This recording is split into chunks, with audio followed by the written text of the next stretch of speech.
murders! That's right.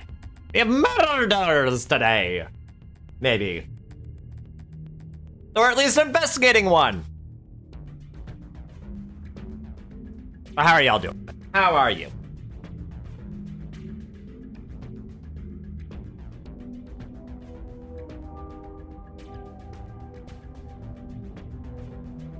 I hope everything is good.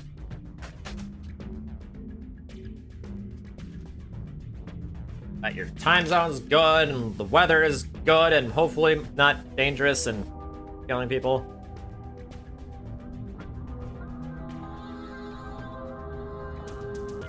Yeah.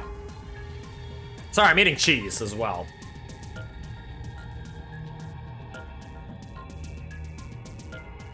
But yeah, so last time on 100 line, y'all.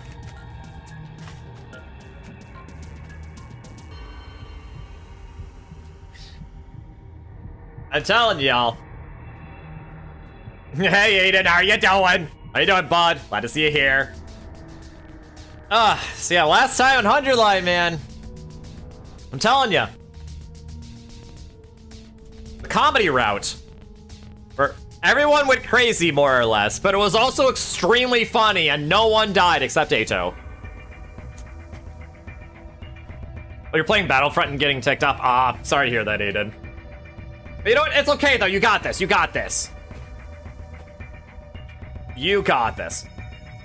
And I'm doing well, Aiden. Work was work, as always, but we're, I feel like I'm getting closer to, like, getting through my backlog and all that, so. Oh, wow, that did not take long for a bot to show up.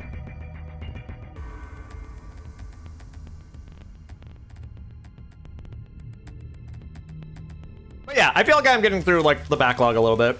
I feel like I am chipping away at the stuff that's sort of just been sitting there that needs to get done.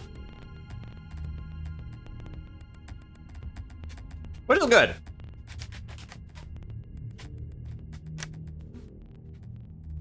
But yeah, so today we're gonna be doing more 100 line. Last time we did the comedy route. It was really funny, but also really crazy.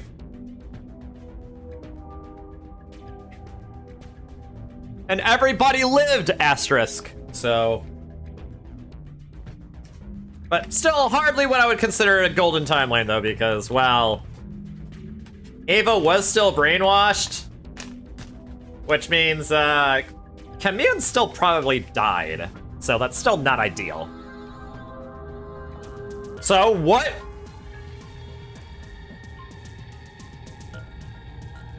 So what are we gonna do about that? Well, yeah, but I was here on Frame 1, right? Which is the first?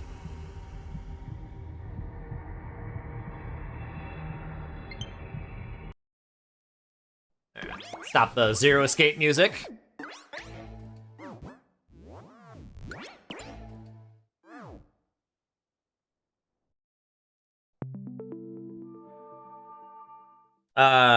So yeah, last timeline, well, still very funny, and better than basically every other timeline. Still not ideal, I would argue. So, and honestly, we didn't really find out much at all about the world. I mean, it was the comedy route. So it was meant to be lighthearted and hilarious, and it was, and I'm glad that we did it. But we got no closer at all to figuring out, like, what was going on. Like, in the Killing Game timeline, we found out about how we basically, you know, like, it basically confirmed that invaders are made from humans.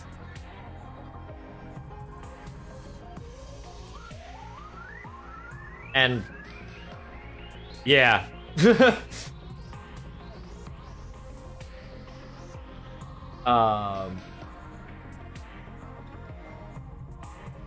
So yeah, there was that. And there was also that other timeline too that for some reason, oh yeah, the coming of age route as well, where like more people dead, but still not ideal because, you know, Shoma and Ava still died. Which means Commune probably still died too. But we still found out more stuff there, right? I think, maybe. I don't know. But yeah, so today we are gonna be looking at we're gonna be trying to look at another timeline here. Oh yeah, comedy route, as you can see.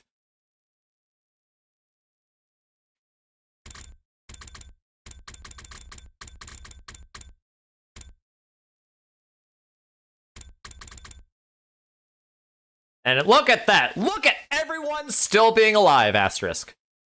You love to see it. But also, you know, Takemi very well may or may not have been left behind. But then again, if you were left behind, you probably would have just completely died completely because, you know, Undying Flames and all that.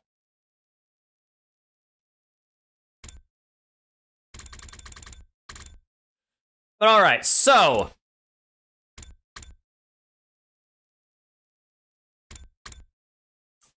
So what are we gonna do today? Well...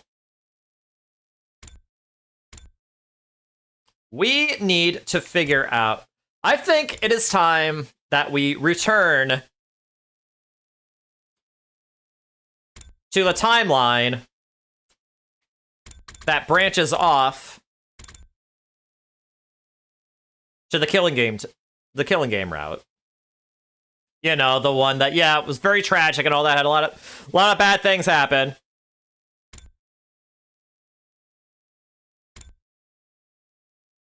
But it ended up with Takemi and Tsubasa together, and it was cute as hecky!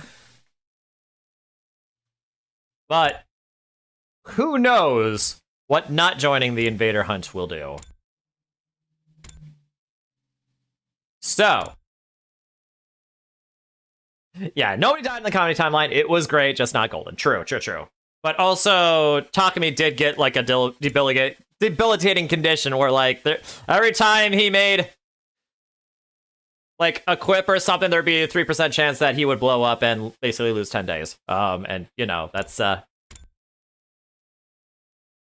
has, you know, very rough ramifications because, like, will he still be afflicted with it when he goes to back up to the artificial satellite? And then if he does, since there's presumably no Revive-O-Matic up there, does that mean that, you know, he would just die? He basically had to give up meat and sarcasm? I don't know, man. Oh yeah, so yeah, instead of going down this timeline where the Killer Game route happens, let's go back to day 25, where Eito is dead, but Gaku is also dead. And we are still kind of trying to figure out, like, who even killed him in the first place. I mean, presumably it's the sponsor, but like, the MO is different. So... and yeah, this also probably means, again, no Takemi and Tsubasa cuteness. But hey, maybe we'll still get Takemi and Nozomi cuteness, you know, like almost every other timeline. Which, you know, I am always here for. Also, hey, Kita Truth. Glad to see you here too. So, let's get started, everybody. Let's get started.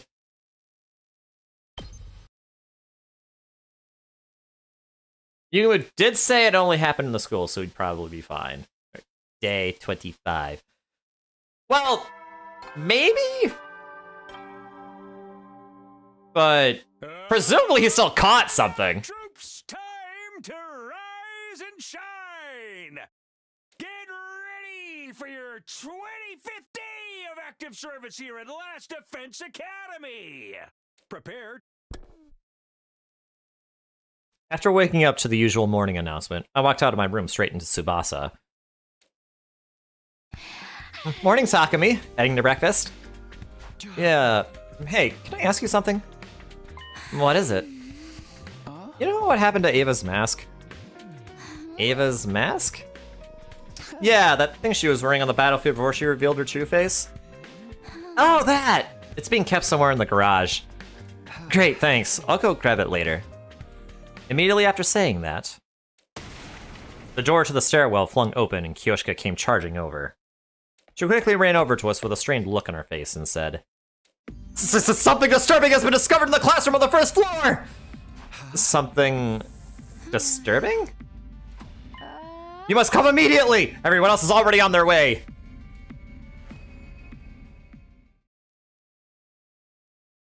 I followed Tsubasa and Kyoshka to the classroom on the first floor, dashing inside upon arrival. What? No way. Not again.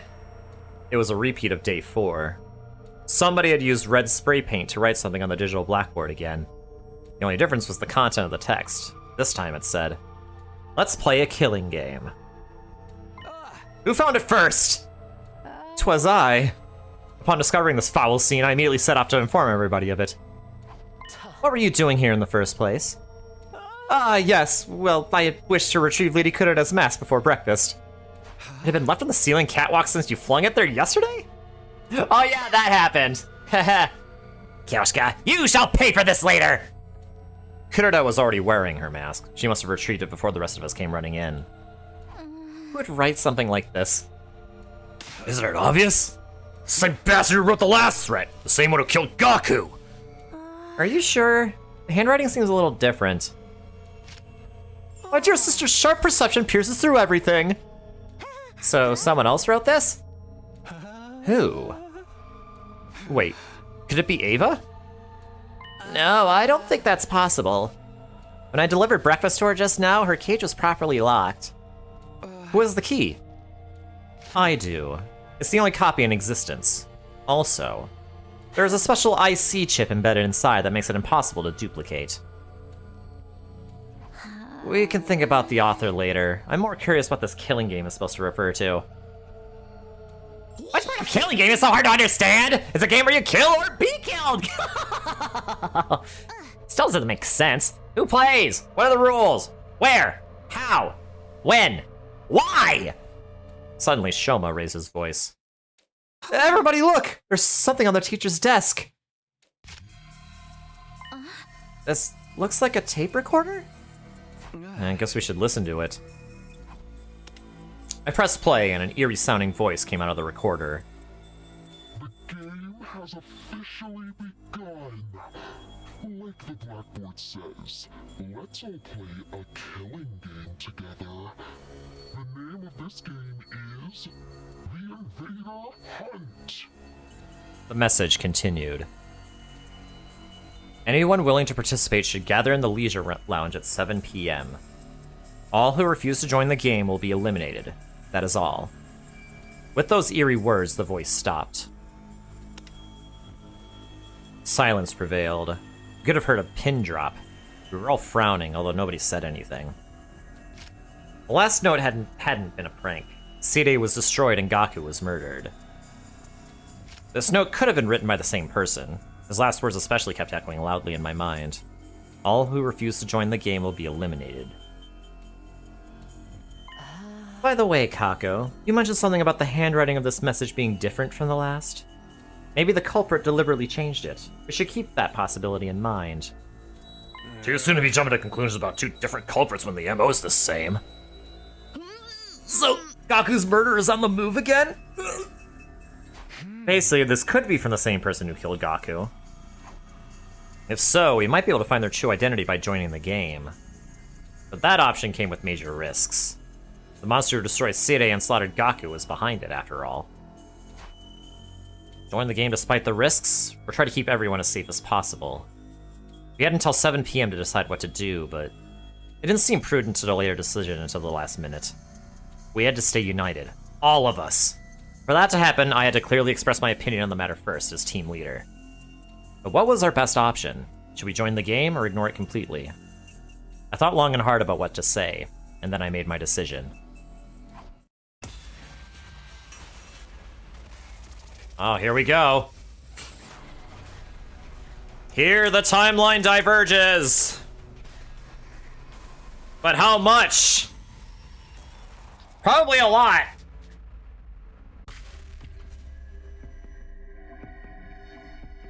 I can only imagine... Honestly, I can only imagine that this timeline is even worse. Because now we're actually just ignoring the sponsor.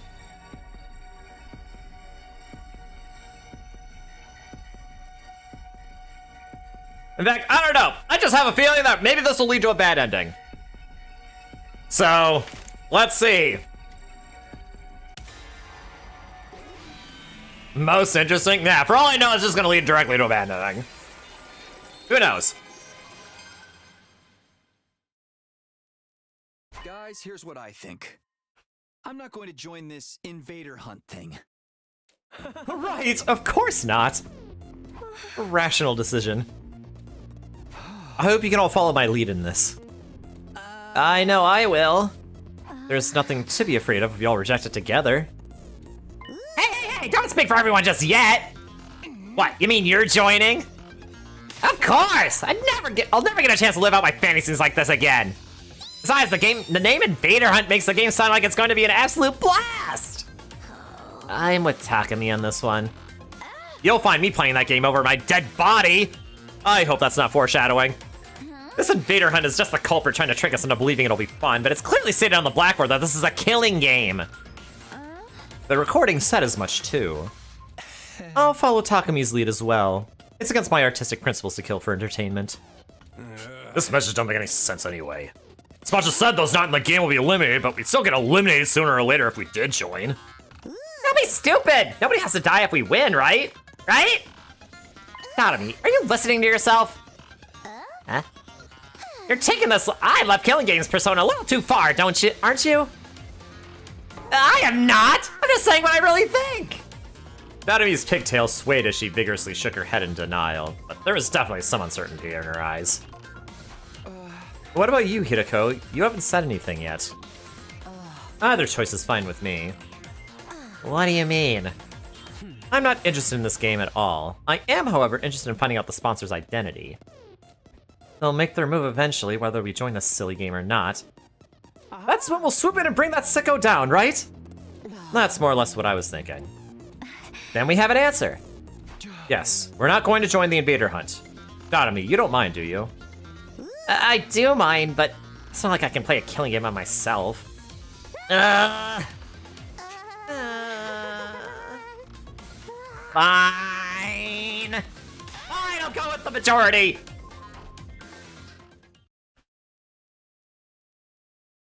Yeah, I don't want her to die either, Aiden. After that, we decided to stay together until the stipulated time. I mean, you probably could kill everyone, but the way that the game was set up originally implied that he didn't want everyone to die all at once. So, I don't know. Oh, excuse me. I'm thinking what might happen is that the sponsor may end up taking someone hostage to get them to play, or at least do something.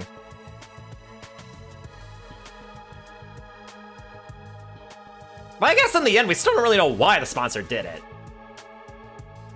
We only know of the successor, really. But yeah, anyway.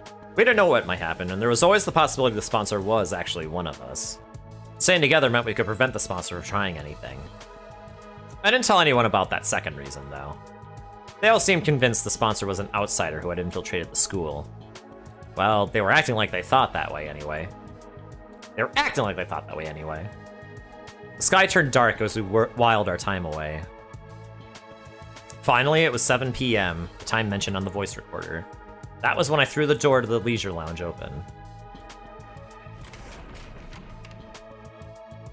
Not because I wanted to join the game, of course. I was there to declare as team leader that none of us would be joining. Everyone else stood outside just in case. Turning around, I could see the others trying to peer in through the door, which was slightly ajar.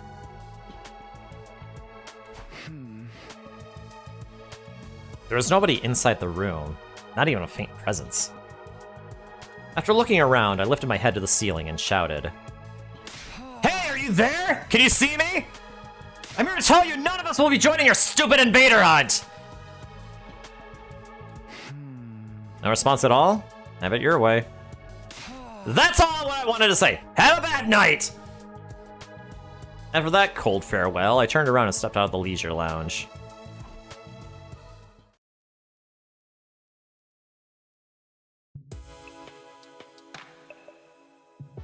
Oh boy, you really said it. And after the sponsor said they'd kill us off, we refused to play the game. Don't say I didn't warn you. Will we be okay? Gaku got killed the last time we did this. But that killer fled and went outside the wall of fire, right? Most likely, yeah. That's why the sponsor of this game probably isn't one of us. Kaku even said this morning that the handwriting was different this time.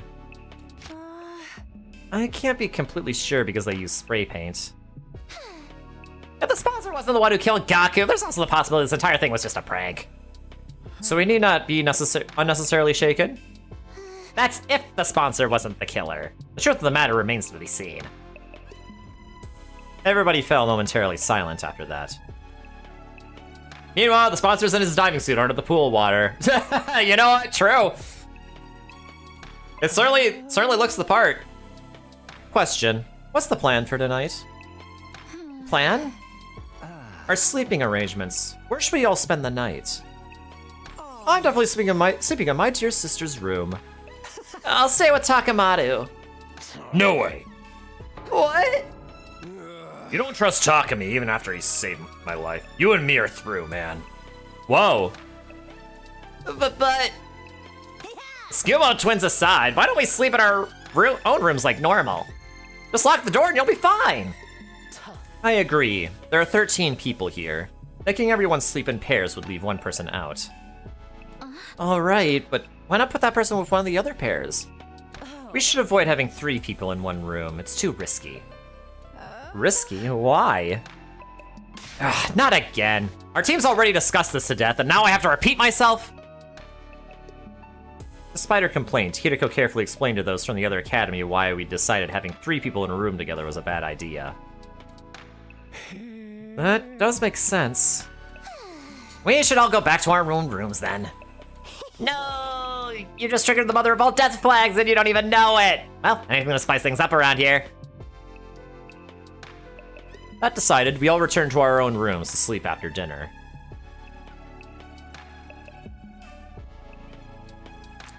That's a quick way to get yourself killed, Takumi. Hey, he has plot armor, though. It's fine. And hey, even if he dies, there's still the morphogenetic field. We can just jump to another timeline. Ema insisted on sleeping in Kako's room, but nobody protested on that point.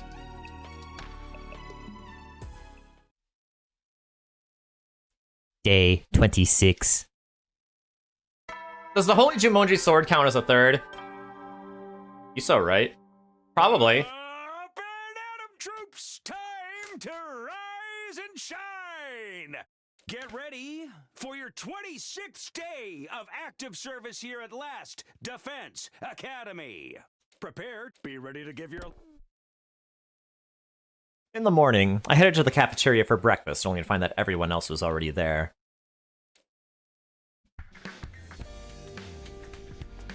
One, 3, 9. Oh my! How is it that I count 14 souls? Because you're terrible at math! There are only 13 people here! You see? Nothing bad happened. So it was just a prank after all? By who? And for what purpose? If you're asking me, I think the most likely suspect is... We all turned to look at Dadami. Oh, wait a minute! You're accusing me of being the game sponsor? I don't think so. Dadami doesn't have the guts to pull off something like that. You underestimate me! I may not have guts, but I've still got my brain meats! They're small and overpowered, but they're all the same! Oh, for the love of murder. Can't we just be happy that nothing happened? Please excuse me for exposing you to my foul-smelling dumpster breath, but why don't we all have breakfast together? After breakfast, we all headed off to do our own things, relieved that nothing bad had happened after all. As for me, I went back to my room. Almost immediately, a visitor came knocking. I opened the door to find Tsubasa standing outside. Did something happen? You asked about Ava's mask yesterday, remember? I brought it here for you. Oh, thanks! Sorry for the trouble. I took the mask from her. What are you going to do with that? I was thinking of returning it to Ava. What, you trust her now? Not really, it's just... Oh, I know. You fell in love with her! What? Of course not! Tsubasa narrowed her eyes at me and I felt my palms get sweaty. Never mind, it's none of my business. Everyone's free to love who they want. I told you, that's not it! Since we're talking about the mask, I looked it over out of curiosity. Wait a minute, are they still laying hints? Wait, so is this still the timeline where...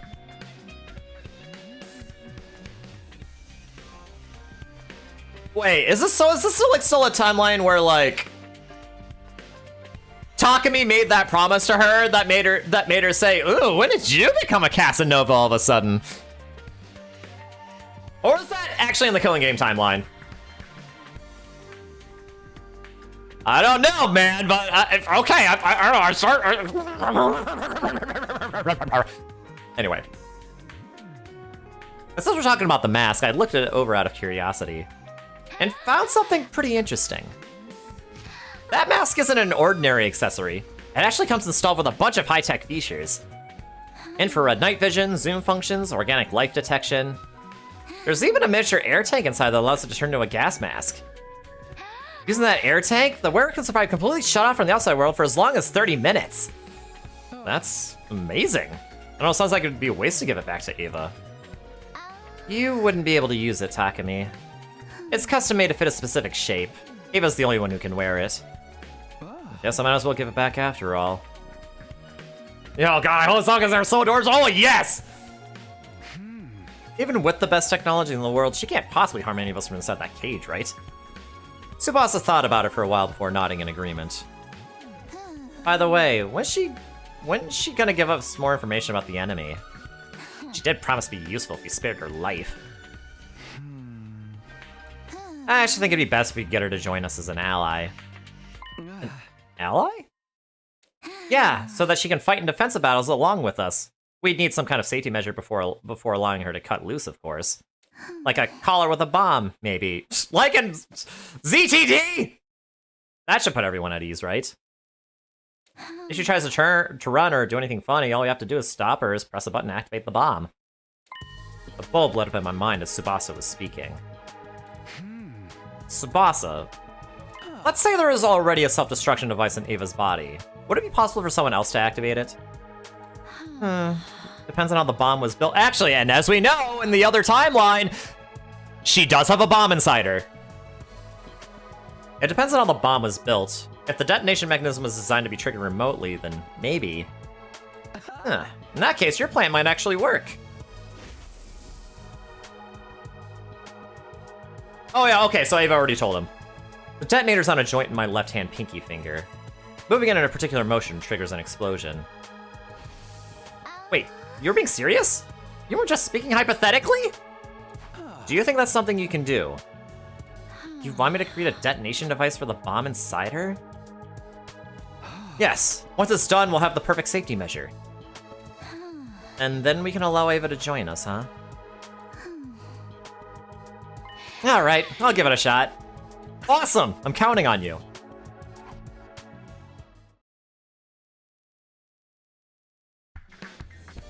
After Tsubasa left, I went to look for Hideko to get the key from her. The key that would open Ava's cage. I walked into the courtyard, her mask in hand.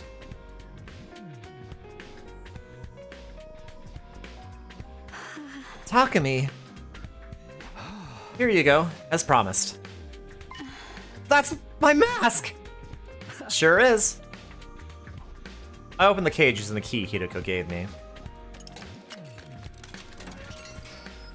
After handing Ava's mask to her, I closed the door and locked it again.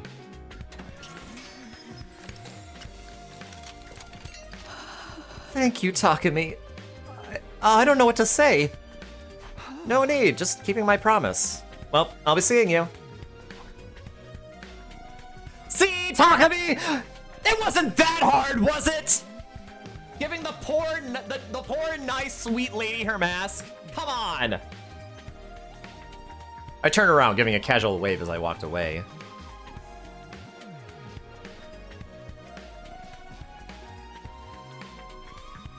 I'm back in my room, but now what?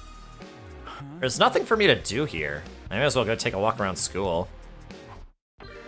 Oh, hey, free time!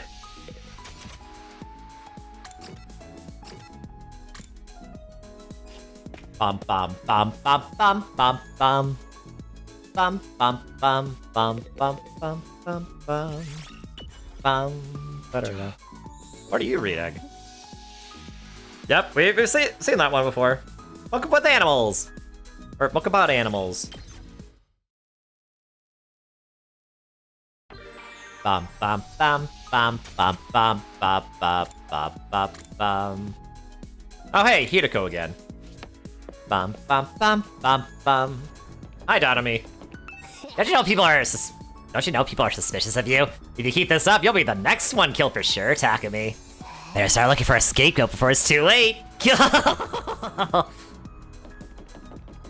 Nah, that would be unethical.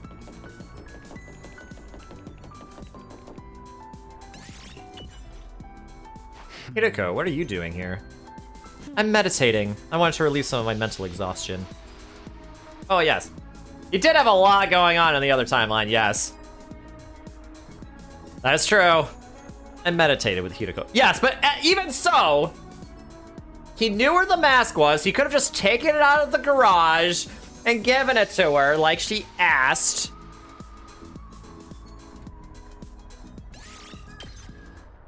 Like, that is the exact reason why the People for the Ethical Treatment of Ava was founded. But now it doesn't seem like that needs to happen in this timeline. Hit the hay. You never know when the invaders might attack, so rest up while you still can. Well then, good night. I went to bed after an uneventful day.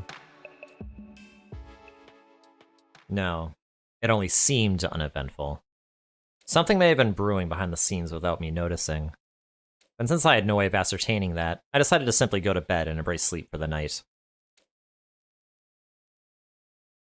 Day 27. It's not paranoia if someone is actually out to get you, after all. Up and Adam troops, time to rise and Oh, shine. hey, you know Seijin is playing Xenoblade. He's an old friend from an old Zelda forum that I used to be a part of. What does Pete have to do with anything? Oh boy. See, Kita, this is why I'm glad you're here. You're like the only one who noticed that before I ended up telling people. I had to spell it out. Thank you, Kita Truth. I appreciate you. No, he had multiple opportunities to get it for her, but you're just saying he did have a lot going. Yes, that is true, he did. But at the same time, it only would take a few minutes, man. Like that one scene where he actually gave it to her. That did not take that long. That must have been like only a few dialogue boxes. Get ready for your 27th day of active service here at Last Defense Academy. Prepare, be ready to give. I woke up as the morning announcement played. It had barely finished when a piercing scream resounded in my ears. I jumped out of bed and dashed out of my room.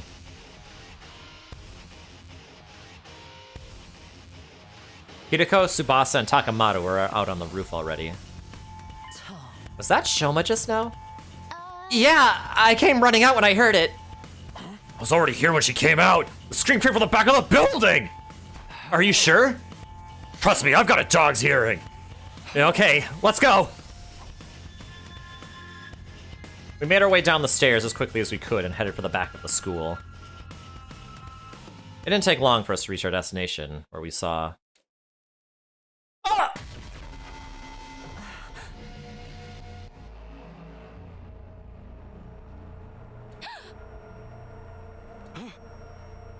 Shoma! I rushed over to check his pulse and breathing. Nothing. He's dead. No way! Oh yeah, that's right. And also, yeah, at this point, the Revive-O-Matic has a setting where, like, it only works during defensive battles. So people who are killed outside of defensive battles don't get revived. By this time, other team members had come running as well. It was Nozomi, Moko, Kyoshika, Yugamu, and Kurada. They gasped and their eyes went wide when they saw Shoma's body. Shoma! Impossible. What is this? Is he breathing? No, unfortunately. Get your act together. It's too early to give up. We just heard him screaming. He can't have been dead longer than 10 minutes. Right. We can use the Revive-O-Matic to bring him back. Let's get him to the infirmary! Wait, people die when they are killed? Oh, no, that's crazy. Yes, but just one moment. The hell? Sir Ima, Lady Kako, and Lady Darumi have not shown up yet. Hey, you're right. Maybe they woke up early and went to the cafeteria first? Well, I mean, we're gonna try to do something about Shoma. Even so, they should have heard the scream. Weird that they didn't come running like the rest of us. This isn't the time to discuss that. Get Shoma to the infirmary now. Yeah, I'll carry him there on my back. I don't know how to work the Revive-O-Matic, though. I'll come with you. The rest of you can go look for Ima, Kako, and Darumi. Got it. Maybe you can't kill everyone if he does it one by one, true. Takamoto put Shoma on his back and immediately ran off to the infirmary with Tsubasa. The rest of us then split up to look for Ima, Kako, and Darumi. Since the person who attacked Shoma could still be lurking nearby, we split into teams for safety. I partnered up with Hideko. We decided to start with the cafeteria.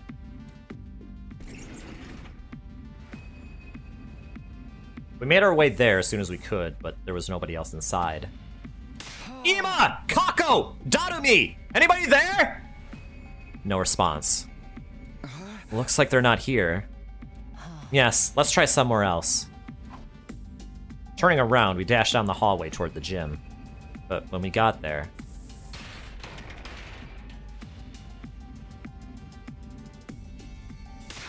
Hey! I can't open the door! Is it locked? I peered through the small opening in the slightly ajar door. There's a latch! Someone latched the door from inside! Hideko and I looked at each other nervously, neither daring to breathe. We're gonna have to break the door down. You're right. On 3. 1, 2, 3! One more time. 1, 2, 3! The door refused to budge even after we threw ourselves against it numerous times. Soon the noise we were making started attracting the others to the gym as well. We need some help here, guys! What we were trying to do was obvious enough that we didn't have to explain.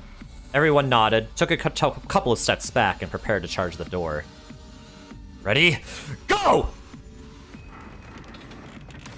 The latch broke apart with a cracking sound, and we all tumbled into the gym together.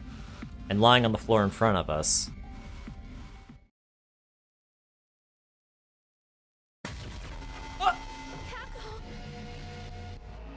Okay, that looks staged. This is... Unbelievable. I ran to Kako and put a finger on her neck.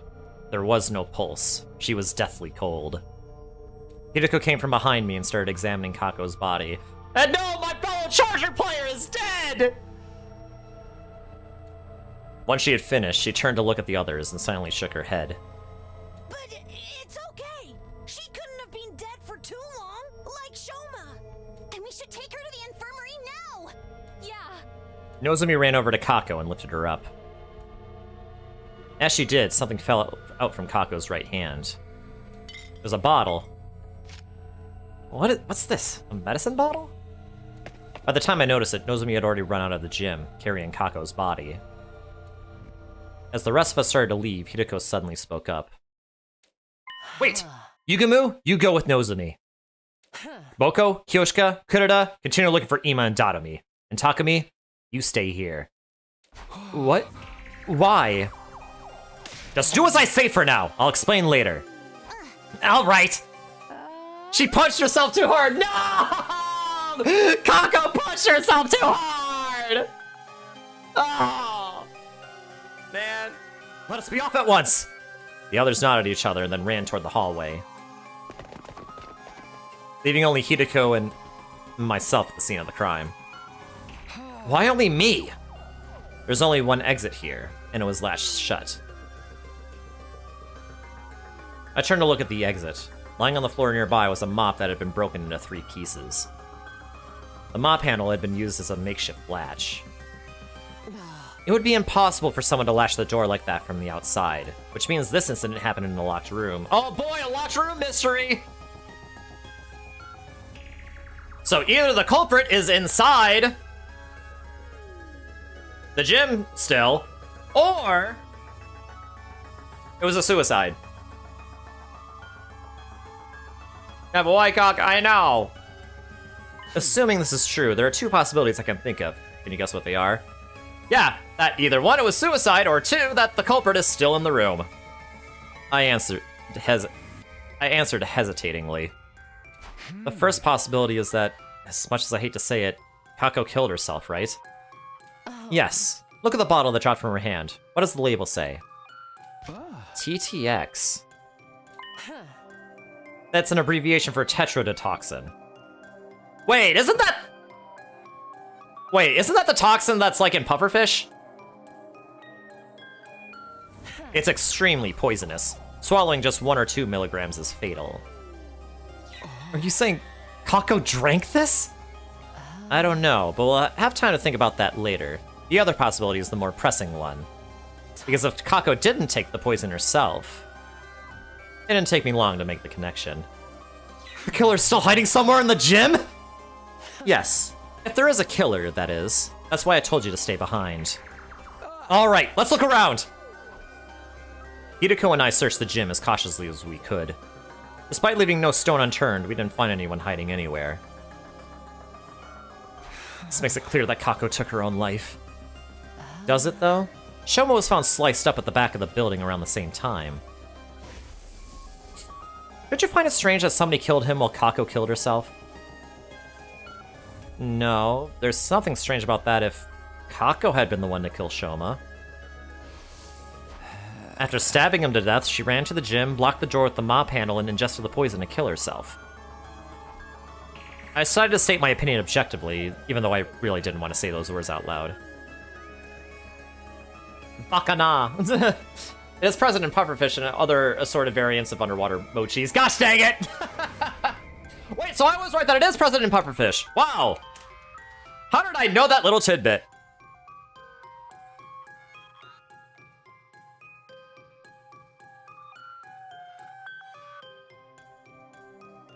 Well, thank you, Kiyoshiro. Thank you for checking. Maybe, but that wouldn't make sense if Kako died before Shoma. Right, because she was, like, her body was cold. That means she had to have died before Shoma. Remember how Kako felt when you touched her body? Yes, she'd already gone completely cold. I noticed it too. It's probably been several hours since she died. So Kako killed herself sometime last night and then somebody killed Shoma sometime this morning? Or Kako was also murdered. That's a possibility as well. How is that possible when the door is latched from the inside? Well, there are two possibilities. Well, there is a possibility that there's more than one killer. And as we know, there are multiple sponsors, so... Wait, there's something more important here. If Kako had already been dead for a few hours, yeah, she can't be revived. Yes, I'm afraid it's already too late for her. Oh no.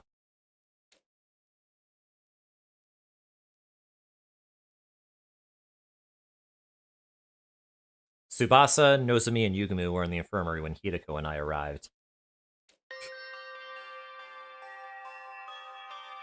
They were standing around with grave looks on their faces. How are Shoma and Kako? Well, we managed to successfully revive Shoma. That's great! Yes, what a relief. But he's still unconscious. His physical body has been restored to full health, but it seems he hasn't recovered mentally from the attack yet. Where is he? Oh! Who are you people? Oh! Hi, Jinx! Jinx and her cars are gonna spread good vibes in your stream? Well, thank you, Jinx! For spreading the good vibes during this murder mystery adventure! Hi, Jinx! And chat! How are you doing?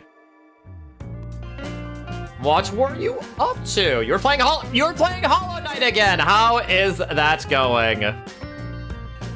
Also, I love that picture of Mizu as well. Ah, Mizu, so cute. I hope Mizu is doing well as well. Yes, how are you doing? How is everybody doing? IRBZ 2005, Marquiryu, Herbalife, Uri. Also, try Alt F4. No, I will not try Alt F4. That would be disastrous. Jinx my pew pew. No, luck is safe. Murder mystery hype. Yes, indeed, indeed. So yeah, let's yes, I hope you are doing well. I hope you're doing well. Thank you for the raid. Holy cow. How was Hollow Knight? Was it good? I presume it was good. Mizu is always cute, thank you. Oh, praise Mizu. I am praising Mizu right now. And yes, of course, you gotta shout out the homies. You gotta shout out the homies. So yeah, thank you for the raid. So yeah, we're doing 100 line right now. Last time we did a route where like it was just a comedic route and nobody died, asterisk. And it was really funny and it was kind of soul healing in its own way.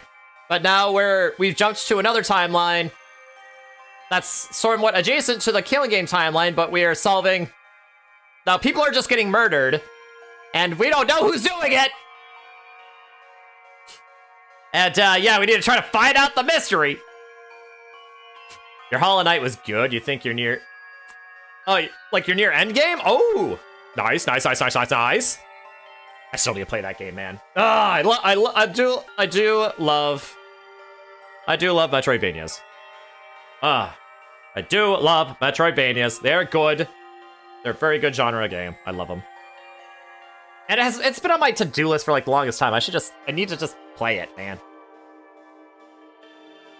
And hey, with Silksong announced, I mean, I don't have to wait long after playing it, right? But yeah, anyway, so yeah, Jinx, if you need to raid and run to like de-stream and eat some food, please do so. I know how crazy streaming can be. Yeah, but yes, murdering people left and right. Yeah, it's now we did manage to revive one of the murder victims though. So yeah, he went to the hospital for murder and he's gonna be all right probably. But someone else was dead for hours and she can't be revived. And she's the one who plays Chargers, man! And also speaks with emotes! Well, in the comedy timeline, she spoke with emotes.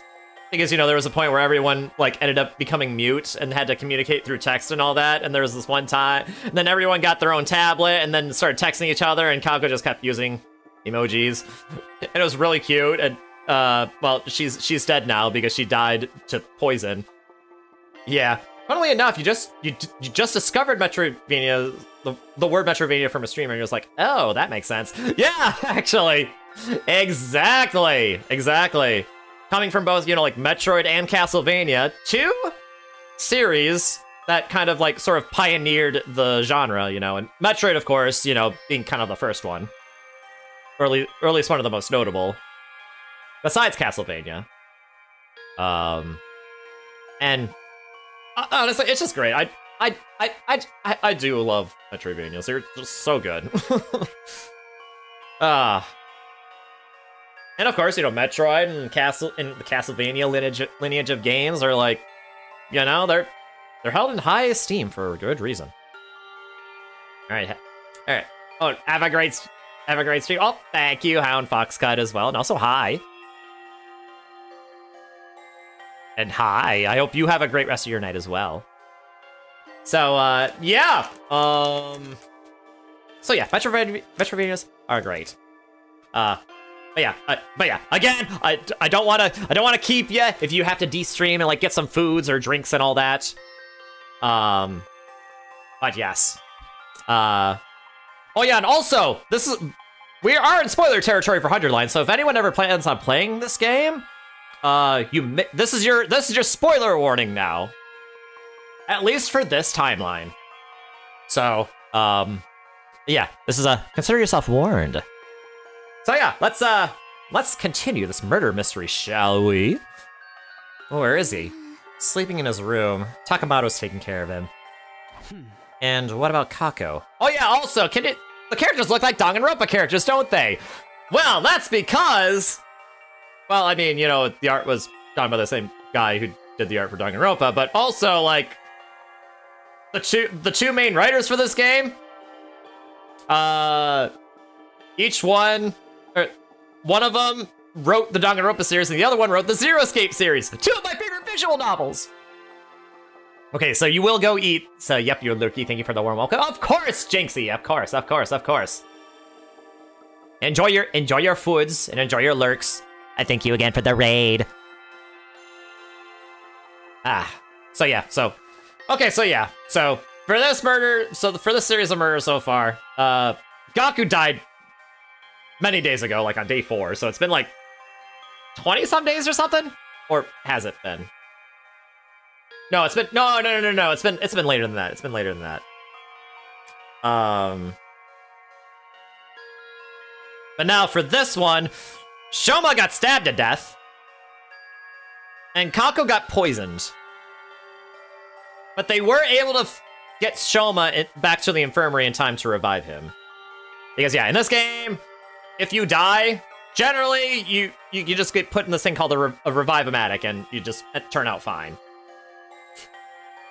But there's something special about this timeline where, like, the drones aren't working, or they only work during a defensive battle. So, like, so if someone dies, you kind of have to find them really quickly and get them to the infirmary, like, right quick. Otherwise, they're basically just doomed to die.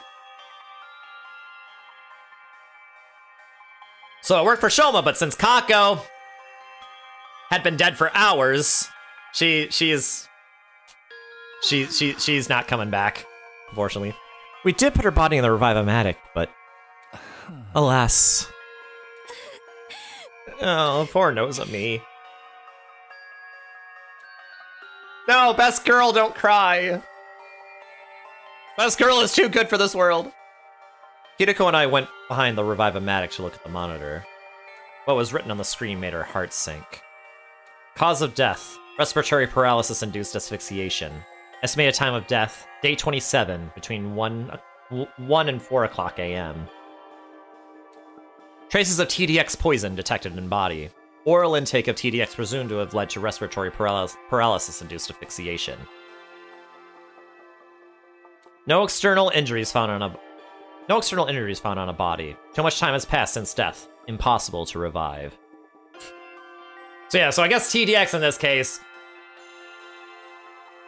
is kind of the same function as tubocurarine, which is a muscle relaxant. Specifically for your respiratory muscles. So her breath was literally taken away. Gosh dang it. Gosh dang it, Zero the Third. Why am I quoting Zero the Third? The silence of the room was broken by the door being thrown open and 3 people running in. Donomi, you're safe! Where were you all this time? In the rec room playing slots. You were doing what? You can't blame me! I slept this morning and didn't see anyone in the cafeteria. I just assumed everybody was off doing their own thing. Kyoshka and I found her in the rec room and dragged her here. You've already told her about Shoma and Kako. Still, we didn't yet know if they'd been successfully revived, so here we are. Did it go well? Just then, 2 other people barged into the room noisily. Oh, Ima's not gonna yeah, Ima's... Oh, he's not gonna like this. Miss Suzuki told me what happened. I fell asleep in my dear sister's room last night, but when I woke up, she was nowhere to be found. I've been looking around for her ever since. I saw him running around the hallways like a headless chicken and brought him here. Where is my dear sister? What has happened to her? I explained the situation to everyone who had just arrived. The news that Kako could no longer be revived hit everyone like a ton of bricks. Tears started welling up in Moko and Kyoshika's eyes while Kurita was sniffling away under her mask. Dadami alone shed no tears. She had a vacant look on her face as she stared absently into space. And as for Ima... No! No! No! Dear sister! My dear sister! Yeah, this is rough. No! With an anguished cry, the distraught Ema lost control of all reason and started lashing out. We managed to wrestle him to the ground and pin his limbs down even as he struggled violently.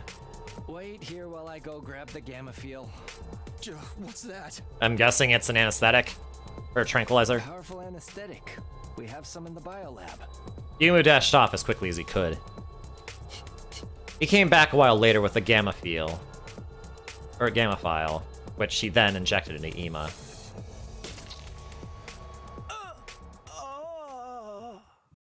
The drug caused Ema to weaken and slump over. Yumu observed him closely. All is fine now. He's unlikely to wake up before tomorrow morning.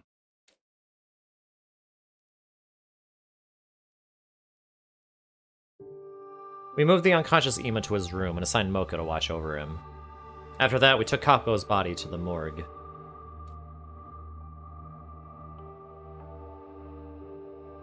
I try all that for again, how you doing?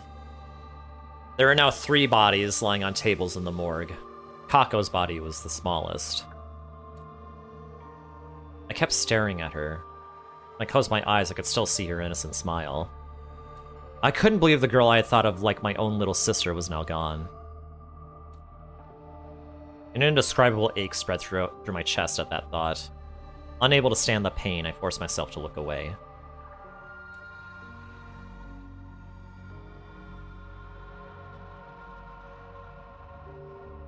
After that, we went to the courtyard to check the cages. Ava was still inside hers, the door securely locked. Not wearing her mask, though, which is interesting. Yeah, poor Ema. Hideko and I went on to tell the others what we'd learned from investigating the gym. The improvised latch, bottle of poison, and how there had been no one else inside. While we were talking, the sun had set and the darkness of night was slowly taking over. It was already evening. Since nobody was in the mood for a meal, we gathered in the leisure lounge instead of the cafeteria. Yeah, murder mystery!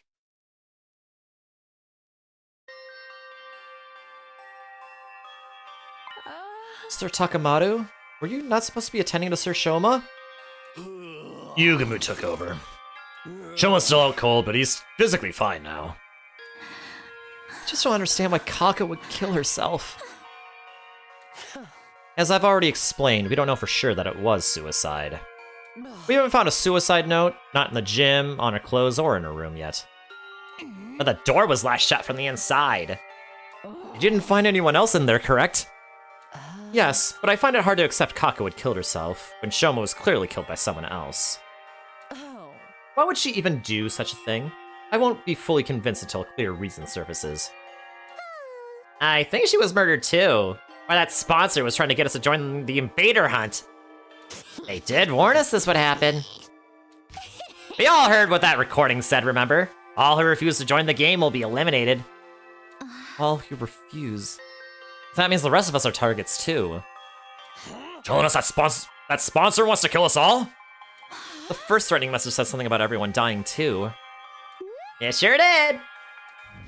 First and second threats. We assumed they were written by different people because of the handwriting. But I'm starting to think it was the same person after all. We went against the first note. We ignored their demand to leave the academy and chose to stay behind instead. That gave the culprit an idea. I'll hold a killing game and force those guys to murder each other. But when we went against the second request as well, they decided they were going to have to do it themselves. And by it, you mean killing us?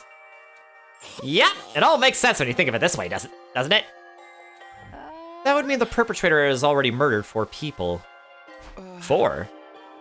Sir Gaku, Lady Kako, Side, and Sir Shoma. Though Sir Shoma was lucky enough to escape the jaws of death. So we're up against a serial killer here. Can't just let some butcher our friends and get away scot-free! But how do we find them? Haven't I mentioned this before? The killer may well be one of us. Everyone tensed up at Hideko's words and started exchanging suspicious glances. Not everyone is a suspect, though. It would have been impossible for Takumi, Tsubasa, Takamaru, or me to have done this. How can you be so sure? Oh, that's right. The four of us met each other on the rooftop this morning, immediately after hearing Shoma scream. He was stabbed at the back of the building. Even if we could teleport, there's no way we could have appeared at the rooftop right after slicing him up that badly. He wasn't thrown down from the rooftop after being stabbed either. His body hadn't taken any fall damage. Just a moment. What if all four of you were working together? Yes, it would definitely seem possible from your point of view. That would also mean 1 in 3 of our team are killers. I don't think the STU would be worth much then. That line of reasoning isn't strong enough to prove your innocence.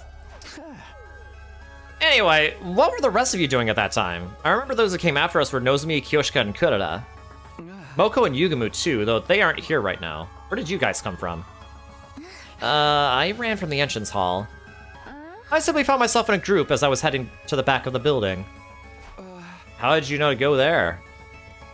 Well, I heard Shoma's scream, but I chose to wait in my room first before making a move. Then I overheard you guys talking outside. You said something about the scream coming from the back of the building, remember? So I followed you to the scene of the crime. Nozomi and Dadami said the same thing, but I couldn't tell if they were telling the truth. Whatever the case, there is no denying the perpetrator could have joined up with the group halfway through without anyone realizing. Your suspicions are misplaced, especially when there is a much likelier suspect to cast aspersions on. Yeah, someone who didn't even show up at the crime scene. Huh? Wait, you mean me? You were totally trying to get us all to join that stupid killing game. So when we refused to cave after that second threat, you decided to... It wasn't me! It had nothing to do with that threat! I overslept, that's all! We all shot Dadami deeply suspicious looks. Her dismay and bewilderment were palpable. Beads of sweat rolled down her face, making her makeup run. Hey, can I say something? I think it's counterproductive for us to be doubting each other like this. How are we going to handle future battles if we can't even stay united? Let's calm down and think about things rationally. Under normal circumstances, the probability of the killer being an outsider is a lot higher than the alternative. But would an outsider be able to slip in without triggering the alarm? Well, let's... Maybe it was Ava? Impossible. We checked the cage just now, remember? She was still inside and the gate was properly locked. Not only that, I have the key right here.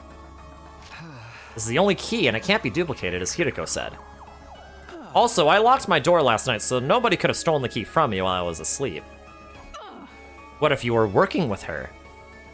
I can debunk that theory. Takumi has been with me since morning. Even if he had let Ava out of her cage last night to stab Shoma, he couldn't have locked it back up this morning without my knowledge. You need the key to lock the cage just as much as you need it to unlock it. Or need it to unlock it. That means it's one of us! No, it can't be! There has to be a way for someone to come in without triggering the alarm. There's always the possibility that nobody slipped in at all. What are you saying? I'm saying the killer could have already been hiding in the academy before the first team was dispatched here. That's true. If they were here already, they wouldn't have triggered the alarm. So that person's still running somewhere in the school right now? All of a sudden, Tsubasa raised her voice. I know! We can make an organic life detection device. Organic life? Detection device? Put simply, it's a machine that detects the number of large living organisms on the school grounds. It won't be advanced enough to pinpoint their exact locations, but having a precise number should tell us if there's really an outsider here hiding here. You can make something like that? I found a similar function while investigating Ava's mask 2 days ago. I took the opportunity to study it thoroughly. So yes, I can make something like that. In 7 days, maybe? 7 days. Until then, let's stop being suspicious of each other like Nozomi suggested. We'll assume that the killer is an outsider until proven wrong. What do you guys say? Everyone nodded in agreement. The moment I saw that, the world around me started to spin. What is this? That was the last thought of my mind before it shut down completely. What? Day 39. What?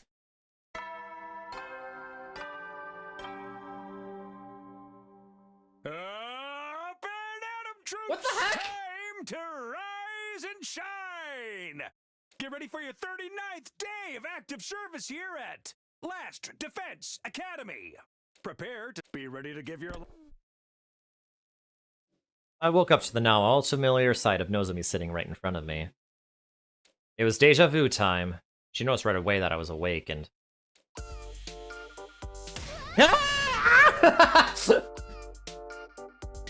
Would the sponsor appear on that, though? Is it technically a living being?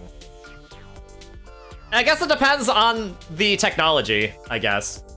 Like, if it's detecting organic-based life, then it's probably, like, trying to see if there's, like, evidence of, like, hydrocarbons and stuff like that. But hydrocarbons can appear even in lifeless areas, you know? Leapt to her feet with an ear-piercing scream. She scuttled frantically around the room a few times, more than the last, before finally coming to a stop. And then she just stood there in a daze. I watched the entire scene play out before sitting up. What day is it today? Day 39. I fainted on the night of day 27, so I've been out for 11 days? Yes, we're almost out of emergency feeding drips. Why did I lose consciousness? I think it's stabbed on day 27 and my old wound didn't reopen. Nozomi regarded me with a somber look on her face as I mumbled to myself. Then she gave me the diagnosis. We think you have the fainting disease. Fainting disease? Also known as psychogenic syncope.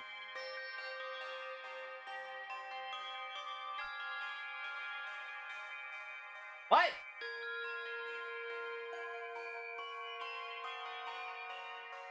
How? Is that how you pronounce that? I don't know. A disease that causes you to suddenly lose consciousness after being exposed to strong psychological shock or distress. Like, your mind just blows out. I have a disease like that? Yes. After what happened to Shoma and Kako on day 27, your mind suffered a heavy blow, and even though you somehow made it to nighttime okay, the moment you felt like you could relax, your mind completely shut down, just like that.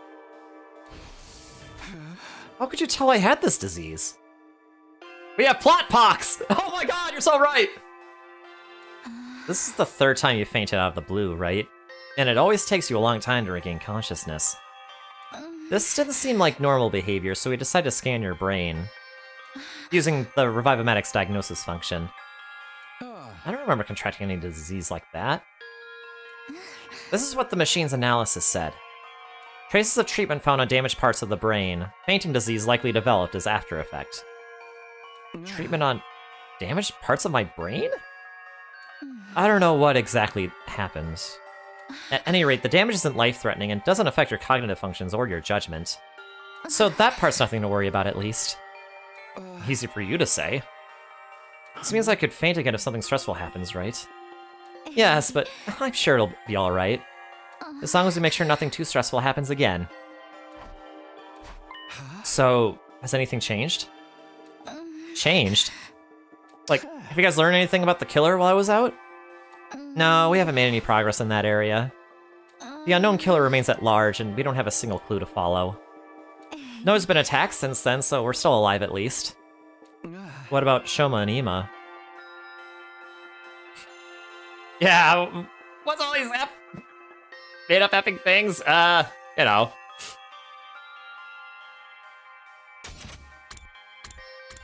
Well, I mean, TTX is an actual poison that exists.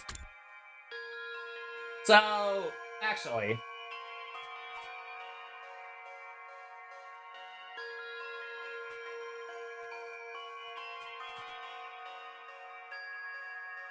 Let's see here.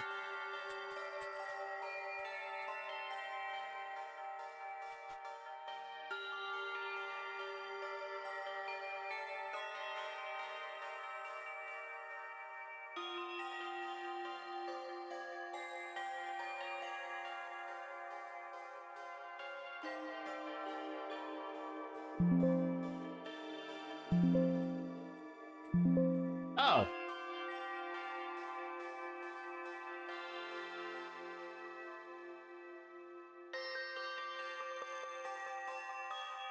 Okay.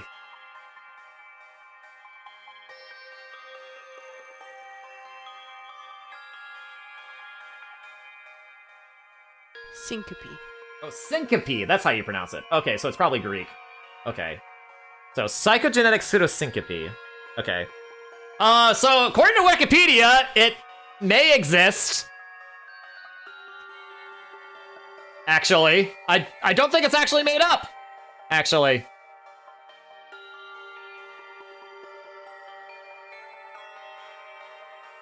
A tilt table test, or TTT, occasionally called upright tilt testing, or UTT, is a medical procedure often used to diagnose dysautonomia or syncope. And syncope is defined as, is commonly known as fainting or passing out. So syncope is like, I guess, the medical term for fainting. Patients with symptoms of dizziness or lightheadedness, with or without a loss of consciousness or fainting, suspected to be associated with a drop in blood pressure or positional tachycardia, are good candidates for this test. The procedure tests for causes of syncope by attempting to cause syncope by having the patient lie flat on a special table or bed and then be monitored with ECG and a blood pressure monitor that measures continuous beat-to-beat non-invasively. The table then creates a change in posture from lying to standing. Oh, so I guess it's kind of like, you know, if you get up really, really fast, you feel like you just, like, black out for a bit. Which actually happened to me earlier today. It was actually really, it was really trippy.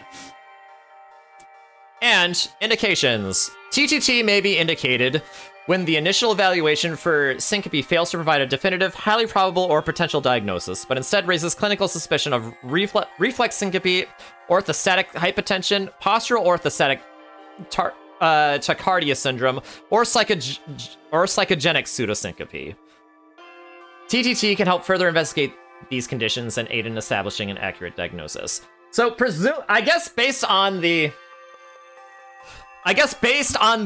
suffixes and prefixes, psychogenic implies that it's created from the mind. It's psychogenic is medical jargon for we don't know why, but something in your brain is doing this. Yeah, basically it's basically coming from your head. Like, because psycho from the Greek prefix for like psyche, which means like mind or spirit, and genic coming from like Genesis or like creation. Which is to say, like, which means, like, psychogenic would be, like, created from the mind. And it's also where, like, terms like tornadogenesis come in, like, tornado being, obviously, what a tornado is, and genesis being, like, creation. So, tornadogenesis being, like, basically the creation of a tornado, or, like, the process by which a tornado is created. And pseudosyncope would, I guess, I presume to be, like, false syncope. So I guess it's not actually fainting, but I guess it's kind of like it. So yeah, apparently that is a real thing. At least based on Wikipedia. But there's no article about it. But maybe it's a part of, like, syncope. Hold on. Let me look this up again. There is an article on syncope. So maybe it goes into, like, the different types.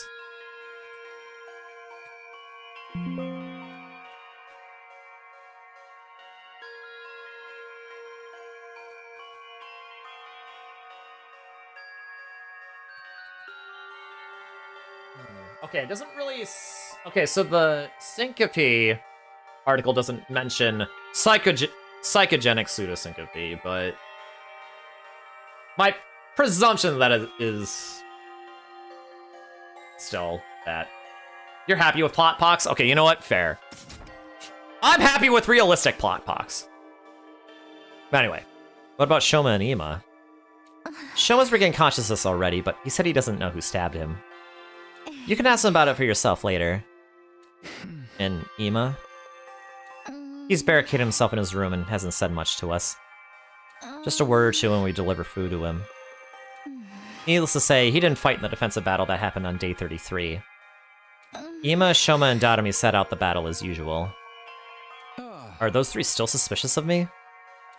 Yes, they seem to think you're the most likely suspect. But even if you weren't the one, it had to be someone from the SDU. That's what those three believe.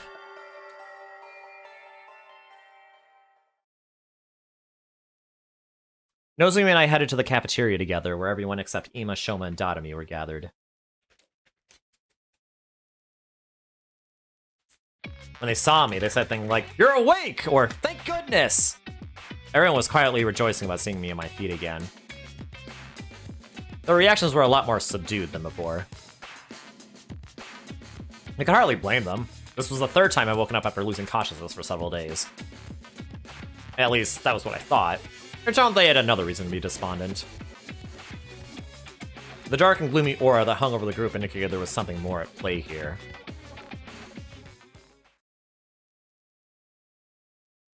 I finished breakfast and returned to my room.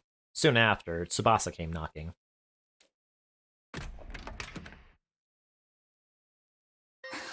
You saw how dejected everyone seemed just now, right? Wanna know why? Sure. She pulled out something from behind her back. What's this? The organic life detection device. Oh, right! You finished it! 5 days ago, yeah. But now I wish I hadn't. Why not? Because this is the reason everyone's jumping at shadows. She turned the device on as she spoke. 13? Yep, the total number of life forms in this academy. That's all of us, including Ava. Which means there are no outsiders in the school, and the culprit is really one of us. Yeah, that's what everyone believes now, except for me and Nozomi, that is. No, this only makes me think it's the sponsor even more! Because remember, the sponsors are made of dead bodies, right? As we found out in the killing game route.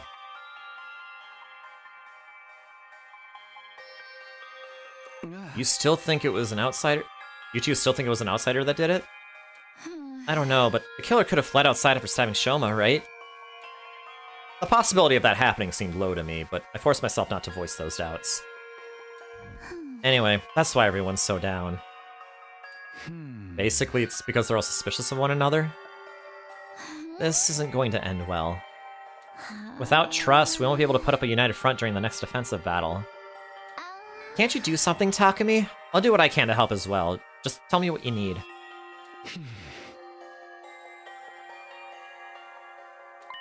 Oh, I just remembered. I finished that other thing you asked me to make a while ago, too. What thing? You know, the remote detonator that'll trigger the bomb in Ava's body? I managed to complete it after carefully investigating her body. With her consent, of course. Tsubasa rummaged through her pocket and took out something that looked like a remote control. I took it and gripped it tightly in my hand. Thanks, this puts me at ease. I'll probably add Ava to the team starting for the next battle. Yeah, that should help out her combat power. The problem is getting the others to trust her. Oh, well, I've done my part. The rest is up to you. With that, she left the room. Up to me, huh? How should I do this? What was it Tsubasa said before? The killer could have fled outside after stabbing Shoma. To be honest, I didn't think they did. I had no concrete proof, but everything that happened so far felt like part of a larger scheme that someone was orchestrating.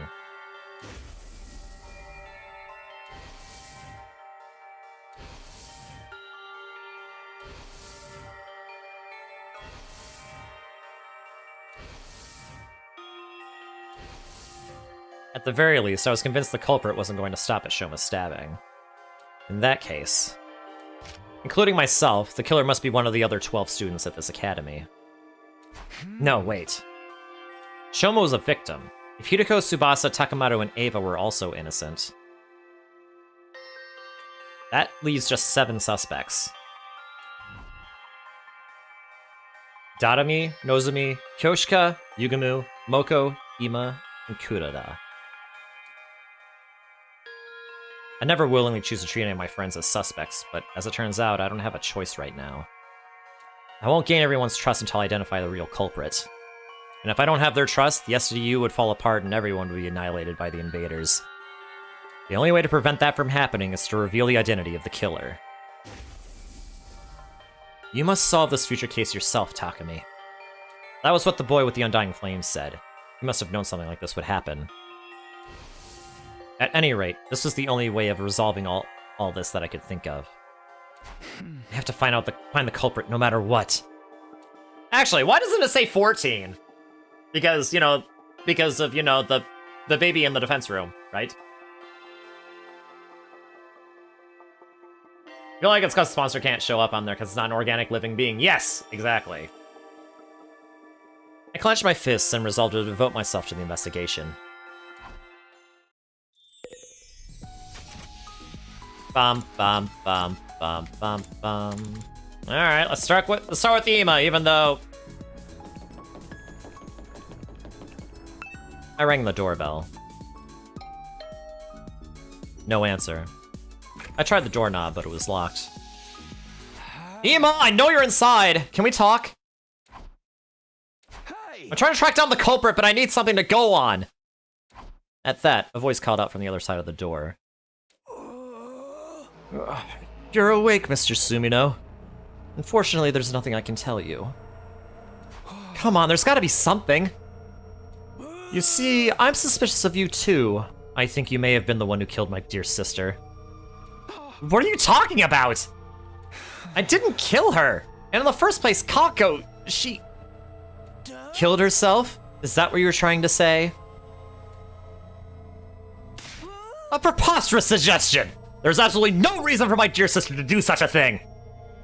She had no worries, no sorrows. Even if she did develop any, she would have told me about them. My dear sister did not kill herself. I have no doubt she was murdered. Like I told you just now, I suspect the killer may have been you, Mr. Sumino. The only reason I haven't exacted vengeance yet is because I'm not completely sure it was you. Accidentally killing the wrong person would be playing right into the hands of the real culprit. But I might lose my sense of reason if we continue to speak much longer. Can you please leave now while I'm still in my right mind? I could sense that prolonging the conversation would lead nowhere. Ema refused to respond to any further attempts to talk.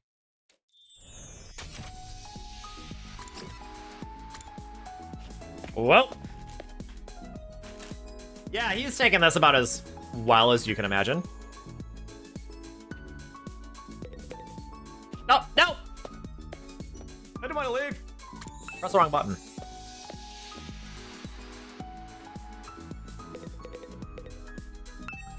Oh, you're still in the cafeteria. Don't talk to us now! We're in the midst of a very serious discussion. Nozomi just refuses to listen to reason. What's the discussion about? I still don't believe the culprit is one of us. I'm trying to tell everyone, stop being so suspicious of each other. You saw that device's total for the number of life forms in the school! Yes, but that doesn't prove the crimes were inside jobs. The culprit must have fled outside the wall of fire after stabbing Shoma. And we're trying to tell you that is not possible. Yeah, this doesn't seem like a killer would stop at one or two victims. They clearly said they wanted to kill everyone, both in the tape recording and that first message. But I just can't... Talk to me! Say something! Well... I stammered hard, because I was more in line with Kuroda's way of thinking than Nozomi's.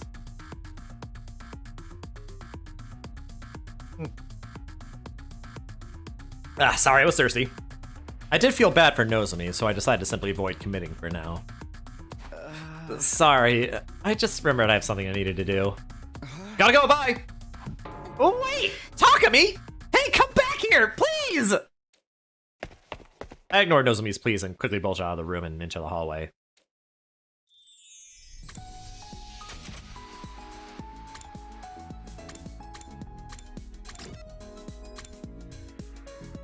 Bum bum bum. Bum bum bum bum bum bum bum. Medicine, one of mankind's most eminent inventions for sustaining life. And dealing death. How can I help you today, Takumi? I told Yugumu that I was investigating the case. Does that include Kako's death too? Yes, the suspicious circumstances of her death bother me as well. My main objective was to solve the attempted murder of Shoma, but that didn't mean it was my only concern. Any information that might help solve Kako's case would be more than welcome. There are other cases to think about as well, like Side's destruction and Gaku's murder. But I hadn't found any further clues to those cases despite my thorough investigation on day 24. So I decided to focus on Shoma's case first, while the trail was still fresh. Is there something bothering you about Kako's case? Yes, there is. Remember her cause of death? She'd ingested tetrodotoxin, extremely potent poison. When we found her, she was holding a bottle labeled TTX tightly in her right hand. That bottle was originally from this biolab.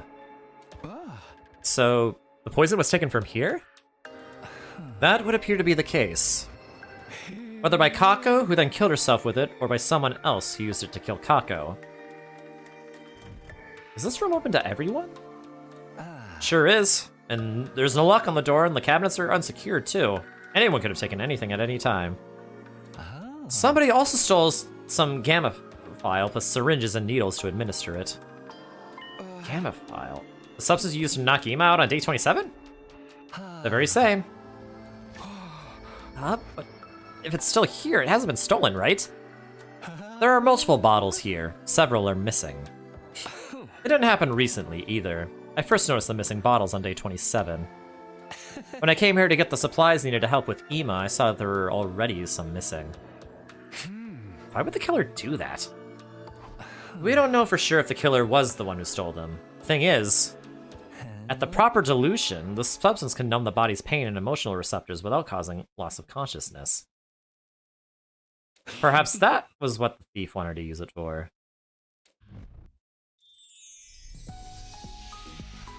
For what purpose?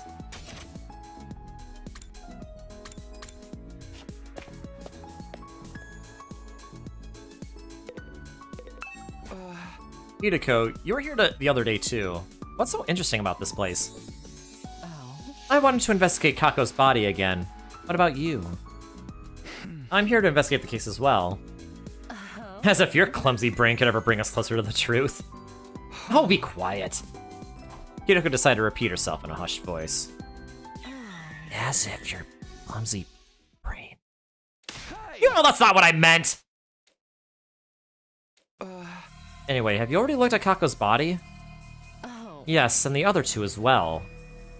I wonder if she came to a realization just now.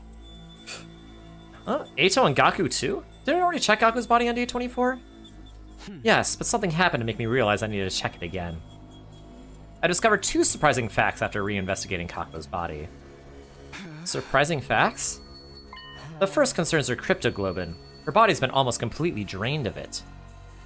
What? There's a cut on her ankle. Her body was likely moved somewhere and hung up for an extended time. It was returned here after being almost completely drained of cryptoglobin. When? I'll get to that later. Let me tell you about my other discovery first. Hideko walked to Kako's body and removed the sheet that was covering it. Then she flipped the body over, and what I saw flabbergasted me. What the hell? What is that? Wait, what? Marks of a stolen heart. What? Somebody cut a hole in her back, smashed her ribs, and dug her heart out. Why would anybody do that? Before we talk about that, check the other bodies as well. I did what I was told and flipped Eito and Gaku's bodies over, only to see the exact same marks on them. A large, empty cavity on their backs. Wait a minute. What's going on here? What indeed? Why are you so calm about this? Their hearts have been removed from their bodies! I know. That's what I've been trying to tell you. When did this happen? When we investigated Gaku's body on day 24, his back was still intact. It still was on day 27, too. I checked Eito and Gaku's bodies when we moved Kako's body here. Nobody had holes in their backs at that point in time. That means it must have happened sometime after the night of day 27. They wanted to know how to feel? Oh my gosh. So you're saying that we have a nobody running around? What better way to rip out their hearts and bathe in their blood? Yeah. The perpetrator likely did the deed to all three at the same time. That may have been when they extracted Kako's cryptoglobin as well. Simple logic dictates that the culprit behind the series of events did it. But why? How should I know what the culprit is up to? Perhaps they are simply a lunatic who collects hearts as a hobby, or a gourmet who enjoys a spot of grilled myocardium with lemon on top. Both examples are crazy! There's just one thing I can't seem to figure out. Why were the hearts extracted from the back? Making an opening in the chest would make removing them so much easier. Why go about it this way? My guess would be to try to hide the fact that their hearts were stolen.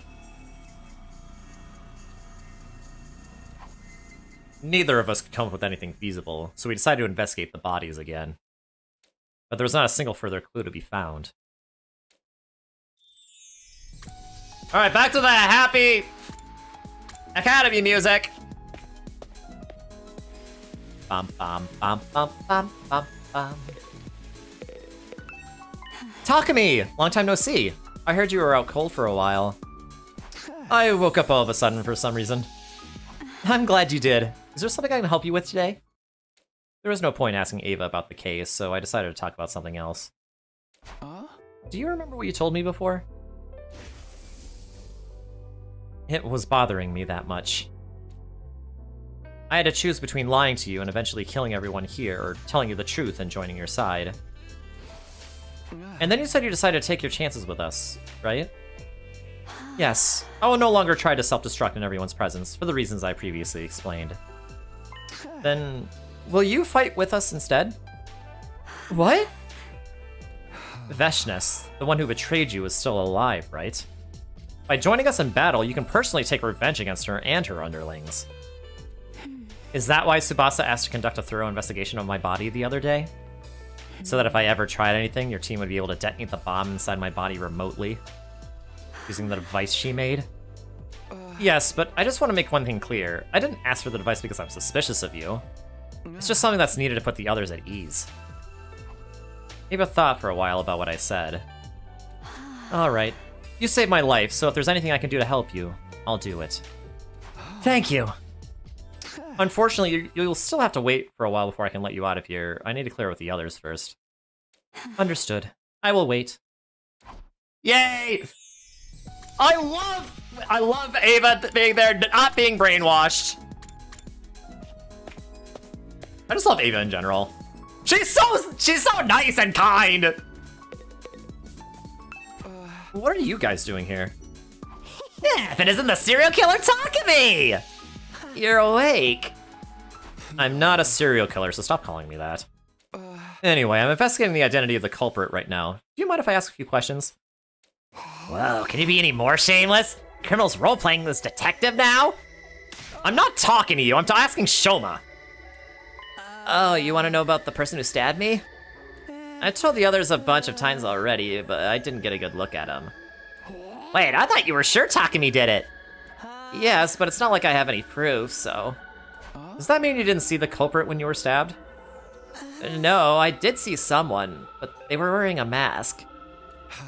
How about the person's height or body structure? I can't be sure. They were dressed in a long black poncho thing. You must have seen some identifiable features. I was attacked the moment I turned around, so I'm afraid not. I screamed immediately, and before I realized it, I'd been shoved to the ground. I don't remember anything after that. I fainted after the first 2 or 3 stabs. So, you don't even know if it was a man or a woman? No. Did they say anything? Actually, I did hear something as I was being stabbed. The person kept saying, "Die! Die!"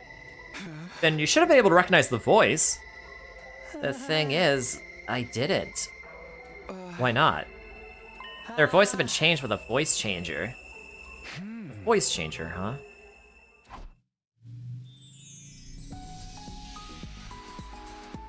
I went to the gym last. When I stepped aside, I saw that Tsubasa and Takamaru were already there. Tsubasa, Takamaru, perfect timing. I need to ask you guys about something.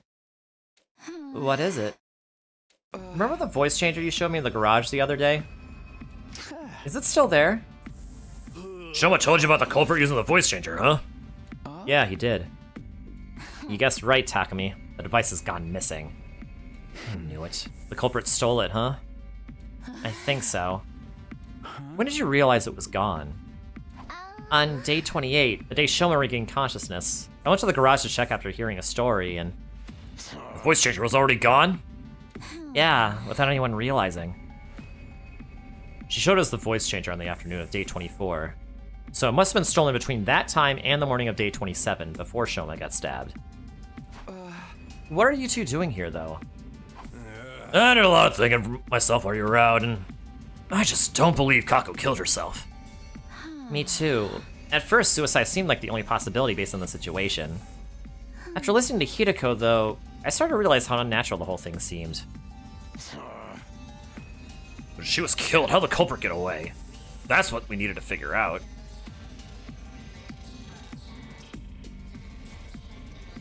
I think what we need to ask about isn't whether or not she killed herself. It's about where she was killed.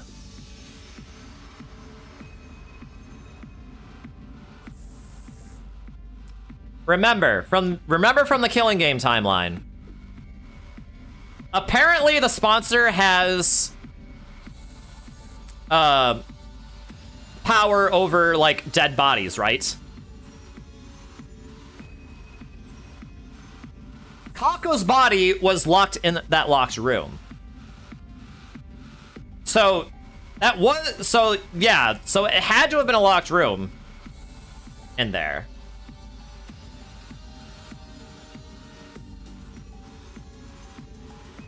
So she had to have been the one to have locked it from the inside. Which is to say, her body was the one who should have locked it, should have been the only one to lock it from the inside. I think what happened is that Kako was killed outside of the gym, and then the sponsor, or the culprit, I'm guessing it's the sponsor, the mastermind, I'll just say the mastermind put her body in the gym, then animated it to lock the door, and to have the bottle in her hand so that it would look like it was a suicide. Based on the evidence from the other timeline and what we saw here, I think that is the most likely explanation. Yeah, I don't know why about stealing hearts, though. That is still a mystery.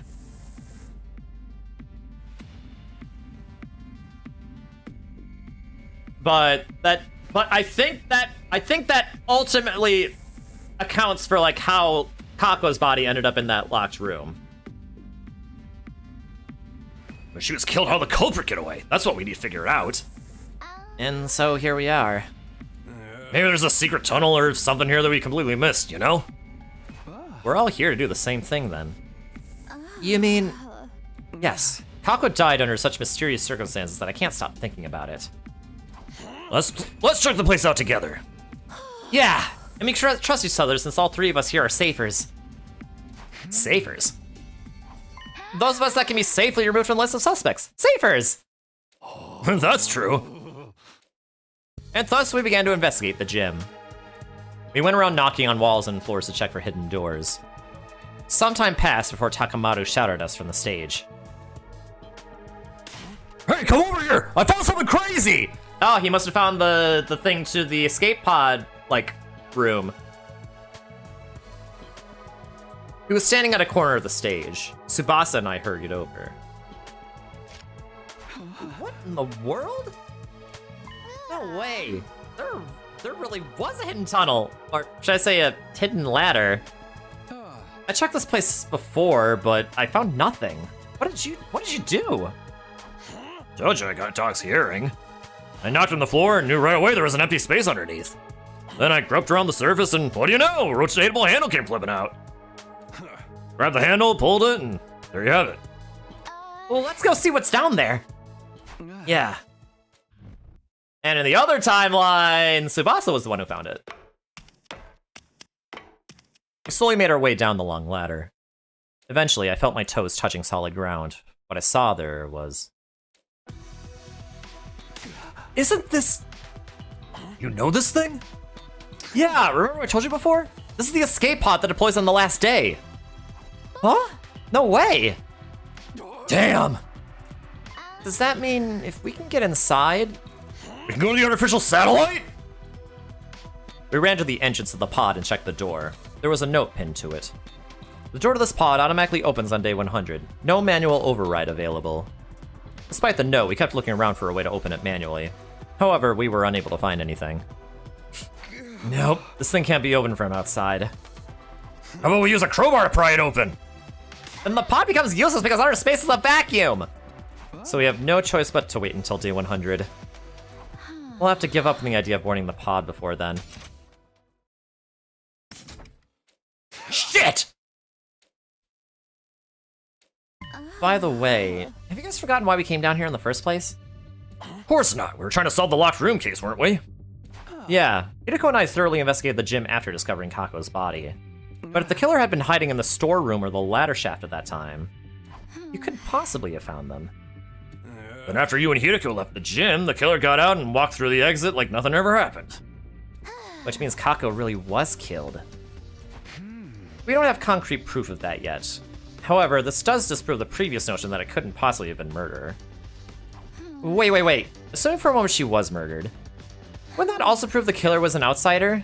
Because when we found Kako's body, Takamaru, Shoma, and I were in the infirmary, whereas everyone else was in the gym. No, not everyone else. 2 were missing. That's right. Darumi and Ima. Yeah, Ima couldn't have been the killer. He worshipped the ground she walked on. Darumi, though, said she was playing slots or something. She could have been lying through her teeth. But it's always possible that an outsider did it. You made that light detection device yourself, unless you're telling me that you made that number up? I did no such thing! That was the correct number, but the killer could have already gotten away by the time I finished making the device, right? Just then, I noticed something out of the corner of my eye. An item on the ground next to the cockpit of the essence of the escape pod. She's so adorable. Yeah, Tsubasa's awesome! It caught my eye for some reason, and I walked slowly over to pick it up. Hey, what's that? IT! Ima Skumo? A handkerchief? So it seems. I see something embroidered on it. That reads... It. IT information technology? Or maybe just... Okay, she pronounced it IT originally. Or maybe it's just it, as an it girl. Could it be referring to initials of a name?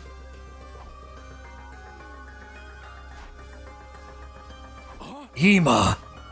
Skumo?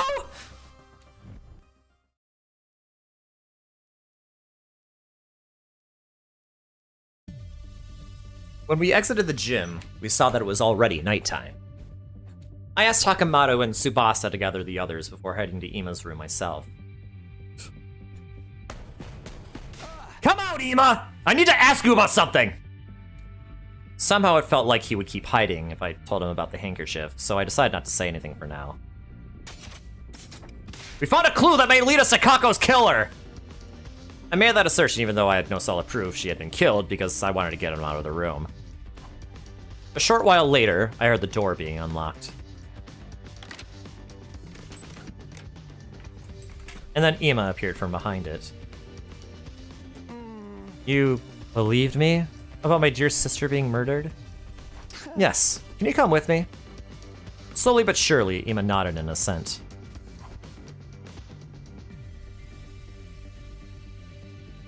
Takamaru, Tsubasa, and I took everyone to the storeroom where the escape pod was being kept.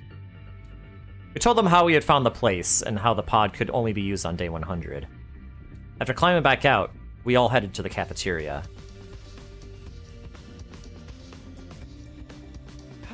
So, what was the clue that you found? Before that, I need to check something with Darumi. On day 27, when we found Kako's body, were you really playing slots at that time? Huh? You're still suspicious of me? Then check the machine's play log! Then you'll know for sure I was playing around that time! And how can I possibly stab Shoma if I've been hiding in that storeroom the whole time? The only way out of that place is through that tunnel, right?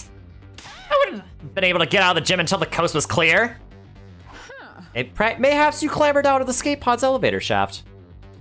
I'm no Spider-Woman! This shaft has no footholds! It's impossible to climb! The ceiling of that shaft is covered with a thick wall. It's not something that can be opened by human hands. How about this? You're the one to kill Kako, but not the one to stab Shoma. You're suggesting there were two culprits. Indeed I am! And does the number 2 ring any bells with regard to the situation? When we found Shoma's body, there were 2 people missing from the scene. That was you who said that. There were 2 people missing from the scene. You're suspicious of me as well? Ima's face twisted into a grimace. I hesitated for a moment when I saw his expression, but decided to show everyone the handkerchief we had found. This is the clue I was talking about. We found it in the escape pod storeroom. The letters IT have been embroidered on it. Are these initials? Wouldn't that refer to Ima Skumo? I thought so. This is your handkerchief, right, Ima? And the fact that it was in the storeroom means... Sir Ima killed Lady Kako? Are you out of your mind? Me? Kill my very own dear sister? I didn't think that was possible either. Unless Ima was the one to stab Shoma and Dadabi was the one to kill Kako. Ima dropped the handkerchief in the storeroom when he was casing the joint. I told you it wasn't me! You think Miss Amamiya and I were accomplices? That I tacitly approved of my dear sister's murder? That's no different from accusing me of killing my dear sister myself! You're all crazy. I can't believe that thought even crossed your minds! So you deny the charge? Of course I do! And explain yourself. Why was your handkerchief in the storeroom? That's because... You see? You are feeling guilty. No. No! No, no, no, no, no, no, no, no, no! Ah! Ima dashed out of the cafeteria, screaming. Yeah, that's very convincing. Keep it up, Ima. Wait, Ima! We all dashed after him. Ima grabbed the fire extinguisher in the entrance hall before running outside. We followed him as he ran out of the building. He was running at full speed through the schoolyard, and none of us could catch up. Finally, he tore through the wall of fire and ran to the other side. We followed behind. When we got to the city ruins, something unexpected happened. All of a sudden, a large object shaped like an onion appeared out of nowhere and captured Ima, who had been running ahead of us. What? The commander! Oh no! Ima! The onion object then flew high up in the air with Ima and vanished out of sight. What just happened? And what was that thing? I'd seen that onion-shaped thing before in the previous timeline. That was probably a commander. Oh, the dirigible thing! And that's how a true lady slaughters her prey.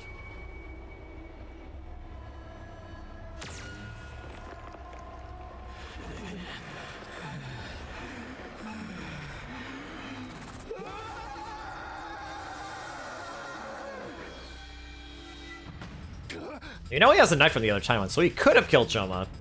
Perhaps. I still don't think anyone in the SDU killed anyone.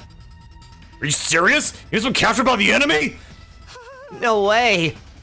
That can't be true. It's alright. You can probably figure out where they went. What? You know how Ima's rather emotionally unstable lately, right? So much so I thought he might just up and go missing one day, so...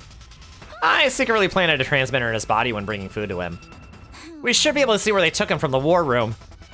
You clever girl, you! Okay, let's all head back for now. Yeah, Tsubasa's... Oh my god. 500 IQ on this woman. We traced the transmitter and quickly figured out exactly where Ima had been taken.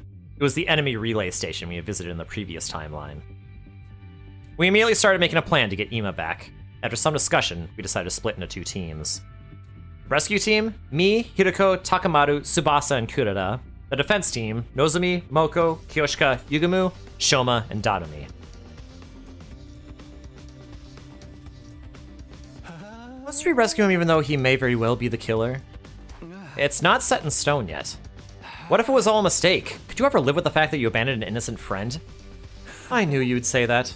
I was just making sure. Having only 5 people on the defense team is not very reassuring. Yeah, can we add one more or something? No! What if the enemy attacks in the meantime? We can't afford to be lax on home security. In that case, Takumi. Yeah! It's time. Everybody, follow me. What if a dual-colored bear shows up with threatening envelopes? Oh my god, you're so right. They each have motives.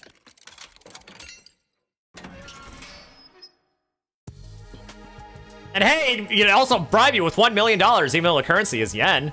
Presumably in the TRC. Sir Takumi! Hey, Lady Eva's out and about now! Why have you done such a thing? Yes, as you can see, I let her out. But why? I intend to let her join the rescue team. Huh? I explained about the bomb in Eva's body and the remote detonator we had made to trigger it. And you really think this will work? If you feel she's acting suspicious, you can press the button to blow her up yourself. Huh? I put the remote detonator into an astonished Hidiko's hand. Now do you feel reassured? Hideko fell silent at my words. After a few moments, she said, have it your way. Thank you for having me on the team. I look forward to being useful to you. Yay, Ava! I love Ava. All right then, we'll be right back. With Ema. Good luck. Stay safe. The rescue team set off for the enemy relay station, where Ema was being held captive.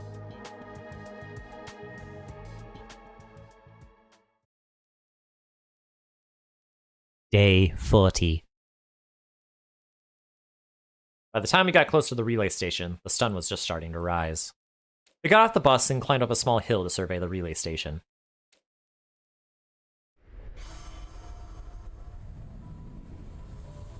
Yep, just like we left it! Just like before we left it! Where exactly Ema is being held in this base, but that doesn't matter. Let's just bust in there and start kicking ass and taking names. Yeah, you guys already saw how that commander could fly. That has to be Quenzele. Quenzele? Is that his name? Yes, and he's an absolute creep. Feel free to make mincemeat out of him. Oh, Ava doesn't like him, huh? A flying enemy? Sounds like a headache already. How do we even get to him? Should have ride out of the sky! We'll be fine with my specialist skill on our side. I'll whip up some surface-to-air artillery and knock him down in one shot. The thing is, I'll have to start crafting it after he actually appears. Why? Can't you just make it now? This particular weapon can only hold its shape for 5 minutes. Well, isn't that convenient? Its internal pressure will cause it to explode. I don't remember this happening! Got it. Guess there's no helping it then. Okay, guys, let's do this. Special Defense Unit, move out.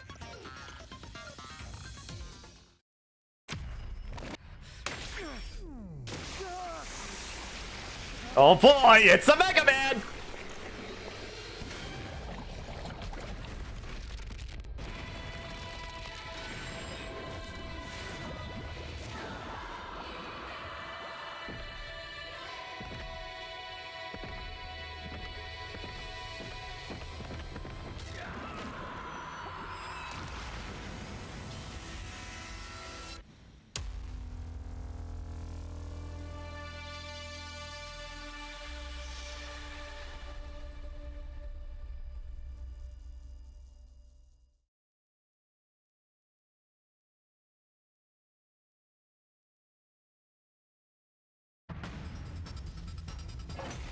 All right, here we go.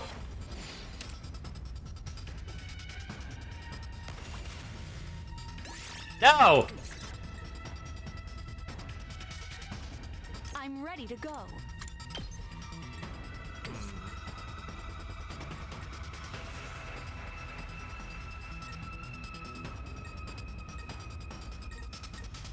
I want to try to keep these. Good to go. Say when. Time to use it. Thank you very much. My turn. Got it. Ready whenever. I'm taking the wheel.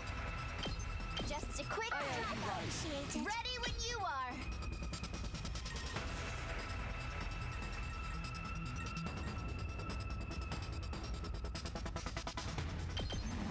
Take this. We did it. Now then, to business. Time for battle. That's it. Right here. All right, let's get started. I'll chop you to pieces. Broken so soon. I'm good whenever.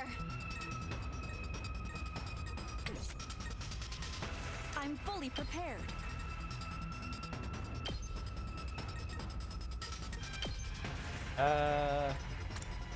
Do want to take care of.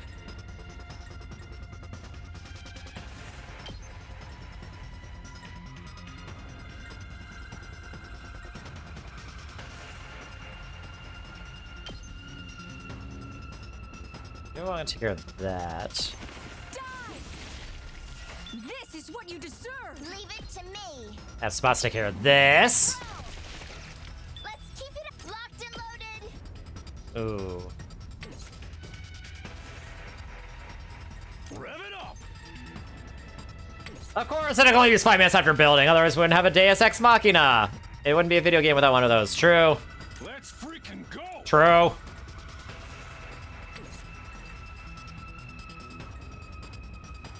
Leave it to me. Ooh, actually. Take this. Ready when you are. Let's roll. We did it. Dang, look at that. Let's go.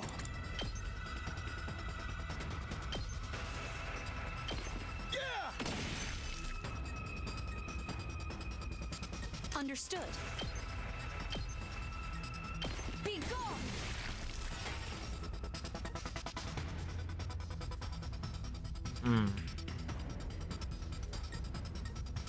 Let's give it to him.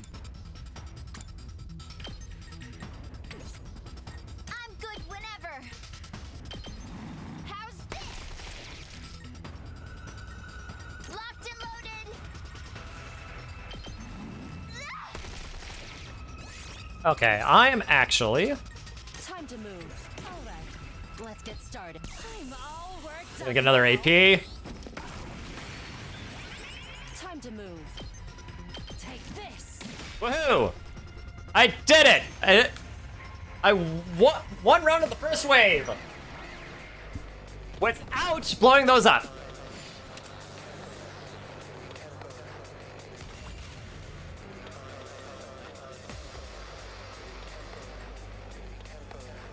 I was hoping that it would be possible. They said it couldn't be done. They said it was. They said I was mad.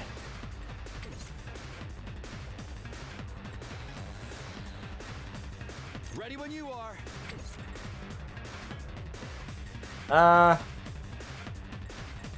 So. I've got this. Let's do this. Yeah! All right. That out of the way. I'm fully prepared.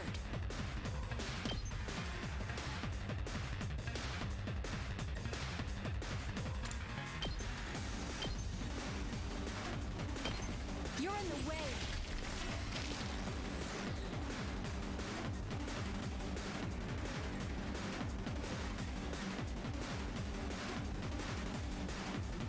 Say when.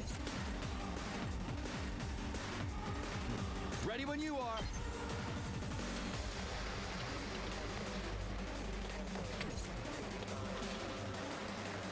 Ow. Honestly, a lot of these Datamars are kind of spread out a little bit. Hauling ass!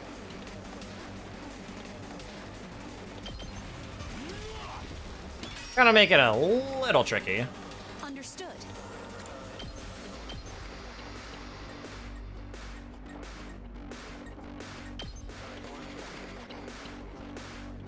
Take this. You're finished. I'm ready to go.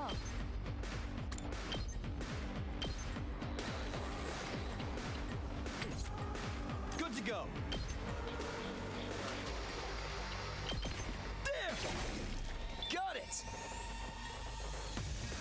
Here we go.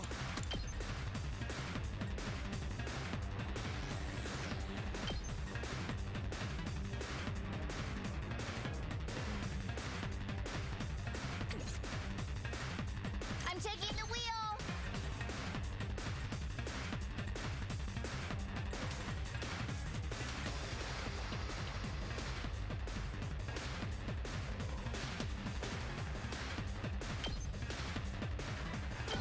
Yeah, it's supposed to be fine to go up here.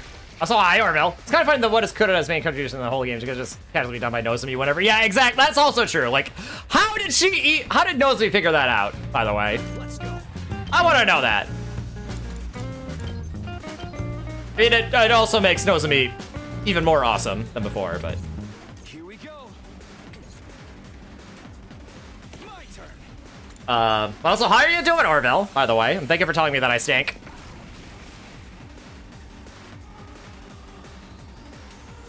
Now then, to business. Die!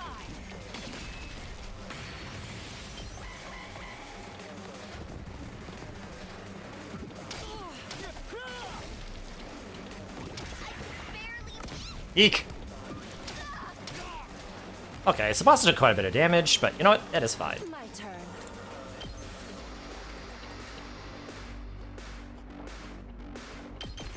How's this? Ready whenever.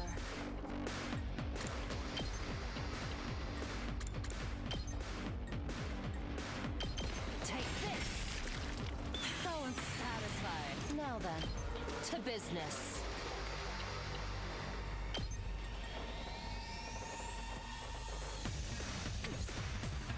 My turn. I'm giving you an attack boost. Hardly contain myself. Ready whenever. I'll put this to good time for battle. I'll chop you to pieces. Woohoo! 10 damage in one strike. I'm good whenever.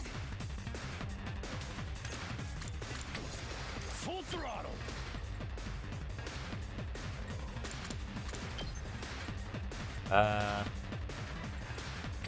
Oh, you're good recently. You had a pet die? No! Oh, I'm sorry to hear that. You get another one named Peanut. Ooh! Oh, lovely. How is what kind of pet is Peanut? Is Peanut a doggo? Or a kitty? Leave this to me. Oh.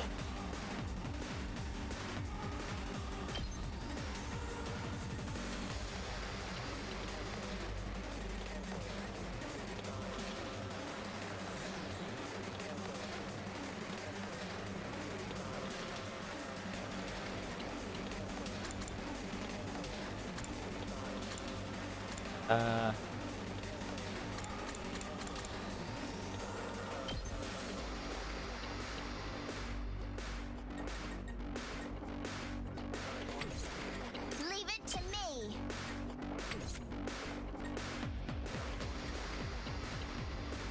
Let's go. Take that.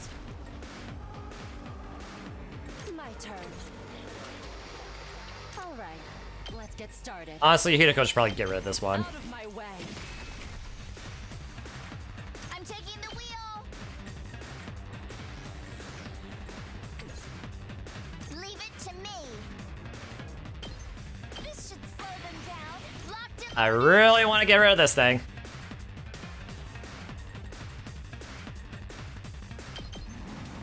Watch out.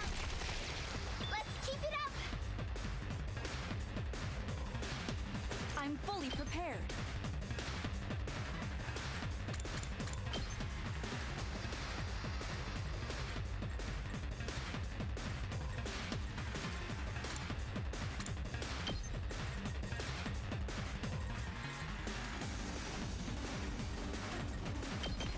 You're in the way.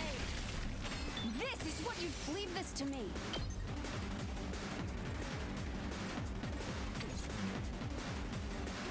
Let's do this.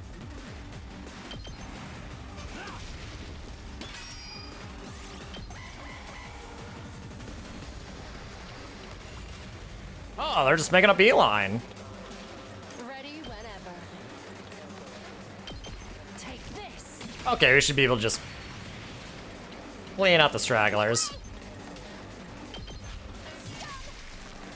My turn at last. Bonk! What this looks like. Hauling ass. Let her rip.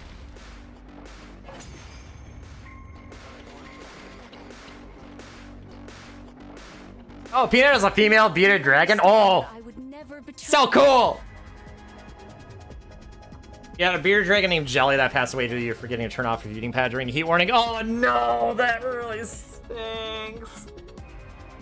Oh, I'm so sorry to hear that, Orville. That really stinks.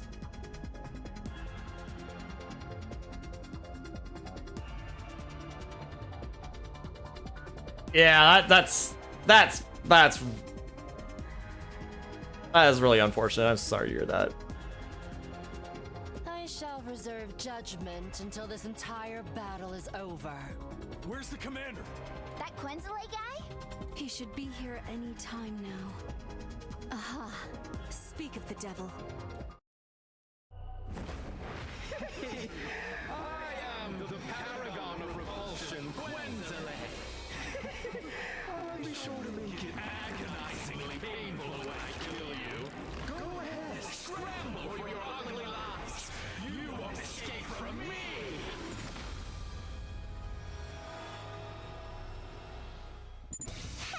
He's finally here. Like moths to a flame. Everybody, cover Kurata while she crafts the artillery. Understood. Got it. Ba-da-da. You know, say insane is far away, then you remember that we were at the enemy base. Yeah, yeah. You know what? I'm not complaining, though. Here we go.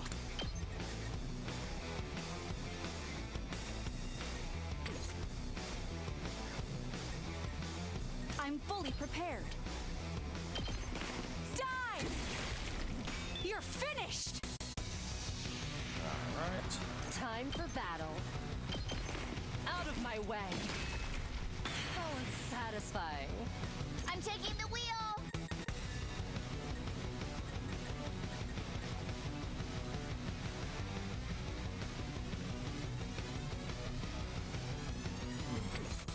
Understood.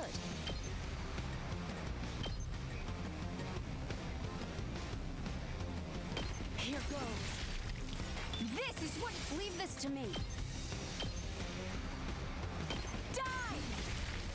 You're fit! I'm fully prepared. You're in the way. This is what you just understood.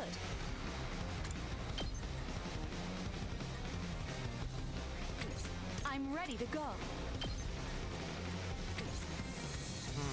Alright, well, that chain happened. I've got this. That's it. Let's freaking go. Yeah. Oh yeah.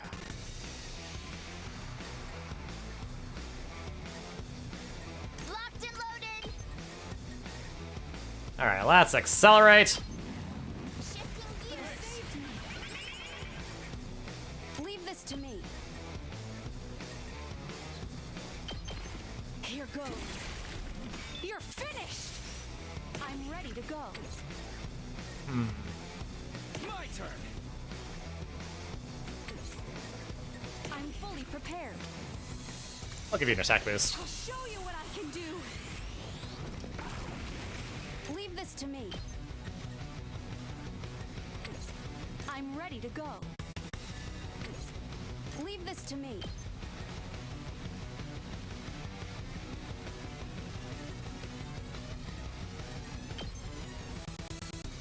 Take this.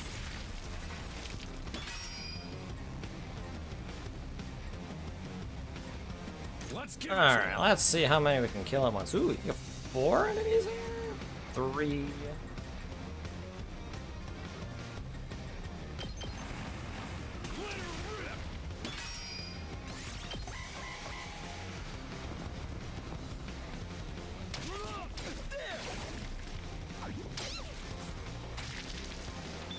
Yay! Bleed! Ready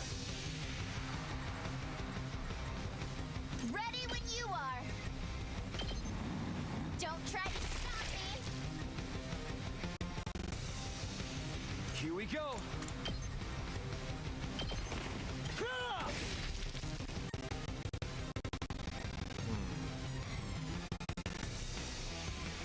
Okay, theoretically we can actually do this. I'm good whenever. Out of the way. Let's do this.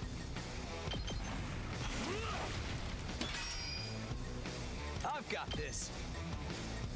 Alright, let's miss Hemo Anima again. You know what? Give me an attack boost. Not bad. Ready when you are. And we need a last yell. Gotta have last yell. I've got this. It's set. Told you it wouldn't take long.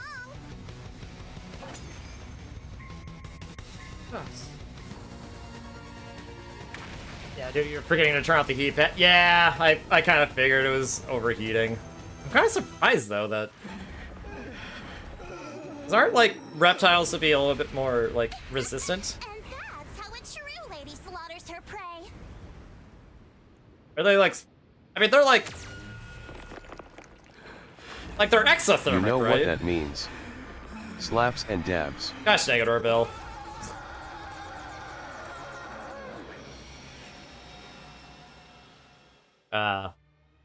But yeah. Paragon or Revulsion? Quenzele.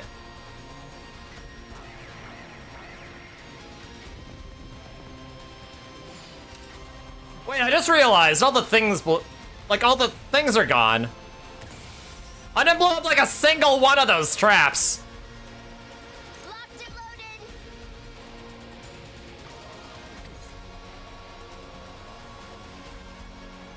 Let's go.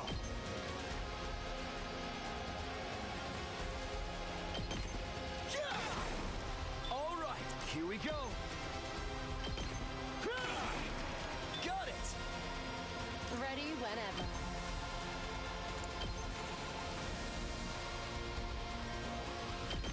Die. Time for battle.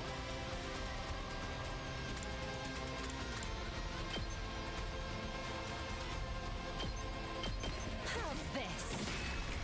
Broken, so my turn.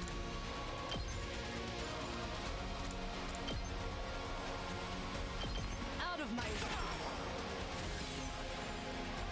Alright. Hauling ass. Nah, I definitely want to get rid of this guy. Knocked it out of the park. I'm ready to go.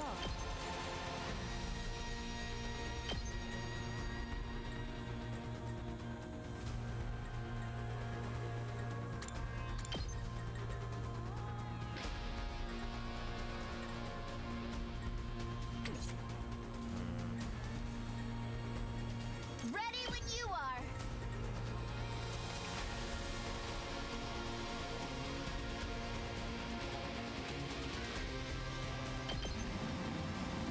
Watch out.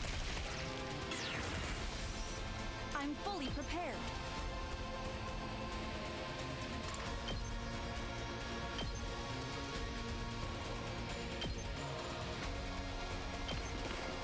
Hang in there. I will do all I can. Die! This is what you deserve. Woohoo! Understood. Last gel coming in clutch. You're fit. I'm fully prepared.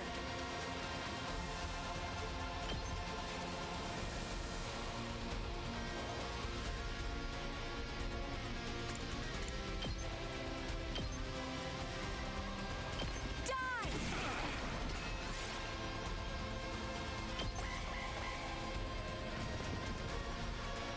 Ugh.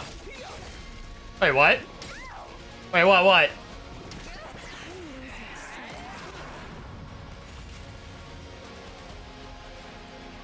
Time to move. Take this. So unsatisfied. Now then, to business. Life or death? I'll chop you to pieces. Broken so soon. I'm ready to go. I will be of more use to you. I'll put an end to this.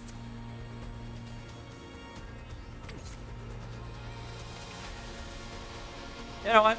Kneel before me. Let's try one of these. I'll take care of this. Let's set up the metal fences. This will show. Yeah, good luck getting to the bus now! Let's go. All right. Time to move. Die. Time for battle. Chop you to pieces. All right. Let's fix this. Actually, I think we win. I'm fully prepared. I'm ready to go. I'll kill them all at once.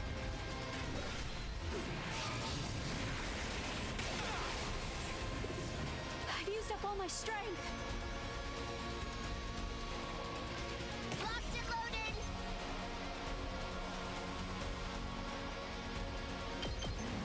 Missile! Tenta missiles!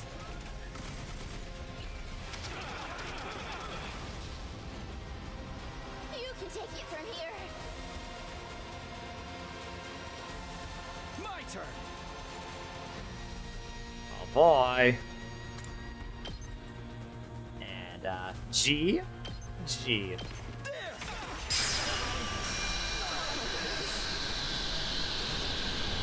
Oh, he's on the line, not like this!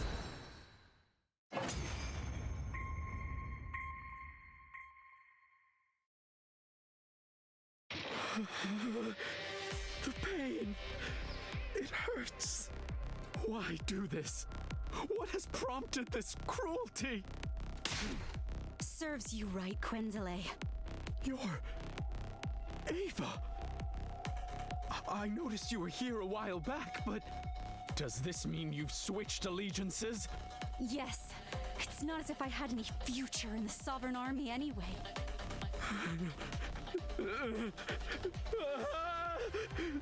Suddenly, Quenzele broke off and stared at something behind us. Overlord Vashnes! What? We all turned around at the same time, but... Huh? There's no one there. Look! A distraction! Don't tell me. We turned back around, but it was too late. During those precious few seconds, the defeated commander had disappeared completely. Gosh dang it! Bro was actually like, look! A distraction! And everyone fell for it. Everyone went, Okay, I believe you. gosh dang it. He got away? Freaking coward. I guess you could say that Quenzele has been quenzeled.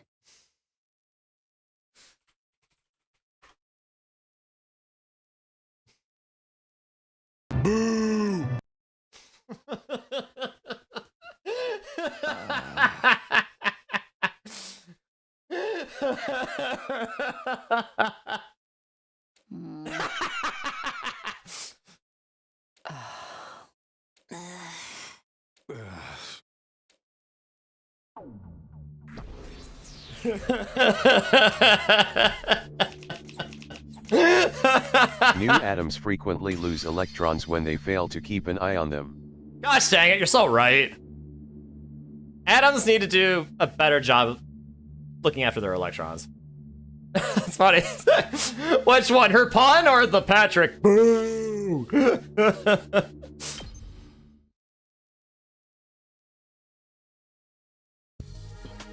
After the battle, we split up to look for Ema.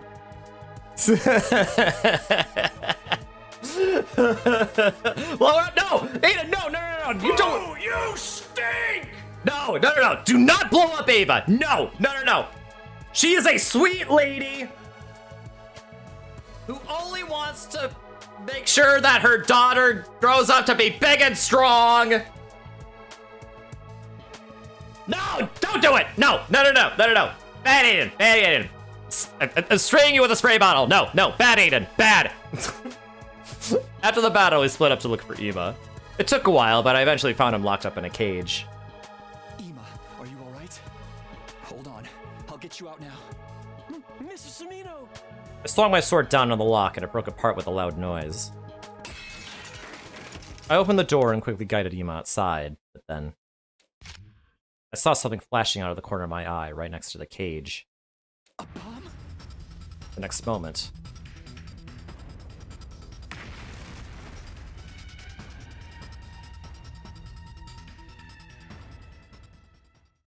what?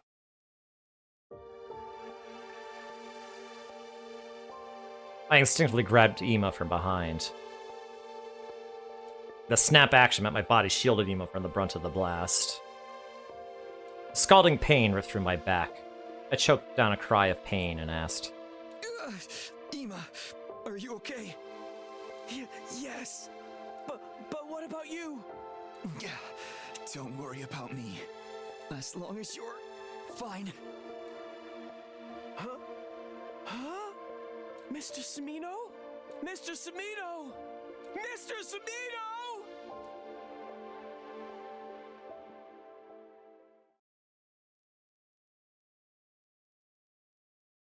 Day 50.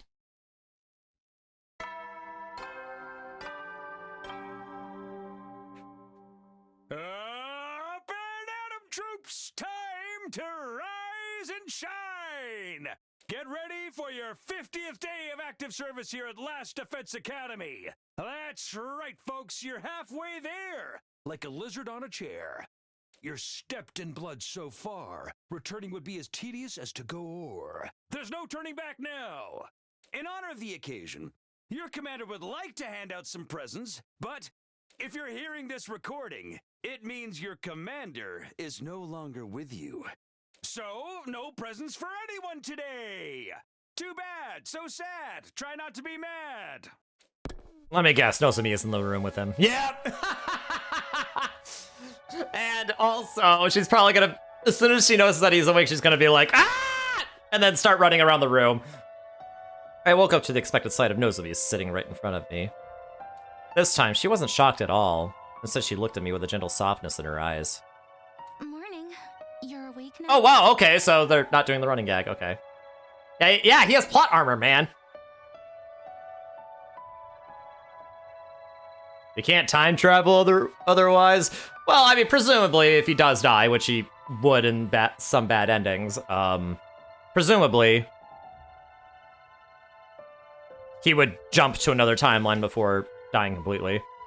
Assuming the mechanics are the same as in, like, you know, the Zero Escape series.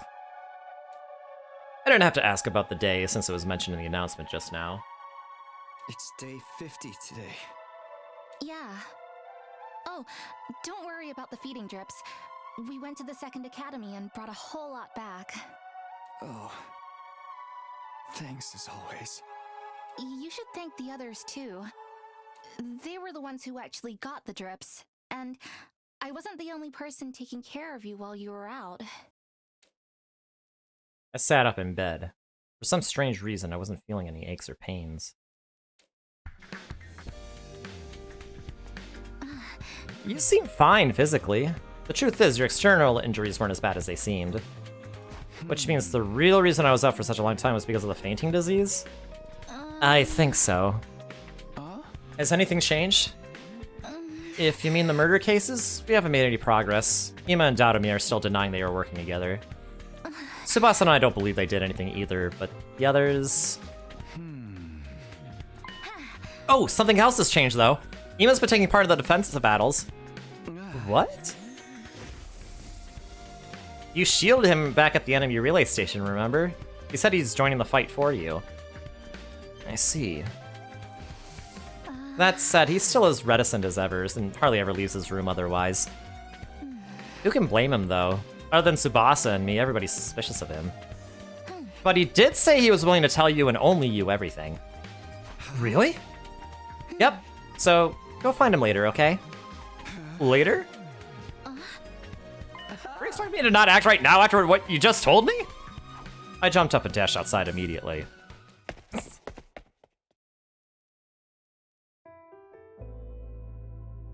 Yeah, that's spinning them bars. I already know he was dead. Well, it was pre-recorded, so... So he has the pre-recordings on as like a a contingency measure. So it's not that he knew he was dead. It's just Mr. Sumino. First of all, thank you for saving me that day. From the bottom of my heart, I thank you. Don't mention it, really. But I really want to hear from you with some answers. Ima nodded firmly. I was going to tell you everything after you woke up anyway. Not only because I owe you a debt of gratitude, but also because I'm now sure you couldn't have been the killer. Because the real killer would never risk his own life to save me like that. It is my deepest desire to find the person who killed my dear sister, and then smash their face in with a hammer over and over again until there's nothing left of it. Yet I am but a detective's assistant. I do not deal well with deductions. So I've decided to entrust this earnest wish of mine to you. I have the utmost confidence that you have what it takes to bring the truth to light. I intend to do just that as soon as I get some answers from you. Now, first of all, why didn't you kill Dadami? What? You think the killer is one of us, don't you? Yeah. Yes. When Kaku's body was found, you and Dadami were the only ones not in the gym. Unless you were the killer. Or unless you were the killer, but that can't be, right? Of course not! If so, from your perspective, only one other person could have been hiding in the storeroom at that point in time. None other than Dadami. Yet you didn't go smash her head in with a hammer until there was nothing left. Why not? Mr. Sumino, I see what you're getting at, and you are right. It was because I knew it was possible for someone else to have been my dear sister's killer. Because there's a hidden exit in that storeroom, right? He nodded slowly in response to my question.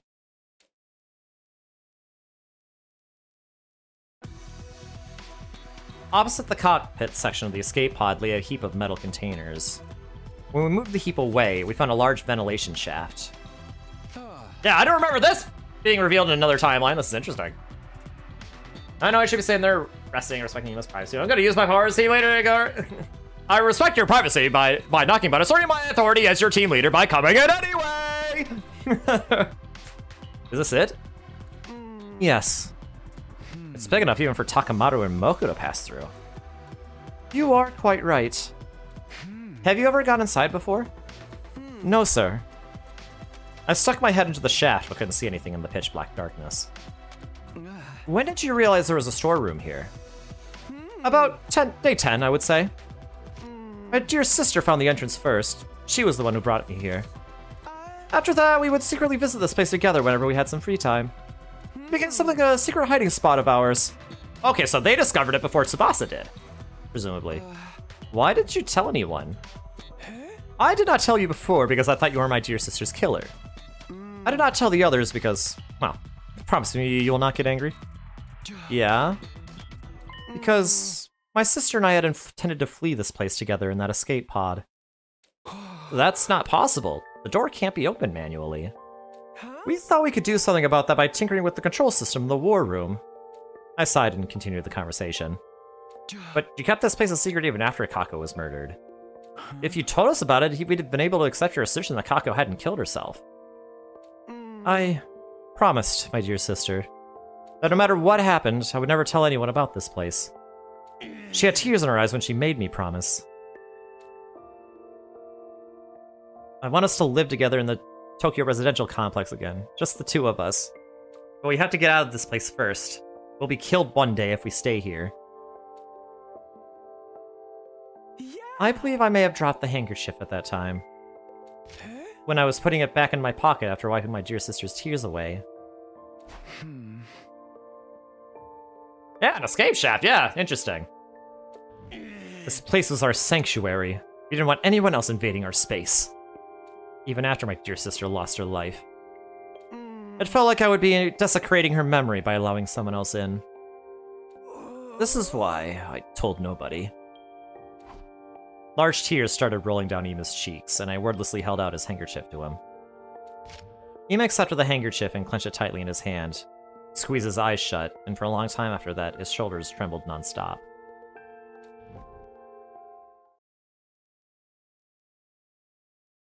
After Ima had calmed down, we climbed back up to the surface. Tsubasa was in the garage as usual when we stepped inside. Ima? You're an unusual sight around here. Even more unusual than me being awake? I mean, I already heard about you from Nozomi. She's been going around telling everyone the news, you know. Anyway, what's up? I just want to know if there's a recon drone anywhere around here, with lights and cameras if possible? Yes, but what do you need it for? It's kind of hard to explain. Can you just come with us and bring the recon drone? We need it to solve the case. Tsubasa blinked a few times in quick succession at Ima's words. Alright, give me a sec. Twincest but cute, but twincest but cute! Uh-oh! If there's a ventilation shaft here, that means... I see how it is now. Yeah, exactly. If Kaku was killed, the presence of the shaft makes everybody in the academy a suspect. Including the Safers for Shoma's case. Including me. You still brought me here. Does that mean you trust me? Kinda, sorta. You don't sound very sure. I'll take it, though. Okay, let's start. Thanks. We used the drone to investigate the ventilation shaft. As a result, we were able to make a few major discoveries. Right. In summary, this is what we learned. First of all, the shaft bends in a zigzag shape a few times and extends toward the school building. It splits into a grid structure halfway and connects to different parts of the building. Anyone using this can basically exit from anywhere they like. So is there someone an imposter? It's a Mogus! However, the bends are extremely narrow and people our size can't possibly get through them. Only some of the body the size of a small child could have gone through those bends. I'm more concerned about what we found halfway. Yeah, me too. This thing, right? This thing that caught on a protrusion on the interior wall. Thankfully, we were able to retrieve it because I had the foresight to attach a robotic arm to the drone. It's a piece of cloth, right? A square, green piece of cloth about an inch long. I looked at Ima, then Tsubasa. They looked back at me with wide, questioning eyes. It was apparent they hadn't yet realized the grave implication behind this. Maybe a certain incident that had blinded them to the existence of that possibility. That Shoma was in the ventilation shaft? I put the piece of cloth in my pocket, looked them both in the eye, and said, Tell everyone to gather at the gym at 7 p.m. tonight. Huh? This is quite sudden. Please, just do it. They turned to look at each other. I don't mind. What will you be doing until then? Well, you'll see. I had enough proof to make my case, but I wanted just one more piece of key evidence. So I went to the back of the school, to the place where Shoma had been stabbed. I spent a few hours thoroughly investigating every nook and cranny. Before long, the sun set, and my shadow started growing longer. It was at that time that I found something.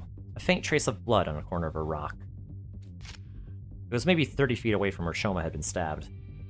I didn't think blood from this injuries could have sprayed that far, which meant...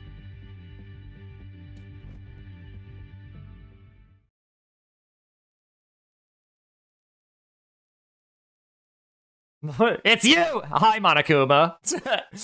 Wow! Well, if it isn't Monokuma! I entered the gym at 7 p.m. sharp to find everybody already gathered there. Yeah, how are you doing?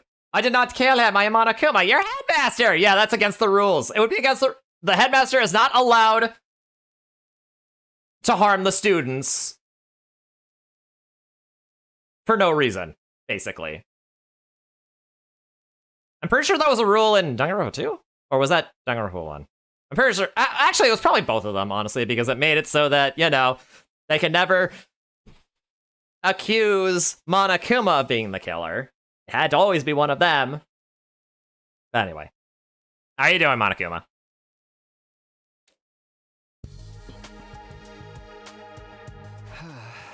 Ava, you're here too? Yes, I have received an official release. I have been given Eito's room and do not have to sleep in the cage anymore. All credit goes to Takumi and Tsubasa. The remote detonator you suggested has allowed everyone to accept my presence with the greatest peace of mind. I duplicated the device and gave a copy to everyone. I'll pass you yours later, Takumi. No, I don't need one. That aside, what are we all here for? Well, you see... I turned my gaze upward, then slowly lowered my head. I figured out who killed Kako and stabbed Shoma.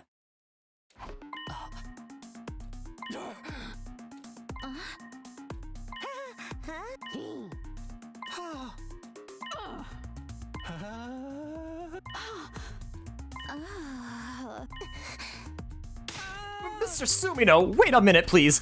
You just said with absolute certainty that my dear sister was indeed killed? Yes, the situation points to that fact. Who did it? Ima, I need you to promise you something first. Promise you won't lay a finger on the killer when you realize who they are. I won't tell you the truth unless you promise me that. I saw him gritting his teeth with a scowl on his face. Still, he nodded firmly and said, Fine, I promise that. I won't lay a finger on that accursed scum. Good. All right. Much as I wish I didn't have to do this. Here goes. Oh boy. Oh boy. Hold on. Hold on.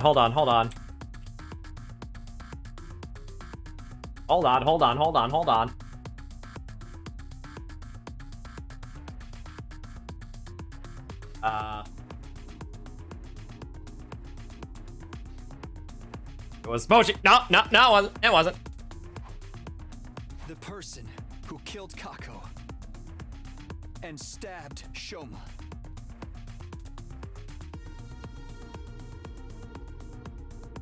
It was. The name of that person is...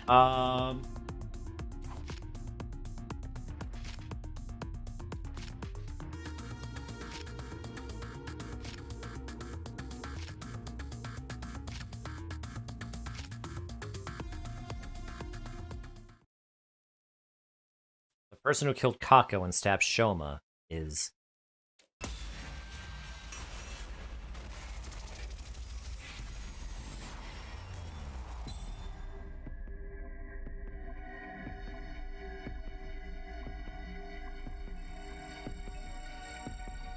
Oh.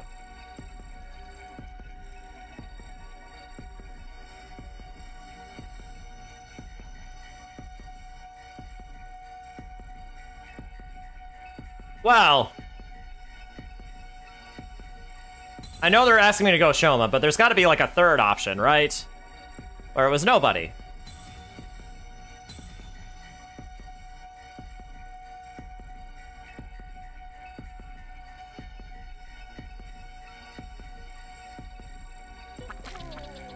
Who are you people? Hi? You got viewed, bruh? I guess I got viewed. Hi, how you doing, Crimson View? Oh, wow, you're also playing 100 Line. Hi! Hi! Oh my gosh. Dang. Well, how was your 100 Line stream? What? Well, okay, don't tell me what timeline you were doing because I don't know if I put down that timeline yet. How are the dead people options? Well, Aiden. Just finished his first 100 days, so he can't stick around for spoiler reasons. Yes, absolutely! Absolutely! Yes! Big spoilers here! Do not look! Do not look! please, yeah, and also please take care of yourself and also, you know, de-stream and eat and drink and stuff like that. But I appreciate the raid regardless. Yeah. If you just finished the first timeline, oh yeah. Big spoilers, man. Big spoilers. Is anyone just seeing this delays or just wait? What delay? Oh, wait, like stream delay?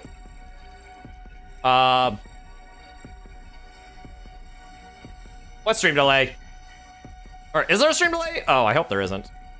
Oh, I apologize for that.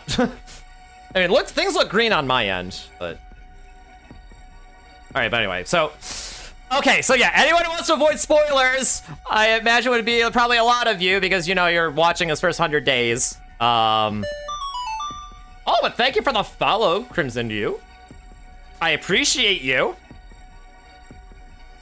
I really do appreciate you. Thank you for the raid again as well, man. I appreciate it. But yeah, but hey, what did you think? Isn't it awesome, though? Isn't this game awesome?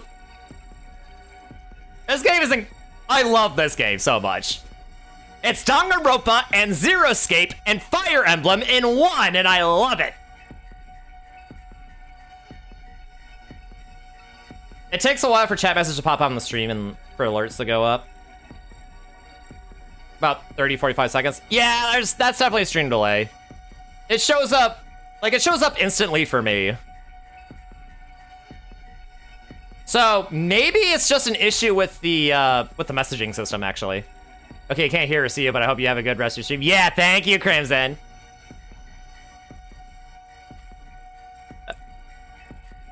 Let me type a response here.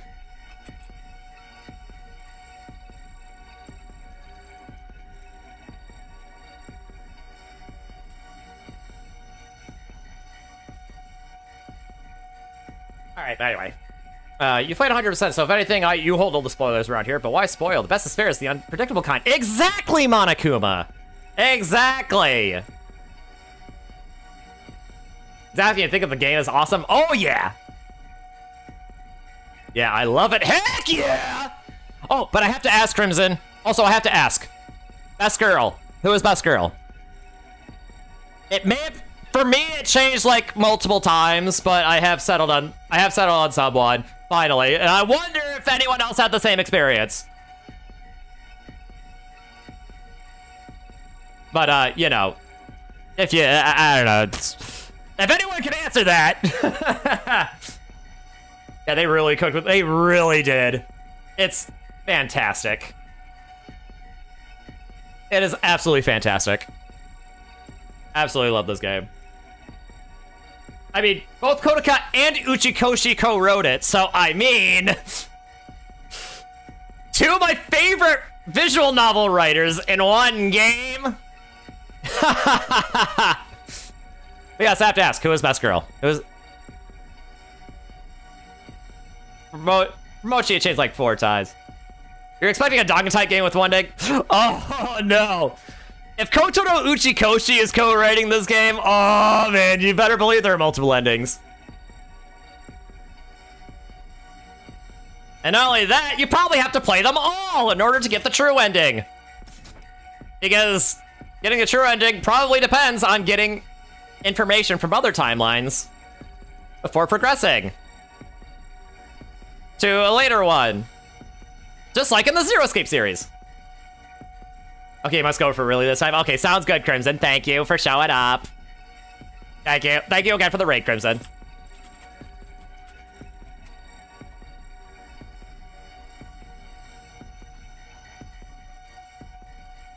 Yeah, have a good night, Crimson. I hope you have a great rest of your night, and I hope, and I wish you luck in your first, like, in your first do-over. It is a trip. But anyway, okay, so let's make our accusation, shall we?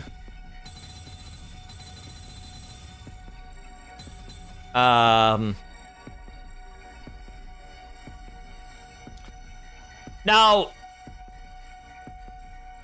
but here's the thing, no one did.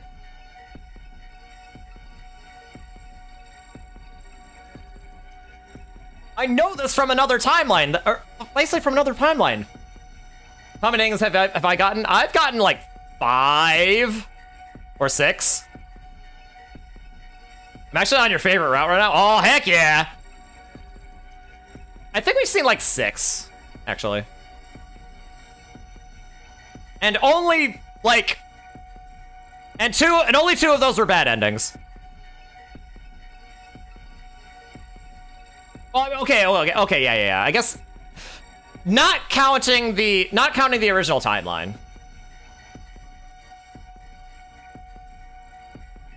That timeline 7 endings. What other timelines have I done? Well, we've done the Killing Game one, the Coming of Age one, and the comedy one.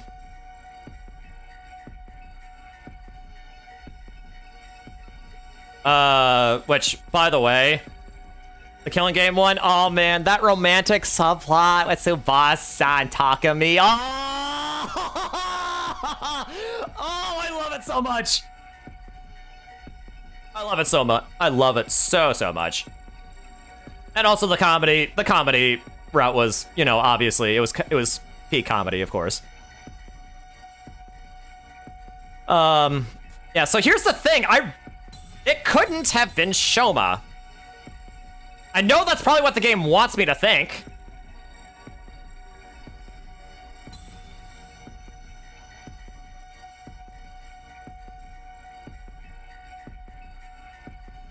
But here's the thing. Because of the Killing Game timeline, we've kind of deduced that the mastermind has control over dead bodies.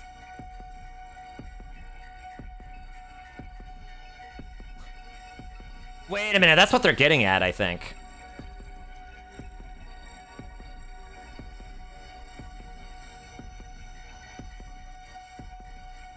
I think that's what they're getting at.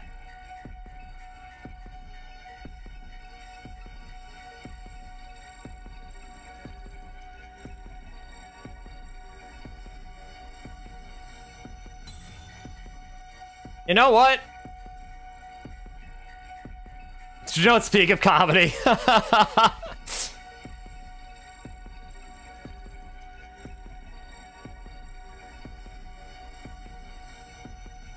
that's basically the Aiden basically has the summary of it. Here's the thing.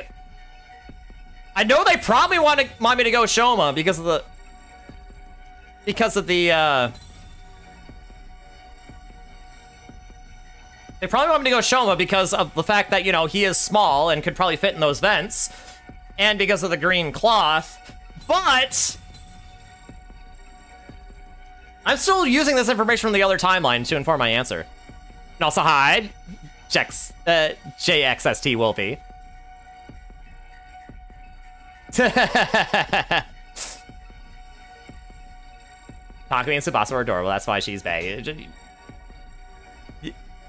She is awesome. I do love Tsubasa. Especially after that timeline. Because it's just so sweet. Obi-Wan voice, that's why I'm here. Hashtag best mod. Yes, Aiden. Okay, so yeah, I'm going to do something really... Yeah. So I'm going to do something unorthodox. I'm going to try to think how Uchikoshi is going to think. I'm going to think that he is getting me to actually pick Eito because of the Killing Game timeline. Maybe. Is Eito the one behind this?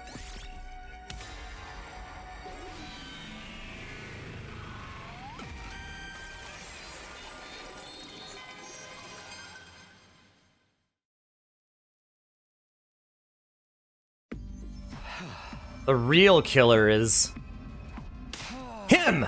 Eito Aotsuki! Oh, wait.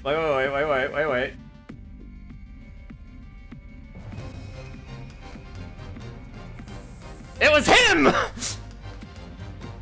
Also crazy that he has himself as an option. Yes. I mean, yes.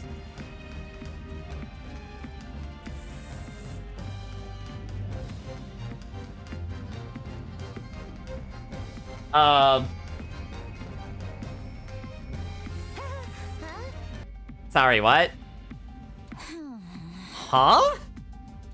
Ato's long dead, though. Yeah, you killed him yourself, Takumi. What the hell? I don't get where you're getting at all, and I think that makes you the killer, Takumi. I feel the same.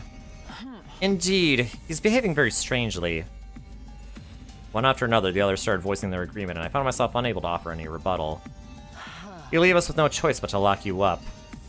Wait! Wait, this is a mistake! I was just...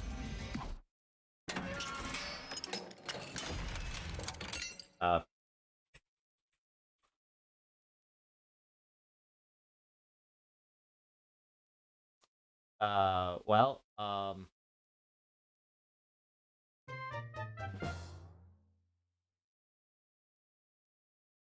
really need to have that as a... I really need to have that on the frickin' soundboard.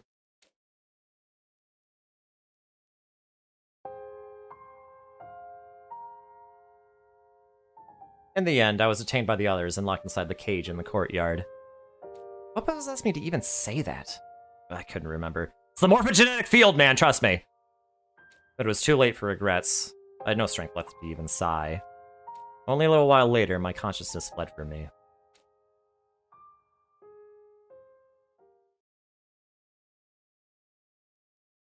Day 99. I had no idea how long I was unconscious. When I next opened my eyes, I saw that the cage had been unlocked. Unsure of what that meant, I pushed the door open nervously and stepped outside. Oh boy. Oh boy, am I gonna start playing the 999 music? Oh boy, I'm starting to get knife ending vibes from this.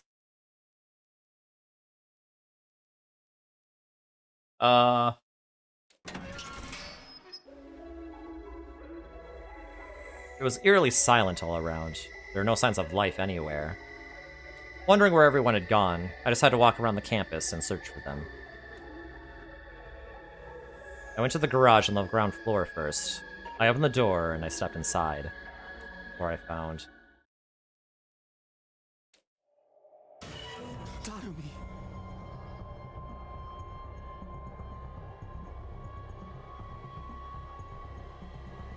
Oh boy!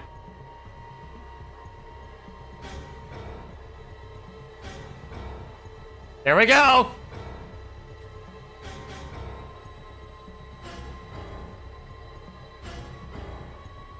I hadn't even needed to check. She was clearly already gone. I went closer and touched her arm anyway. It was scaly and dry to the touch. It had been quite a while since she passed. I checked her back and saw a large gaping hole there. Her heart had been removed through her back. Why would someone do this? I put that disturbing thought aside and quickly continued searching for the others. My next destination was the library. As soon as I entered, I saw... Kyoshika. I checked her body. She wasn't breathing and had no pulse.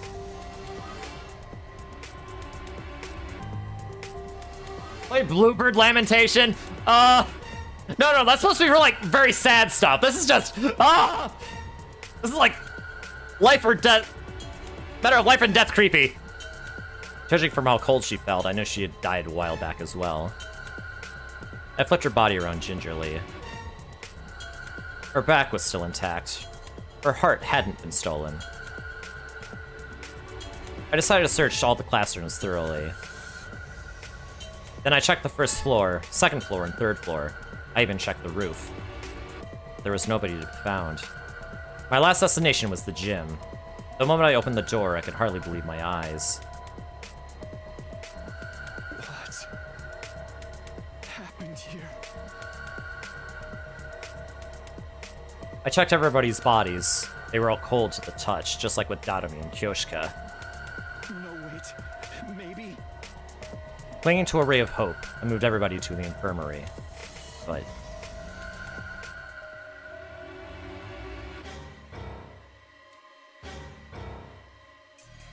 too much time has passed since death. Impossible to revive, was all the monitor would display. I thought I heard the sound of my heart breaking when those words flashed across the screen for the 6th time. I felt nothing. Not even sadness or despair. Actually, we should also do this song now. Hold on.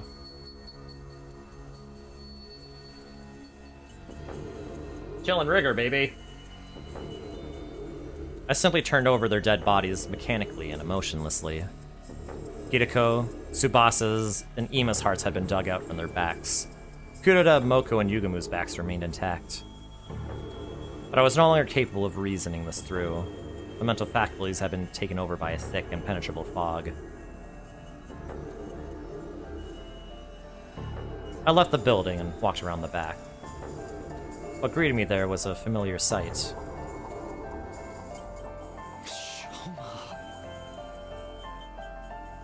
The sight of a dead body that had been divested of its heart. I wondered where my own heart had gone. I could no longer feel it beating like it had stopped. It felt like time had stopped, like the world had stopped. Everything had stopped. But time had not stopped, as proven by the gradual darkening of my surroundings. I wandered around the academy with no purpose, until I finally stumbled upon the 10th dead body. To be more precise,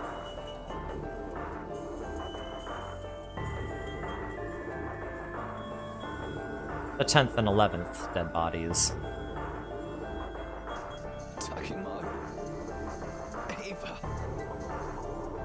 I checked Takamaru's back. His heart had been taken, ripped out of his body. Ava's back was untouched. No other part of her body had been cut either.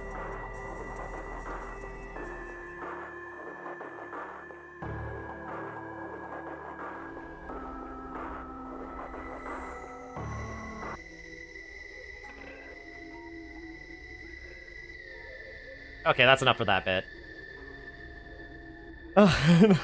Never reason to live anymore. It's okay, we have the morphogenetic field. I stood rooted to the spot in a daze for quite some time, and a passing, soundless breeze blew past. The breeze jolted me to my senses, and the gears of my head started turning again. 11? I was put in the cage on day 50. How many survivors were there at that time? Including myself, there were 13. The very next moment, a great amount of blood suddenly started spurting out from my neck. Oh boy. Okay, never mind, we're going back to the bit.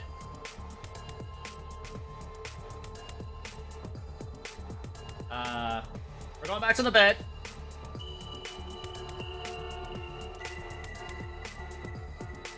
This is actually the knife ending, holy cow!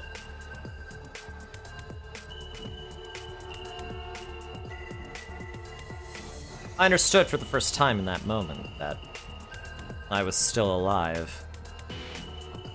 At the same time, I realized I would be dead in 2 seconds. But I had no way of telling if that prediction of mine came true or not. Because by then, my existence had already been erased from the world.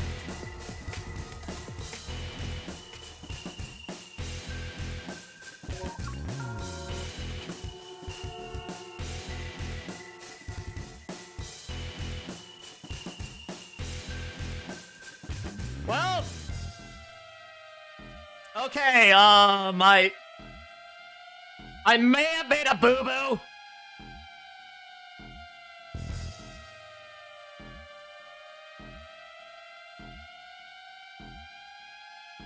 I made a boo-boo.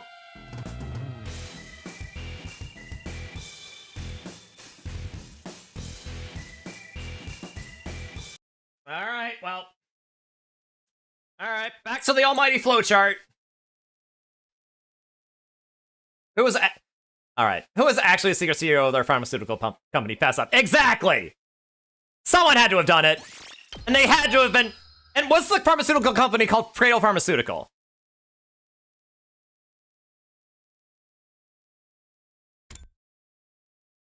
Surely, yes.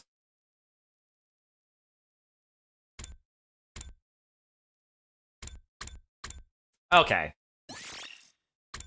Yes, they are. Okay, so they were trying to get me to. They were trying to get me to go with Shoma. Okay.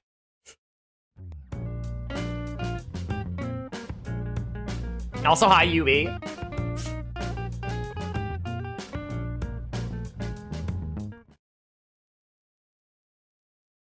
Ariel, we're good. We just we effectively just got the knife ending of this game, or perhaps one of the knife endings of this game.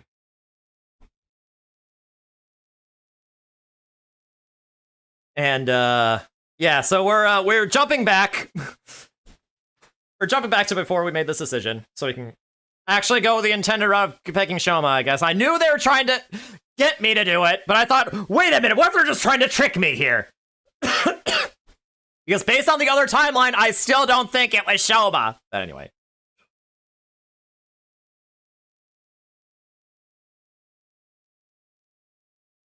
You just don't understand how they do that whole I know who it is thing and then make it a decision point. Well, I mean, that is how. I mean, I thought they were going to try to make it so that the only way that you could actually progress is if you actually got the information from the other timeline, which is actually kind of how it would otherwise go, I think. And if you didn't have the right information, you would go down a separate path. But anyway. I gathered at the gym at 7 p.m. sharp. Everybody already gathered there. Actually, no. Let's, Oh, no. We gotta soak it in here. Get back to this timeline where nothing bad happens. Ava, you're here too? Yes, I've received an official release. I've been given Eito's room and do not have to sleep in the cage anymore. All credit goes to Takumi and Tsubasa. The remote detonator you suggested has allowed everyone to accept my presence with the greatest peace of mind. I duplicated the device and gave a copy to everyone. I'll pass you years later, Takumi. No, I don't need one. That aside, what were you all here for? Well, you see. I turned my gaze upward, then slowly lowered my head. I figured out who killed Kako and stabbed Shoma.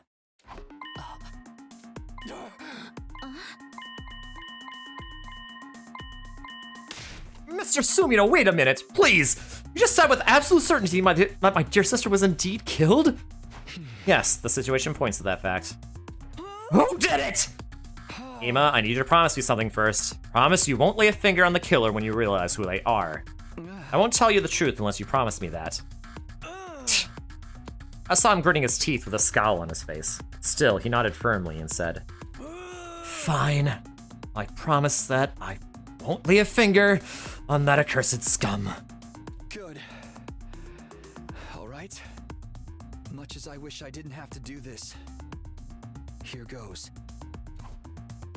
The person who killed Kako and stabbed Shoma. It was. The name of that person is...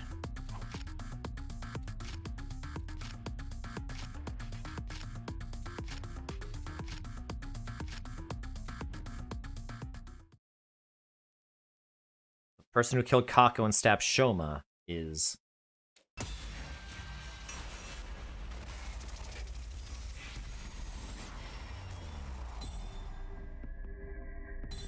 Alright.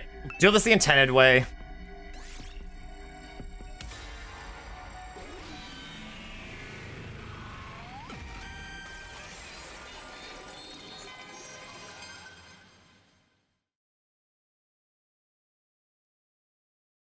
The real killer. The real killer is... You! Shoma Gensaki! Dun, dun, dun, dun, dun, dun, dun, dun. What are you talking about, Takumi? Have you forgotten that I was a victim too? I was stabbed! Stop running your mouth and just watch as I expose every last detail of your criminal wrongdoings from start to finish. Oh wait, are we gonna do a closing argument? We're doing a closing argument segment? Okay, hold on. Hold on.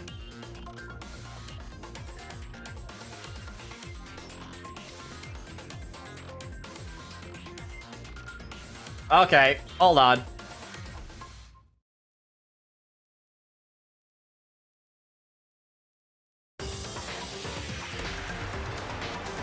Or, okay. I'll tell you what happened in chronological order. Let's start with Kako. Our estimated time of death is between 1 o'clock and 4 o'clock AM at base 27.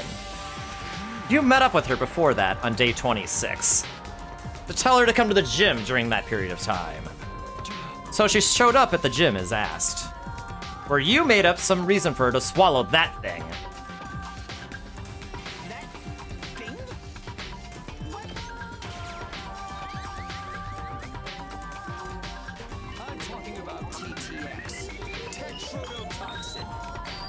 It's extremely poisonous. Ingesting just 1 or 2 milligrams is fatal.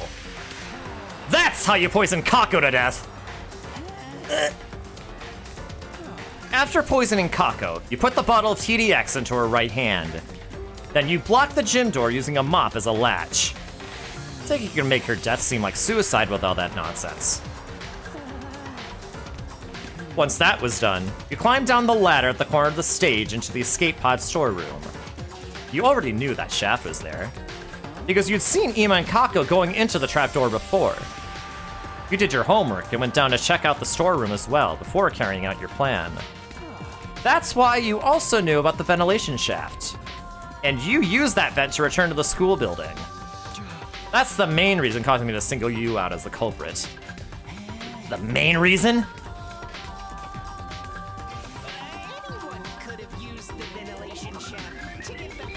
Yeah, you're the only one who could fit. I can. Because of how the shaft bends in a zigzag shape and extends towards the school building. The bends are extremely narrow. Only someone with a body the size of a small child could have gone through those bends. In other words, the only one who could have gone through those narrow bends is you, Shoma. You can't say that for sure! A girl who's flexible enough could have passed through as well, right? No, it's physically impossible. Anyway, there was something left behind in the ventilation shaft. That's what's going to serve as irrefutable proof of your guilt. Irrefutable proof?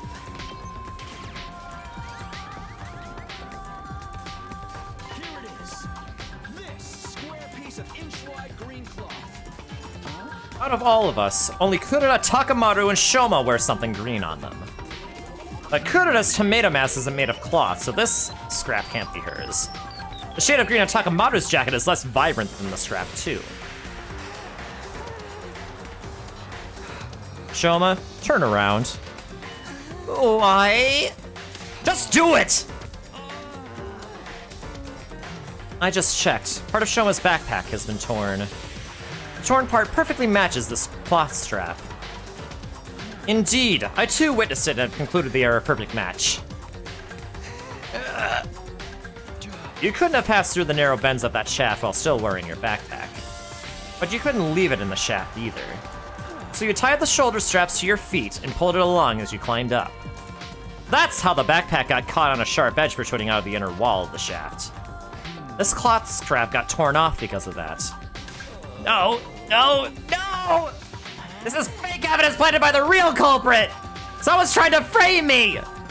If that was the case, why would that someone stab you? That one act would completely divert all suspicion away from you.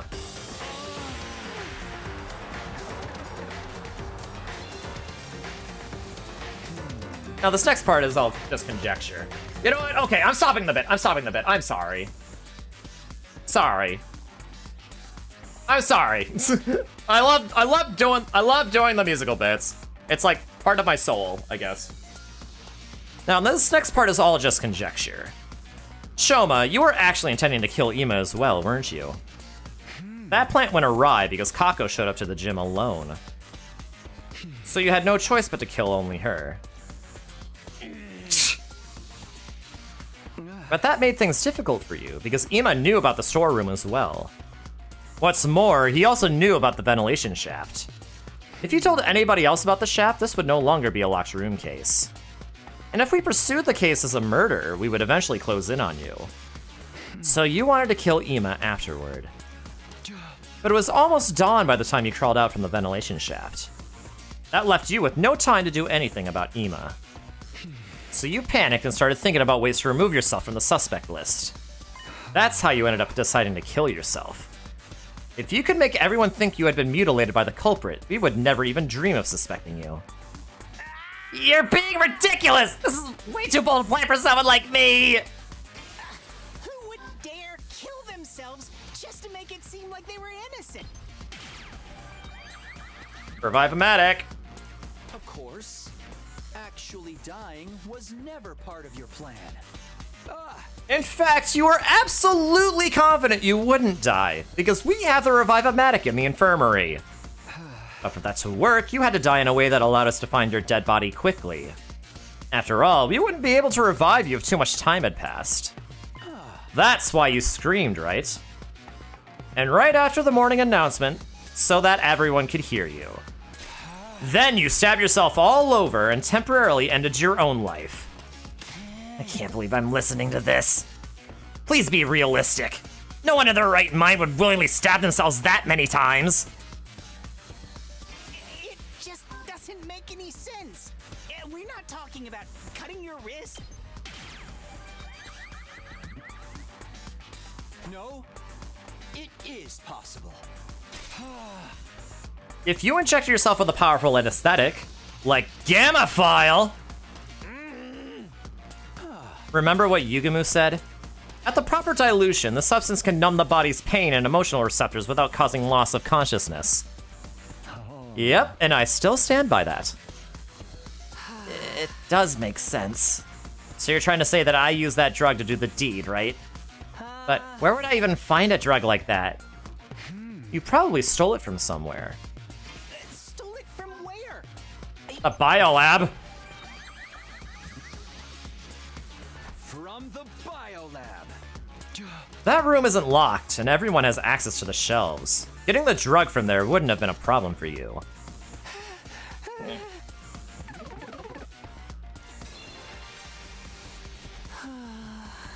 Right. Assuming that I did inject myself with that anesthetic. How did I get rid of the hypodermic needle afterwards? When you found me at the back of the building, was there anything like that on me? There wasn't, right?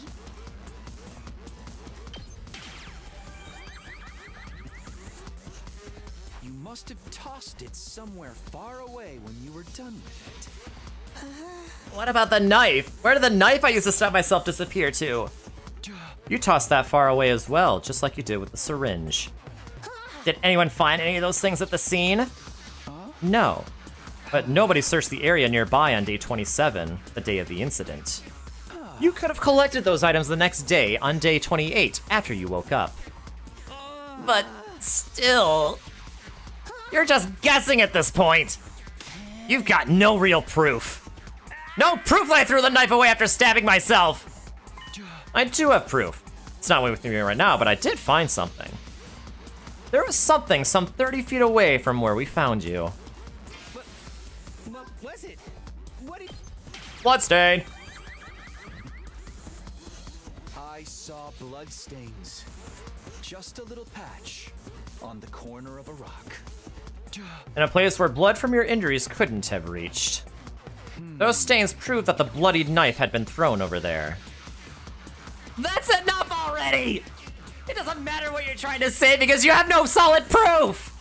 The green cloth was the only piece of substantial evidence you managed to produce.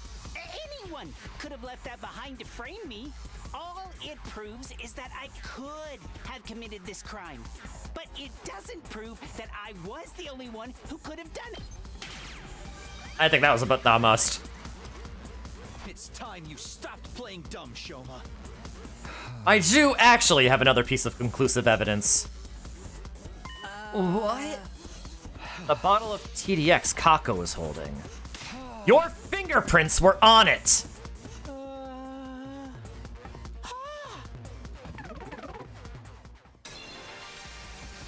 That can't be. It can't be. It just can't. It can't. My fingerprints can't be on that bottle. I was wearing gloves when I... What? You fell for it.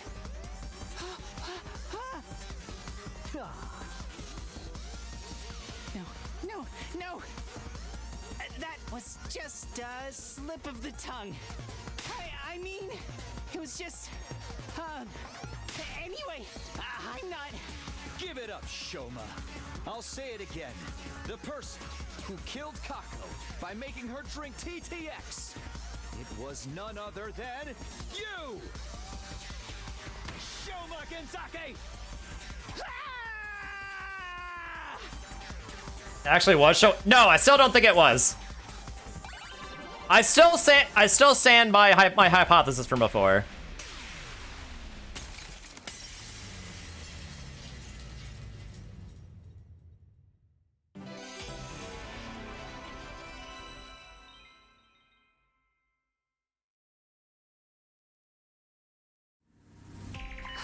Takumi, you got a few things wrong, but for the most part, you were correct.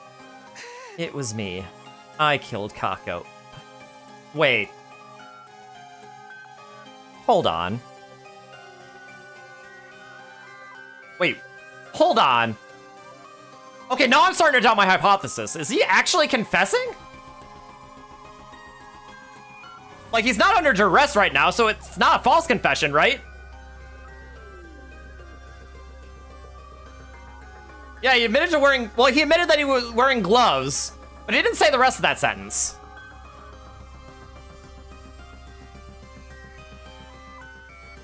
Okay, what's going on here? Back off, Ema! You promised! So, which parts did I get wrong? The entire premise to begin with. I did not kill her of my own volition. I was ordered to do so by a certain someone. Let's call this person X for now. Stop trying to make excuses for yourself! I'm telling the truth. Please believe me. Tell us more about this order you received. Just before dawn on day 26, I woke up to someone tapping my cheek. When I opened my eyes, X was there, right in front of me. You didn't lock the door? I did! I think X was already hiding inside before I came in. Under the bed or something. Yeah, he did say it was a direct response to that. I mean, yeah, I guess that is, honestly, that is kind of an incriminating confession there. For sure. Oh, boy. Yeah, who is X? What did X say? X said... I killed Gaku. Whoa! Intend to make you my next target. It's the culprit from Danganronpa! It's the gray guy from Danganronpa! Oh my god! But I'll let you off if you follow my instructions. If you go against me or tell the others about my existence, I'll blow up the bomb inside your body immediately. Yes, the bomb planted in all of your bodies by that robot known as Zero. Perhaps her name starts with X and ends with Poncer. Sponsor. Gosh dang it! Damn it! Who is this X person? I don't know. They were wearing a long black poncho. They wore a mask over their face and used a voice changer to hide their real voice. That sounds like a fake stabber you made up to fool us. I mean, it's true I wasn't stabbed by a person of that description, but that person definitely exists. What happened after that? I followed X's instructions. I didn't want to be killed the way Gaku had been. X came up with the entire plan. They told me about the ladder shaft, the skate pod hanger, and ventilation shaft. The tetrodotoxin. It was X who obtained that bottle of TDX2. After that, I simply asked Kako to meet using the script X had prepared. What did the script say? To speak to her on the afternoon of day 26. Kako, I know about the storeroom with the escape pod too! I did some research in the library and found a way to open the cockpit and launch the pod into space! So, would you like to escape from this academy together with me and Ima? If so, come with Ima to the gym tonight at 2 a.m. The plan was to kill not just Kako, but Ima as well. Because they were the only other people who knew about the storeroom. Killing them both at the same time in a locked room would make their deaths seem like suicide. But only Kako showed up at the gym at the specified time, 2 a.m. Why? Kako said this.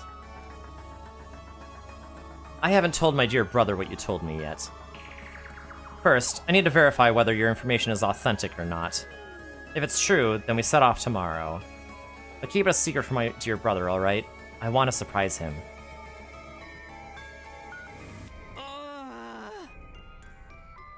I hesitated to execute the plan because she had showed up alone. But X also told me. If you chicken out and do nothing, I'll still blow you up. So, I passed Kako a water bottle mixed with TTX. Takumi more or less covered what happened after that until I returned to the school building. Except, I had not foreseen that my backpack would get torn along the way. After returning to the first floor of the school building, I was at a loss because I didn't know what I was supposed to do about Ima. It was going to be difficult to kill him because the sun had already risen by then. Suddenly, X appeared again. Ima probably knows about the ventilation shaft. If he spills the beans, they'll all know Kako didn't die in a locked room. They'll start investigating the case as a murder instead of assuming it was a suicide. The morning announcement will be playing soon. You won't make it back to the roof in time. Somebody will realize you were out and about before dawn. But rest assured, for if you do as I say, you'll never even make it to the suspect list. That's why you went to the back of the building and... Yes, I had been left with no other choice. But I was hesitant right up until the moment I injected myself with the gamma file. Once I did that, it was as if my sense of fear completely evaporated. Oh, X gave me the gamma file as well, along with a knife and syringe. I'm pretty sure X must have been the one to collect the knife and syringe that I dropped after I did the deed. Because I know I definitely didn't retrieve them. The story thus told, Shoma slumped his shoulders and bowed his head deeply. The silence that followed stretched on until Hideko finally spoke up. I just have one last question, Shoma. Do the words back or heart ring any bells? Back or heart? No, I have no idea. Thank you. Your reaction was the answer I needed. I guess that's that, Takumi? Yeah, X must have done it if Shoma wasn't involved in that particular affair. Everybody was looking at us in confusion. Probably because nobody knew that someone had stolen the hearts from the dead bodies. But not everyone, as we could see from the bad ending. But from the knife ending. Then Shoma started trembling like a leaf, as if he suddenly remembered something. Oh no, that's it. I'm gone for. I told you about X. The bomb inside me is gonna blow up now.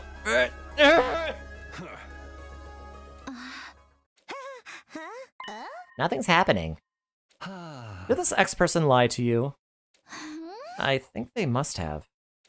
An amateur can't possibly make a detonator for the bomb in our bodies. Only someone with my level of skill and experience. So, Mr. Ginzaki won't be executed? Then I'll do it myself! I'll kill you! I'll tear you limb from limb!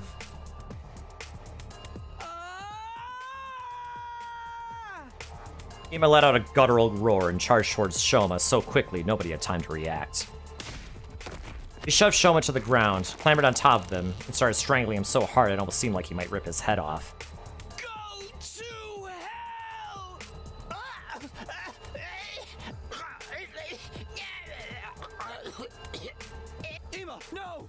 I ran over in a panic and pulled Ima off.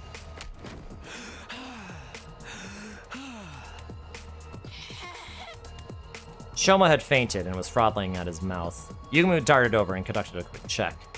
He's fine. Just passed out. Damn it! Damn it! Dear sister! My dear sister! My dear sister! After that heartbreaking outburst, Ima simply collapsed on the spot. Nozomi and Tsubasa rushed over and started comforting him. Everybody else was at a loss, simply staring quietly at Ima as they stood rooted to the spot. The sound of Ima's pained wails echoed coldly and endlessly through the walls of the building. Ima, no, he used Reflect! Oh my god. It's alright.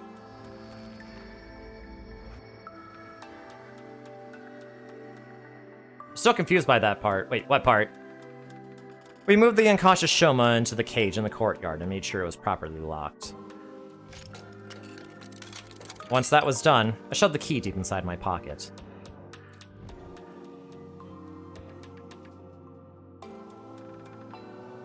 Everyone returned to their rooms without saying another word. I soon found myself completely alone. Looking up at the night sky, I thought about what had happened. Kako's case had been solved, but that didn't mean it was all over. Someone out there killed Gaku and instructed Shoma to kill Kako. This was likely the same person who had been stealing hearts from the bodies in the morgue. X, the real mastermind behind this entire string of events. I had to find out who this person was by hook or by crook. And I would, no matter what I did. I clenched my fists tightly. I would let nothing shake me from this firm resolve.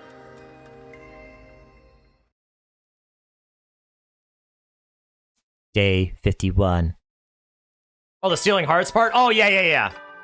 Yeah, I still have no idea why that's happening either. Up and Atom troops, time to Maybe rise and shine. Maybe it really is Xemnas. I don't know. Only I guess he wants literal hearts. Get ready for your 51st day of active service here at Last Defense Academy. Prepare to be ready to give. Guys, wake up! Something's happened! Oh no. Upon hearing that loud cry, I dashed out of my room.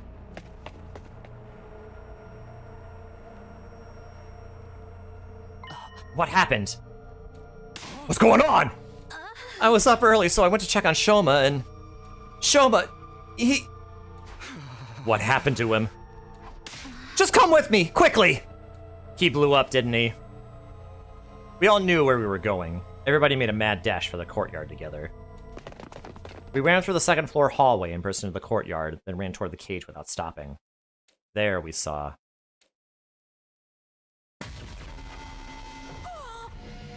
Oh, he was stabbed to death!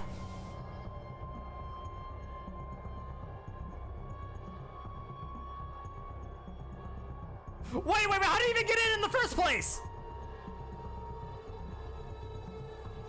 How did the mastermind get in the first place? It was locked!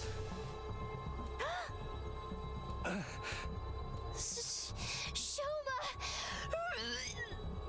Kyoshika grabbed the gate and tried to open it. It is still locked and will not budge. Doesn't Takumi have the key? Hold on, I'll unlock it now. I dug the key out of my pocket and slotted it into the keyhole. Once the gate was unlocked, I opened it and went inside. I immediately ran to Shoma and touched his neck, checking for a pulse. At that moment, something felt a little off. It's wet. What? I touched his clothes and they were wet as well. Well, is he alive or not?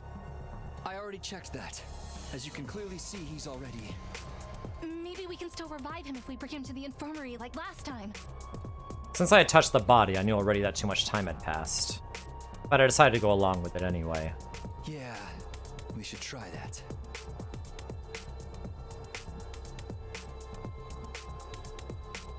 A body has been discovered! Cause of death, hemorrhagic shock. Estimated time of death, day 51, between 2 and 5 a.m. Multiple stab wounds on the chest and abdomen. The murder weapon is likely a sharp blade about 8 inches long. Too much time has passed since death. Insufficient cryptoglobin present in body. Impossible to revive.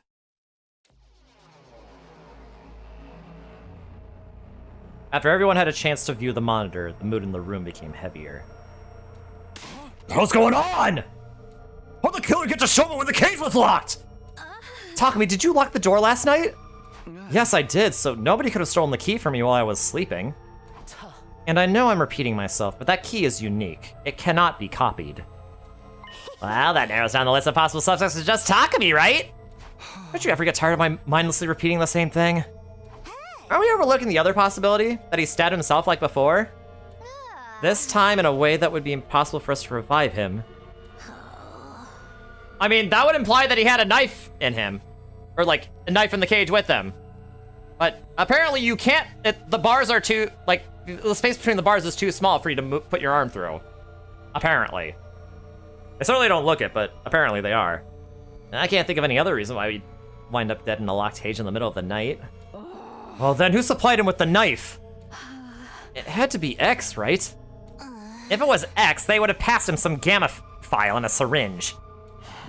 Yeah, ain't no one strong enough to keep mutilating yourself like that without being drugged the hell out of her mind. He could have used one of the bottles that had been stolen previously. Did anyone check his person before... like, putting him in the cage? The blood is wet. Well... it didn't say wet with what, but with... But, like, no, like, he touched his neck that I guess maybe didn't have blood on it. Like, it wasn't wet before when he was stabbed before. So I think, presumably... Why would it be wet in that case? Why would he have pointed it out? We moved Shoma's remains to the morgue. There were now 4 bodies lying on tables there. At Ima's request, we made sure that Kako and Shoma's bodies were not placed next to each other. Ima walked to Shoma's dead body and stared at it for a long time. Then he said, "You got what you deserved."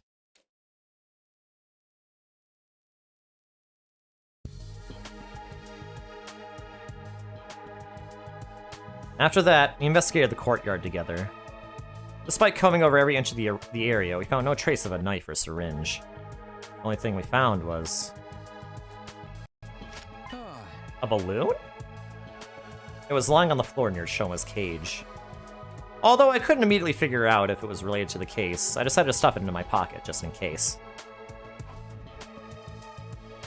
Soon, the last rays of sunlight disappeared into the horizon, and the darkness of night took over.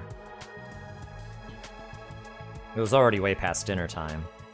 Seeing that none of us had an appetite after all that, we skipped the cafeteria and gathered at the rec room instead. We do know Ima has a knife. I guess that is fair. But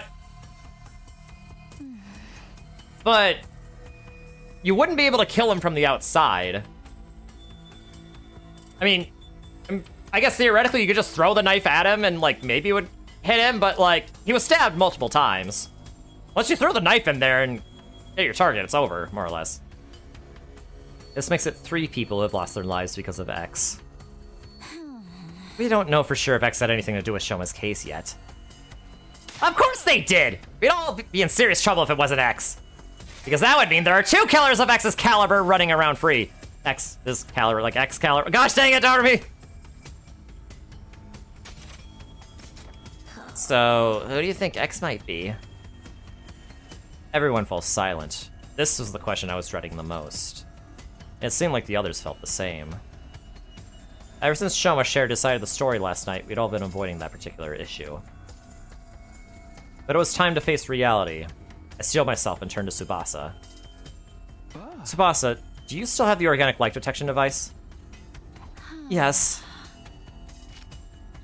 12. The exact number is the people present here. That means... somebody among us is X.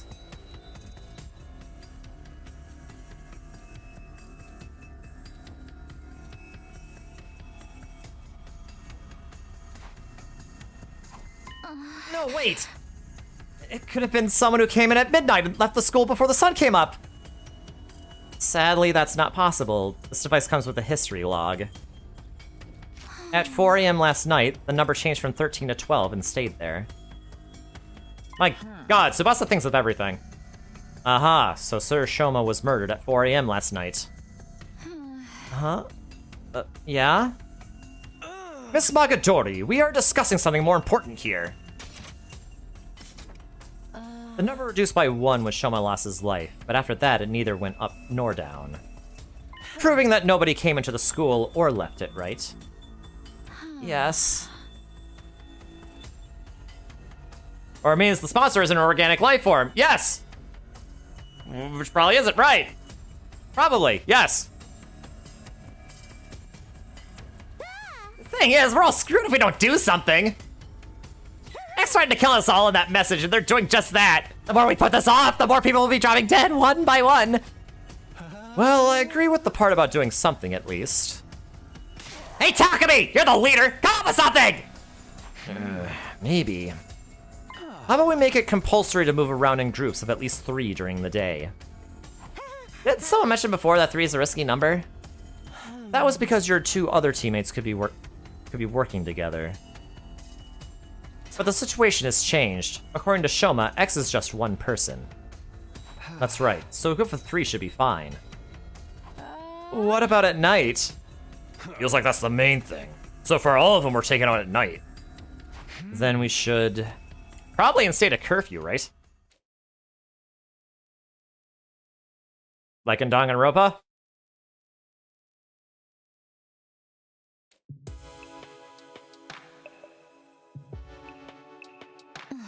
Phew.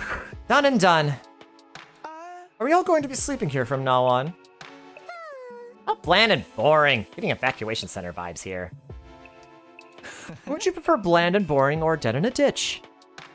We've used curtains to divide the area up into rooms, so everybody will have some semblance of privacy. Is this really going to work? What if the killer strikes while we're all sleeping? In fact, that's why we've avoided sleeping in one spot until now, right? Yes, and that's why I'm thinking of having a sentry system. 3 people will be on watch at all times. We'll also rotate 1 person out every hour. And if anything happens, just shout. That's reassuring. Now I can get a good night's rest. My skin will thank me. It looks like we're agreed then. This arrangement should stop X from causing further harm. We should be safe for a while. Hey, is Yugumu wrong though? Like, what's the alternative? Now we just had to continue our investigation, exposes X's identity before they tried anything else. There's just one other thing that was bothering me. Shoma was killed today. I saw his body with my own eyes. Which meant...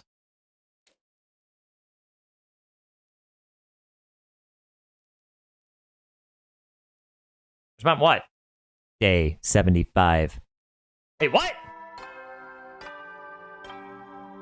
Oh no, he's fainting again, isn't he? Up and Atom troops, time to rise and shine!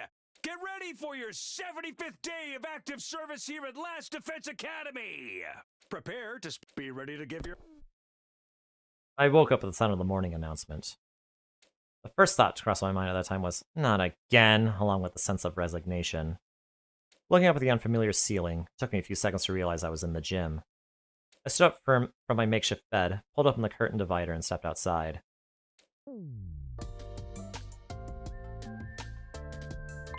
Takumi! He awakens! I ain't one to sweat the small stuff, but you gave us a real scare this time. You were up for 23 whole days! Is that a new record? Oh, for the love of murder. I turned slowly to look at everyone and said, everyone's safe. Thanks to your last words. My last words? For us to move in groups during the day and sleep together at night. Remember? Those were the instructions you gave us on day 51. You've been able to survive all this time because of them. X hasn't had an opportunity to strike. That also means X is still... Yes, we still don't know who they are. If we did, we would have thrown them in the cage and tossed away the key already. Now that I got a better look at them, I saw signs of fatigue on everyone's faces. X is among us. I'll be killed if I walk around with only one other person. They've all had to spend the last 23 days under the crushing weight of such thoughts. It's no wonder their mental fatigue was starting to show physically. Oh, right, there's something you need to know. What is it? About 10 days ago, we met the boy with the undying flames. He showed himself? Yeah. Well, he was feeling very unwell, but said he just had to tell us something. And what was that? I recently found there's something called a distress signal transmitter somewhere in this school. It was put here in the event of all but one member of Team 1 dying. Not only Team 1, though, because the two teams joining together had not been anticipated. Really? Even though there are, like, multiple, like, rooms on the roof? The people on the satellite did not think Team 2 would ever come here. At any rate, no matter how strong they were, a single fighter wouldn't be able to win this war on their own. But then why have all the different rooms up there if they didn't anticipate them coming there, you know?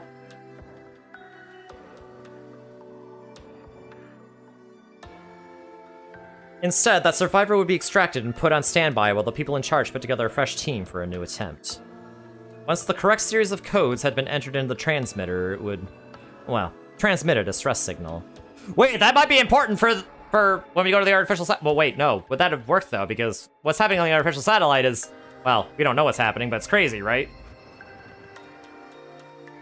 Once the artificial satellite received it, they'd send a rescue craft to the school. The survivor would get on board and be taken back to the satellite. That's supposed to be the sequence of events. Also, the rescue craft does not have a capacity restriction. That means people from both teams 1 and 2 can board with no issues. The second-to-last defense academy does not have a transmitter of its own, so bringing the team over here was definitely the right move. Unfortunately, I do not know where that transmitter is located. Still, it seemed to me like this information could be of some use to you. That is why I came here to tell you about that.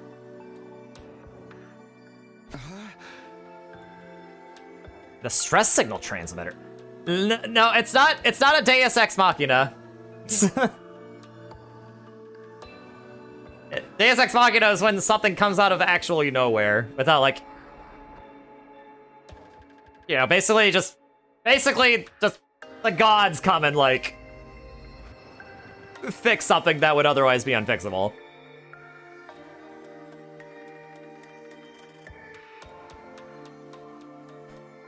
But no, this sort of thing is exactly what we would expect from checking out other timelines. A distress signal transmitter? I've never seen or heard of such a thing before. Same here. After hearing that, we split up into groups to search for the transmitter, but we still haven't found it! It doesn't matter. We'd have to put the transmitter on the back burner for now. Finding the identity of X was our top priority. X was most likely the one to kill Shoma. Or they could have ordered someone else to do it, like they did for Kako. At any rate, X was absolutely involved in Shoma's murder. As long as we could figure out who killed Shoma, we'd find out who X is. Alright. I clenched my fists tightly. Hideko, Tsubasa, come with me. What? Where? To the courtyard. I'm going to reinvestigate the scene of Shoma's murder. Very well. I don't mind, but... What's that? Can we have breakfast first? I'm starving. Oh, you're referring to the extra rooms? Wait. Oh, that still wouldn't be a Deus Ex Machina. That would just be a plot hole in that case. Like, Deus Ex Machinas are intentional. That's the primary difference. I wonder if that's how this timeline ends. Everyone boards it, goes to the satellite, tells them about X, and get things figured out. Somehow I doubt it's going to be that simple. But maybe. Who knows? And thus, Hideko, Tsubasa, and I went to the courtyard together after having breakfast.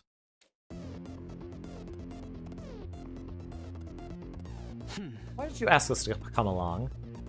Can't go against my own last words now, can I? The part about moving together in groups during the day? But why choose us? No reason in particular, I just felt like it. Felt like it? One of us could very well be X. Then it'll be a 2-on-1 fight. What if X tries to destroy evidence during this investigation? I'm not worried. They would have already done that while I was unconscious if it was that important. Yes, that is true. Then what are you investigating? One question before I answer that. They just make a meme out of stuff like that, like Deus Ex Machinas. Okay, yeah, okay, you know, fair enough, fair enough. They're both bays, yes, okay. Yes. Nobody had an alibi for 4 AM on day 51, right? When Shoma was killed. Yes, we were all sleeping in our rooms. Well, Ava was in Ato's room, actually, but you know what I mean. What about the murder weapon or any other clues? So far, we haven't found anything. In that case... The fastest way to identify X is to see who could have possibly killed Shoma under those circumstances. The killer likely used a special method to kill Shoma while he was locked in the cage. Figuring out what that method was could break this case wide open. Who could have done that was thus the best line of investigation to pursue. How exactly are we going to do that? This place is so big that I have no idea where to even start. We need some sort of clue first. There is a clue. Shoma's body was wet when we first found it, remember? I think finding out why may very well be the key to solving this case. I walked over to the courtyard fountain. There was a valve with a handle on the side, probably for adjusting the amount of water being spouted. I opened it completely, and then... a frightening amount of water gushed out all at once, making the fountain look like an erupting geyser or open dam. Wait, was that used to wipe evidence? A giant column of water shot up into the sky and came down again like a downpour of rain. I quickly turned the handle to close the valve. Soon, the water slowed considerably and went back to its normal flow. Oh, that was close. What exactly were you trying to do? I'm glad I was standing over here. I'd be all wet by now if I'd been any closer. Next, I checked the central drain. It was more like a tunnel than a drain. The water flowed deep into that tunnel. There was a large handle here as well. I turned the handle and a wall came down from the top of the tunnel, completely sealing up the drain. After checking it, I returned the handle to its original position. They probably turned both those on to, like, maybe they flooded the courtyard? I briefly saw Hideko and Tsubasa staring at me in confusion as I proceeded to my next destination, the cage where Shoma had been held. We already checked every last inch of that cage. There are no hidden tunnels underneath, and the bars are as strong as can be. No scratches on the lock either, and no traces that anything had been tampered with. The hinges of the gate are also untouched. As I was listening to them, my eyes wandered to the top of the cage. Officially, this cage is an animal pen. I think it was supposed to be modeled after a bird cage or something. You see that ring suspended from the top there? Yes, what about it? I didn't answer, instead lowering my glance to the bottom of the cage where something caught my eye. This cage isn't secured to the floor. It's just a bottomless cage placed on top of a base. But the cage is impossible to move manually. It literally weighs a ton. How do you know that? There was a blueprint of the courtyard on the War Room's computer that had some information about it. I see. So it weighs 1 ton. Hey, that reminds me. Did you know this courtyard was originally created as a biotope for space development research? Biotope? I'll try to keep the explanation as brief as possible. It's said that before world death, Earth was full of different kinds of terrain, like arid regions and rainforests. And each of these regions were inhabited by living things unique to that area, including plants, microorganisms, and vertebrates.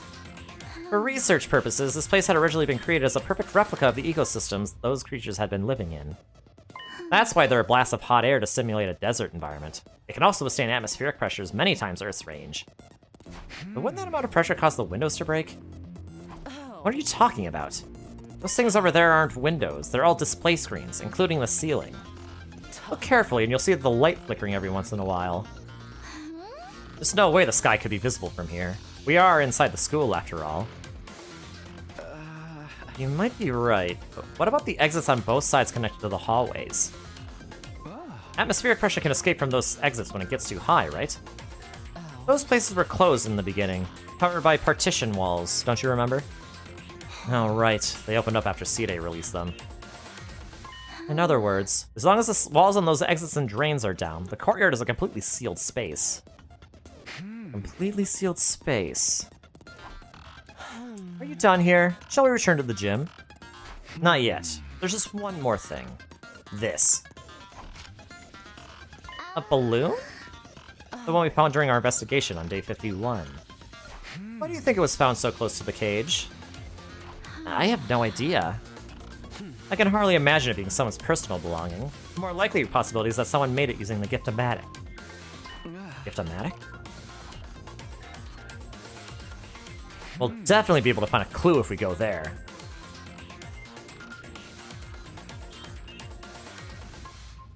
We made our way to the rec room. Investigating the Gift-O-Matic resulted in a few discoveries. So in summary, the official name of this is the Sturdy Rubber Balloon. It was made using a very durable material. The description on the box mentions it doesn't break easily. The balloon has a capacity of 10 liters. It should be quite big when blown up. According to the history logs, it's been crafted a total of 100 times! Who needs that many balloons and for what? It was used to lift the cage, right? So that they could get inside and kill Shoma! Unfortunately, we won't be able to find out who crafted them. That data, and only that data, has been erased. After reviewing our findings, I put the balloon back into my pocket. Tsubasa, is there a tire pump in the parking lot? Yeah, an electric air compressor. Is it portable? Of course it is! It has caster wheels attached to it. Anybody can move it anywhere. But why do you ask? Sorry, let me gather my thoughts first. I'll explain it all to everyone once I have a clearer picture of how the events unfolded. Clearer picture? And when will that happen? Probably by 7 p.m. tonight.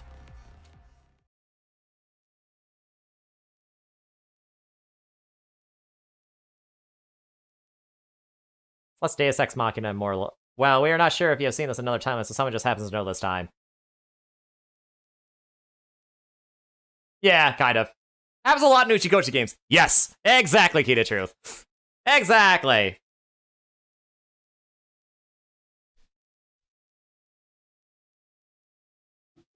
Anyway.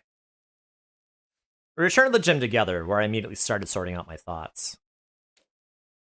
The day flew by as I did, and soon it was night. The time I had asked everyone to meet me had arrived. Why is it always 7 p.m.? Well, it's time to hit the hay! You never know when the invaders might attack, you know? It was exactly 7 p.m. when I quietly said to everyone, "Hey guys, can we all move to the courtyard? I have something important to discuss."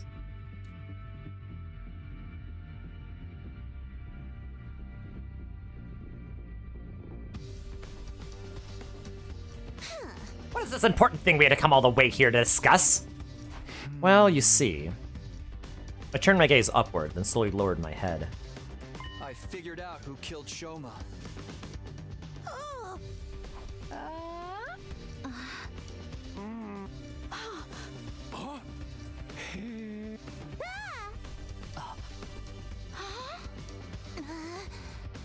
Who did it? First, we must answer the how. How did the killer stab Shoma while he was inside a locked cage? Once we can figure that out, the identity of the killer becomes apparent. Because only that person could have done all that under those circumstances. Just cut to the chase and tell us who the killer is already! Alright. I'll tell you. The person who killed Shoma.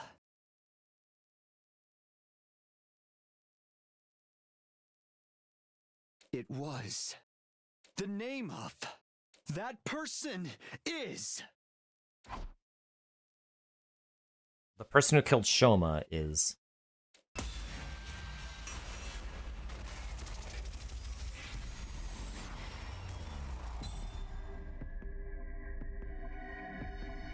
Yeah. If the room was flooded, that means you would need to have something to breathe while the thing was being done. Right? There's only one person who could have done that then.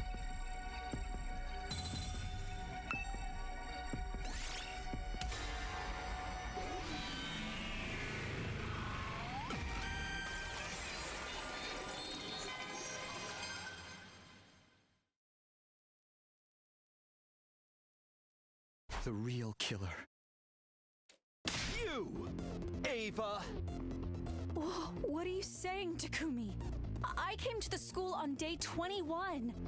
I couldn't have written the first threatening note or killed Gaku. That means I couldn't have been X. Indeed.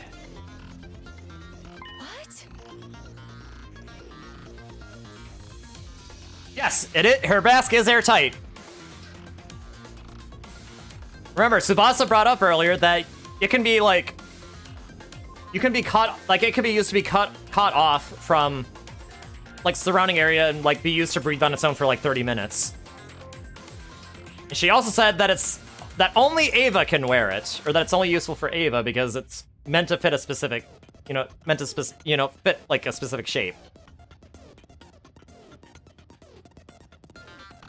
I didn't say you were X. What I said was you're the person who killed Shoma. I did not. It wasn't me. It wasn't me. It wasn't me.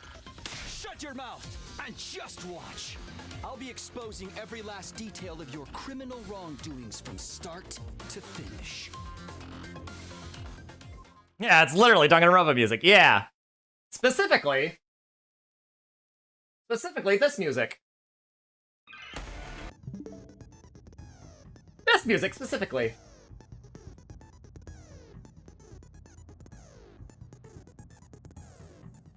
Yeah.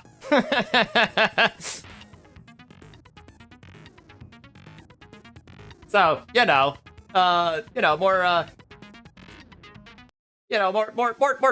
more tidbits of, cool info, I think. All right. What makes you think I'm the killer? Before getting to that part, we'll have to explain how the murder even took place to begin with. Shoma's dead body was found in that cage. He had been stabbed multiple times. That means you had to have figured out a way to get inside the cage. But the door was locked. And you were the only one with the key, Takumi. Yes, I did have the key. So you couldn't have used it. You used another way to get inside. Another way? The key lies in the design of that cage. The design? What are you talking about?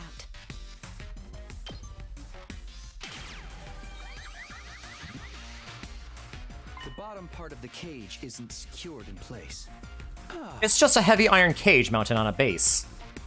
I don't understand. That cage isn't secured in place. What of it? It was lifted up! The cage could simply be lifted up. So you went inside from the bottom. What nonsense is this, Takumi? How is it possible for anyone to lift up such a heavy metal structure? Very true. That cage weighs about a ton. It's not something anyone can move with their bare hands. Wait, aren't you contradicting yourself right now? You claimed I lifted it up, but now you're saying it's too heavy to be lifted? Is there even any way to do that? Yes, with buoyancy! You used buoyancy. Buoyancy? That's right. You made the courtyard a watertight space by closing off the drains. And then you flooded the entire place. There's a fountain there, right? You open its valve fully to release an enormous amount of water through the nozzles, turning it into something like an erupting geyser or open dam. You left the fountain valve wide open for a while to fill the space with water.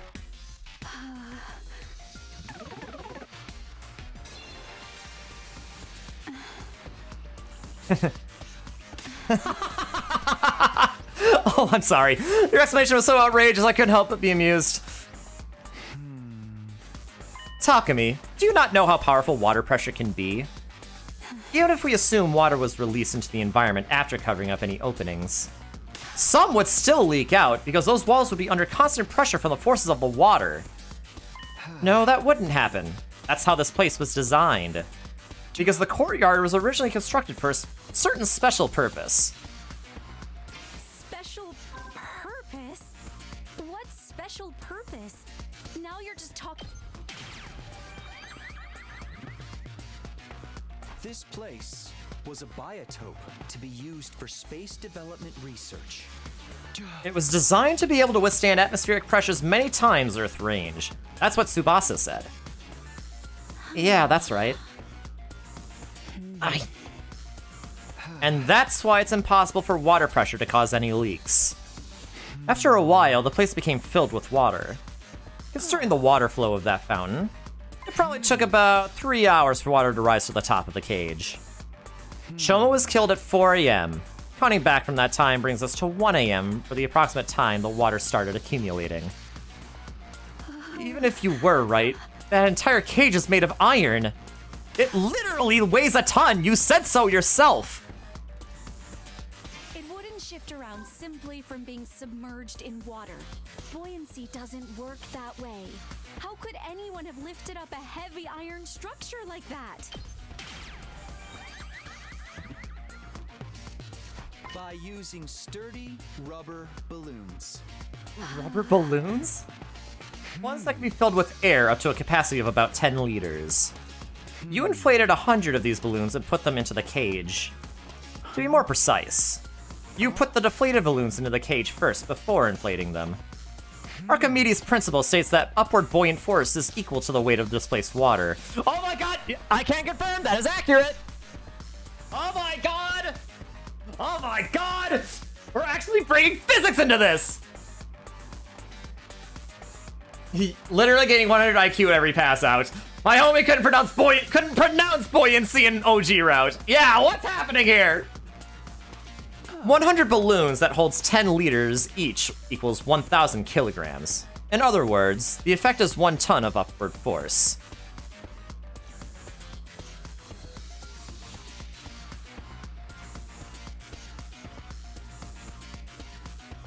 Well, a metric ton, to be precise. That cancels out the weight of the cage and reduces it to near zero. Archimedes! You'd barely need to use a single finger to lift it then. You were easily able to lift the cage with just the slightest effort. 110-liter rubber balloons? That's not... It would be impossible for me to inflate so many balloons in such a short time. How could anyone have done that? More than likely, you used a certain tool. A certain tool? Well, what tool was it? Gamma rays. What exactly could be used to inflate that many balloons so quickly? The bicycle tire pump in the parking lot. It's an electric air compressor. It's mounted on wheels and can be easily moved here. Using that would make it a literal breeze to fill up all those balloons.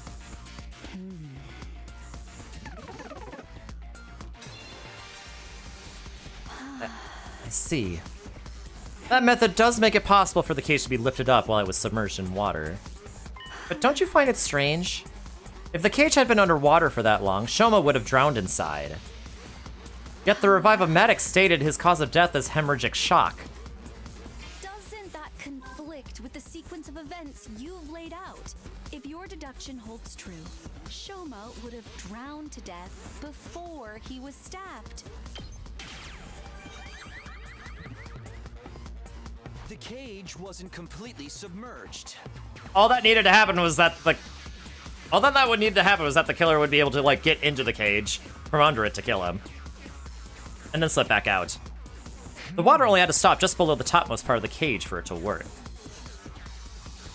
Discharging water equal to the volume of the cage itself created the buoyant force needed. Shoma kept his head above the water's surface and breathed through his mouth, gaping and gasping for air the whole time. You took this opportunity to lift up the cage while underwater, slip inside, and stab him multiple times. What happened to the water in the courtyard after that? You opened the drainage walls to drain it away. Then the courtyard should have still been wet when we discovered Shoma's body. But was it wet? No, not at all. But, wait, what? Just like you said, the courtyard should have been drenched. And it was. But we were all too distracted by Shoma's dead body, so we never noticed all the changes in our surroundings. No, that is not a reasonable conclusion. If the whole place had been that wet, somebody would have been bound to notice. Wait, what did I get wrong? Give me a minute, I need to rethink this. Please stop wasting my time.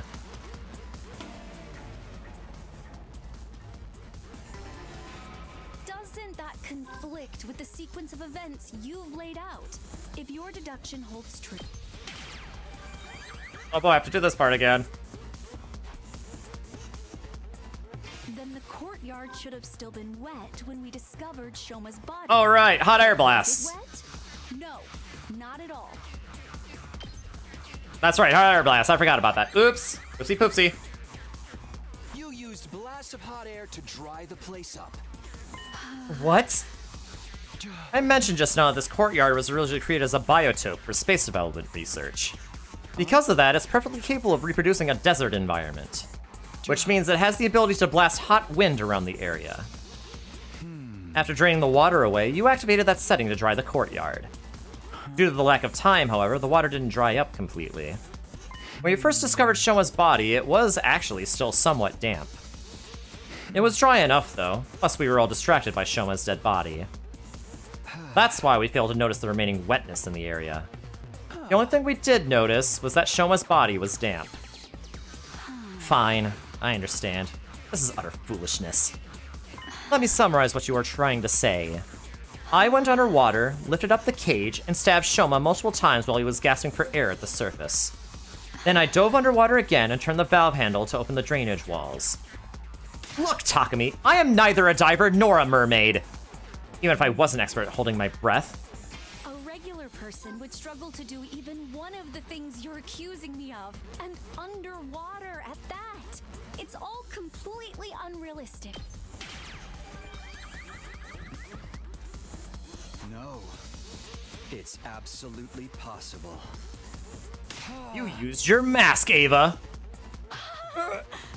Tsubasa told me about it. There's a miniature air tank in your mask. It allows you to use it as a sealed gas mask. You can breathe for up to 30 minutes using it like that. Yeah, I did say that. I never thought it would work underwater, though.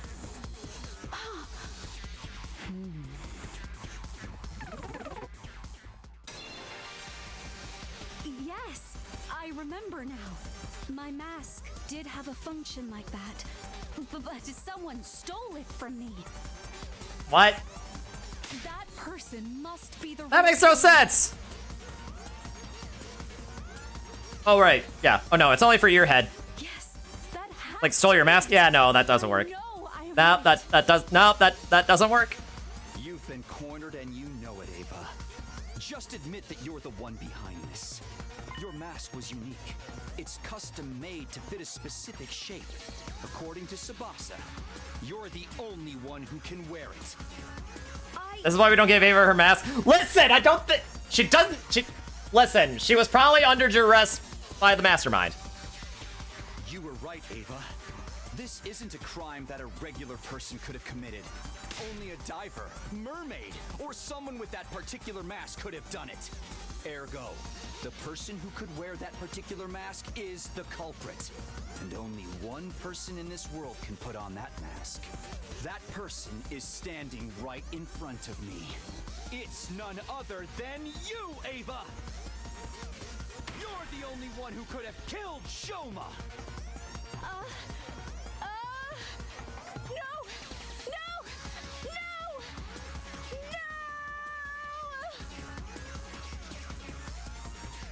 Wait.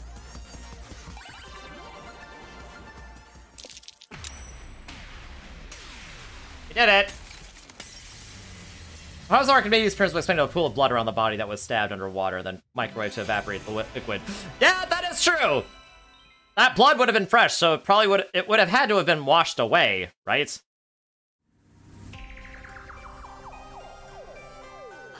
Takumi, you're right. I killed Shoma.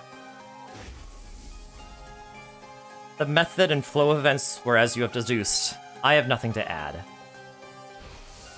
But have I really done something wrong? I too had been threatened by X. I had no choice.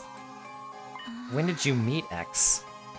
A short while before 1 a.m. on day 51, just before the murder.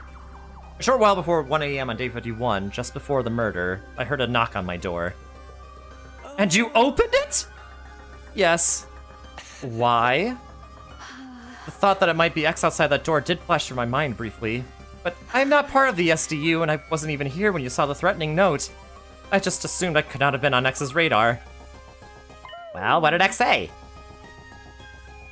I have the remote detonator that will trigger the bomb inside your body. Here it is, in case you think I'm lying. I'm going to give you some instructions now, but you don't have much time. Follow my orders quickly, or else.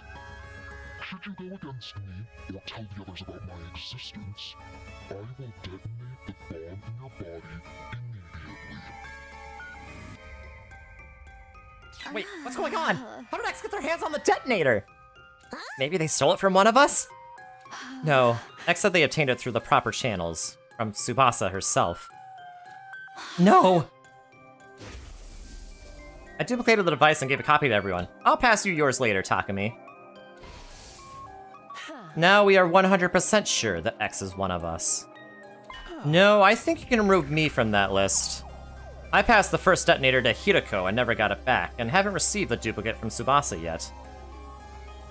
That is fair. Sir Takumi shall be taken off the list of suspects. Everyone else started scrutinizing each other with great suspicion, not daring to even move their bodies, only their eyes. Hey, but just one thing. Yes? X said they blew you up, you told the others about him, right? Yes? And that's what you're doing now. You feeling okay? Why isn't X blowing you up? You up then indeed. I believe they could if they wanted to. The device is small enough to fit in the palm of someone's hand. It could be hidden in a sleeve, on their chest, or around the waist, and no one would notice. It would be easy to simply press the button at the opportune moment. But X cannot do that for one particular reason. And what's that? Takumi, do you remember what I told you about the bomb mechanism before? Yes, I remember.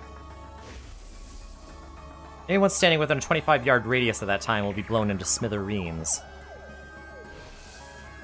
25?! That makes the blast diameter the length of an Olympic-sized swimming pool! Basically the length of this entire courtyard! Aha, so that's why X isn't pressing the button. Because they'll be caught in the blast as well? And it's not like they can simply run away. Taking such action is as good as admitting you are X! That's why X has got their hands tied, huh? This is the perfect opportunity. For what? For us to get more information about X from Ava! Since they can't blow her up, we can ask her anything we want! Great idea! Ava, do you know anything else about X? Their height, body shape? They were dressed in the same outfit Shoma previously described and used a voice changer as well. So it's not possible to discern who they were by their looks and voice, but... Ava looked down. A short, hesitant silence later, she spoke up again. Actually, I figured out who X is. What? How'd you figure that out? By their mannerisms. Their mannerisms? You know how some people subconsciously touch their chin or play with their hair when thinking about something? Those sorts of mannerisms. I tried really hard to hide it, of course, but I still managed to pick up on them. So... who is X? All right, I will tell you. X is... the real identity of X is... Suddenly, a sense of dread washed over me. My mind started working overtime as I went through all possibilities. Maybe X would really press the button now? Everyone thinks X won't do it because that would mean blowing themselves up as well. But if their identity was revealed, it would be the end for them anyway. They might even prefer to die with everyone in the blast over being caught and imprisoned. But in that case, why weren't they pressing the button now before Ava could reveal her identity? Were they banking on the possibility that Ava might say the wrong name? If she did, X could just sit back and watch the show without doing anything. And if she really said X's real name, they could always press the button at the same time. Or, the button at that time. Surely that was why X was adopting a wait-and-see attitude right now. It might be dangerous for Ava to say that name out loud. Even if she got it right, everyone would die anyway. Still, I might just be overthinking things. X could be hesitating simply because they were afraid to die. What do I do? What should I do? There was literally no time to hesitate any longer. My final decision was... Yeah, for once, Takumi isn't the suspect! Not only that, he's the only one! He couldn't have... He was the only one with an alibi!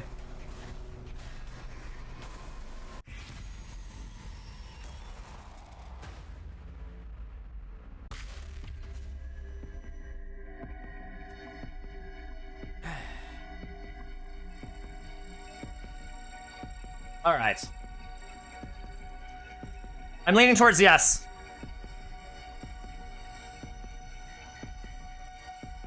Because the way I see it, there are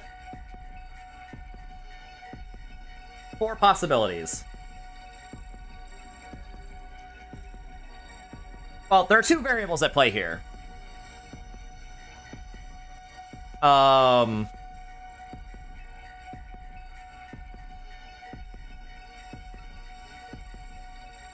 One that okay, so one that the first premise is that the bomb goes up after she says something.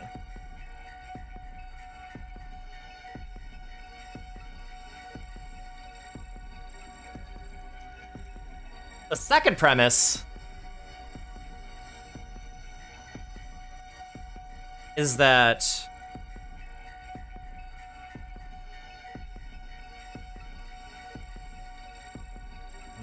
actually, hold on. I think I'm saying this wrong. Well, basically, so there are 4 scenarios I see here. One is that, as we suspect, the bomb... Ava says something and the bomb goes off.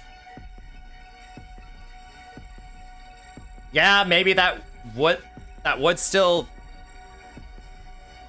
get rid... I mean, yeah, the mastermind would still die as a result. But the way I see it, they're kind of backed into a corner here, as Takumi mentioned. Because... it would be over for them once their identity is revealed, right?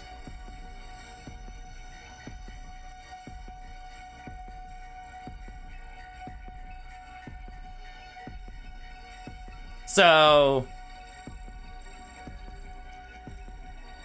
could just... There would be like no incentive to not blow themselves up then at that point. Because, like, might as well take everyone with them. I also need to know because you want to see Ava's crazy theory, and also the sponsor won't blow her up if he says a random SCU member's name. I mean, possibly. I guess that is possible too. She could lie. And then the bomb probably wouldn't go off. But...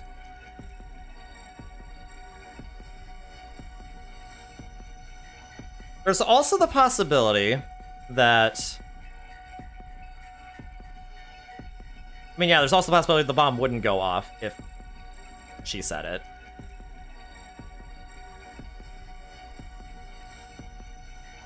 No.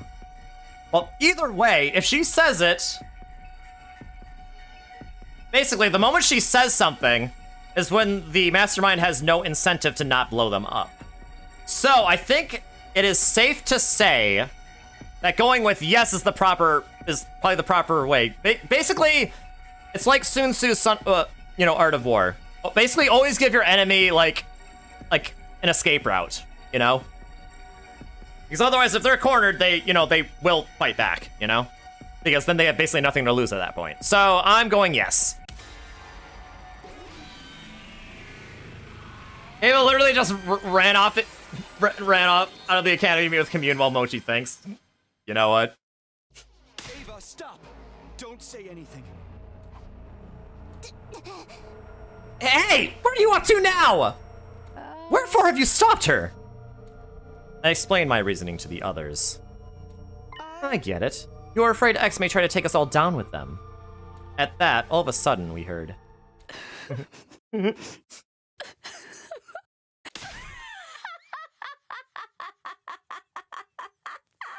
Ava burst out laughing to everyone's astonishment. Mine? Mind sharing the joke with the rest of the class? The joke is how you are all being so obtuse. What? It's the same. What is? Your ultimate destiny. Wait, are you? I shouted, but it was already too late. Ava had pinched her little finger and pulled it out without any hesitation.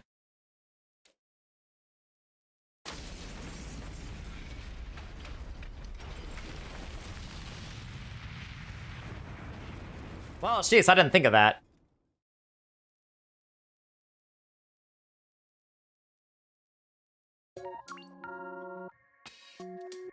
Okay, yeah, I didn't think of that.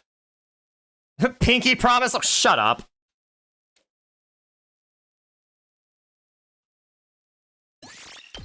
Alright, well, that's 7 endings.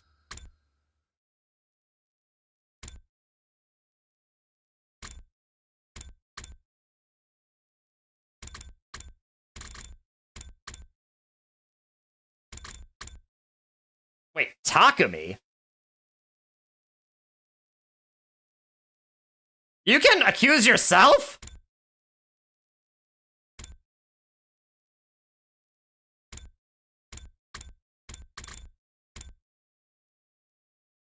Okay, I didn't think there was a third option. Interesting.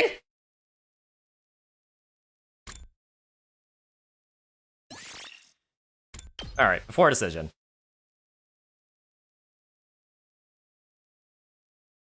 Yeah, why would she do? Yeah, why would she do that? Right, I killed Shoba. I have nothing to add. All right, well, let's go through all this.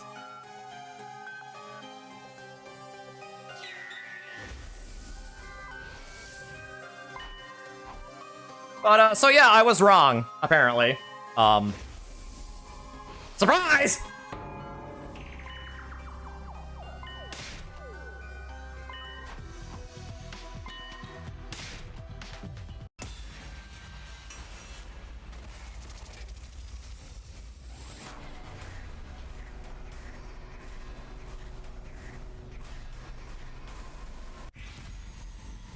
You think it would actually lead to an ending? Well, you know, I didn't think it would lead to anything either because I didn't see that branching point after. All right, well, thank you, almighty flowchart, for the quantum immortality you have bestowed upon us. I decided to let Ava finish her sentence without interruption. However, she stayed silent after that and refused to say another word. What is the matter, Lady Ava? X got your tongue? Or do you actually not know who X is? What? But why did you pretend like you knew? At Emma's question, Ava suddenly... She smirked and let out a chuckle, looking as if she was mocking us. When I saw her expression, the truth dawned on me. Of course. You're afraid, right?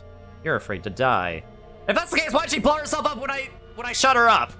That makes no sense! Even if you were forced to do so by X, you were still the one to kill Shoma. That is an unforgivable act. Then you thought to yourself, I'm going to be thrown into the cage again. This time they're never gonna let me out.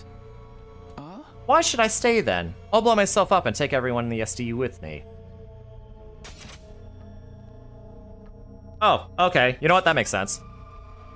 But you were afraid to face death. You never had that courage to begin with. So you decided to leave it in the hands of X, right? The act of pressing the button to activate the bomb. Oh, that's why you lied about knowing X's identity. Wait, that means you going along with us all this time was just an act? But you said you hated Veshness. Was that a lie too? All used to gain our trust and gather intel while hiding in plain sight? Ava said nothing in response. Her lips didn't move for a second. But something else did. Her hands. The detonator's on a joint on my left hand pinky finger. Moving in a particular motion triggers an explosion. My body moved before my mind did. I exploded into action and dashed over to Ava at breakneck speed. I grabbed her left wrist and shouted loudly. Get away, everyone! At that, everybody made a mad scramble for the exit. Right after that, Ava grabbed my shoulder and forced me to face her. As I did, I saw a raised foot, and I found myself being kicked away. I landed near the exit, where there were 5 other people. They had just reached the gate and were not yet outside. The other 5 had rushed the exit on the other side and were at about the same distance away as well. I quickly stood up and looked in Ava's direction. She pinched her little finger and said, Is this the courage you said I didn't have? She pulled on her little finger without a trace of hesitation.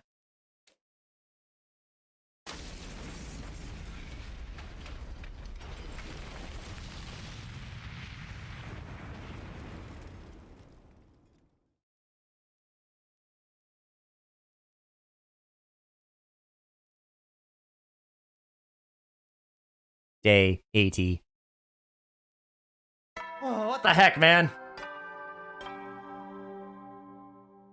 Up and Atom troops, time to rise and shine! Wow, it's finally your 80th day of active service here at Last Defense Academy. We have just 20 days left. The end is really in sight now. Just a bit longer until humanity is saved. Work together to protect the school and humanity, okay? Crazy in this timeline. Oh, boy.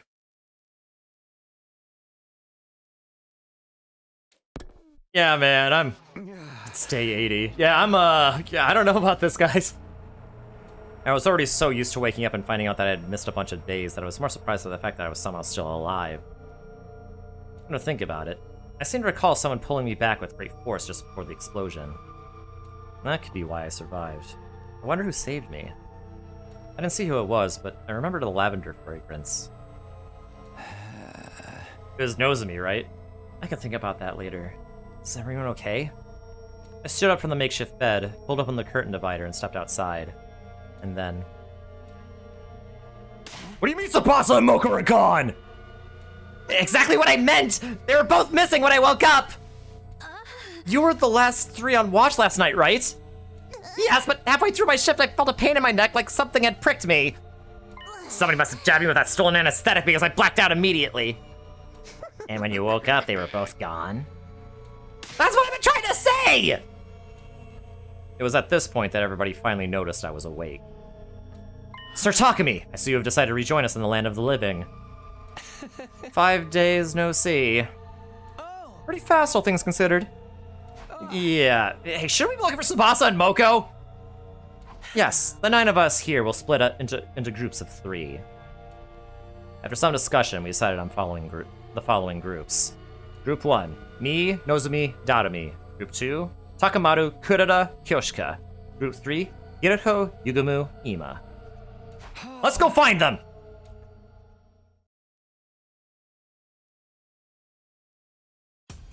And thus, we embarked on the search for Tsubasa and Moko. We visited every place in the school to see if we could find any traces of them. However, they're nowhere to be found! It's already been an hour since we started looking. Suddenly, we heard a strained voice coming from the schoolyard. Bad news! Teams Takumi and Takamaru, can you hear me? If so, come to the parking lot right now! We gave each other knowing glances before rushing toward the stairwell together. You don't know what to do with yourself? We go to another timeline, of course. Takamaru's team was already at the parking lot by the time we arrived. There were a few trees near the parking lot. Hideko and Takamaru's teams were staring agape at something near the top of them. Dread started to pool in the pit of my stomach. I turned slowly and cautiously to look in the direction of their stares. What I saw was...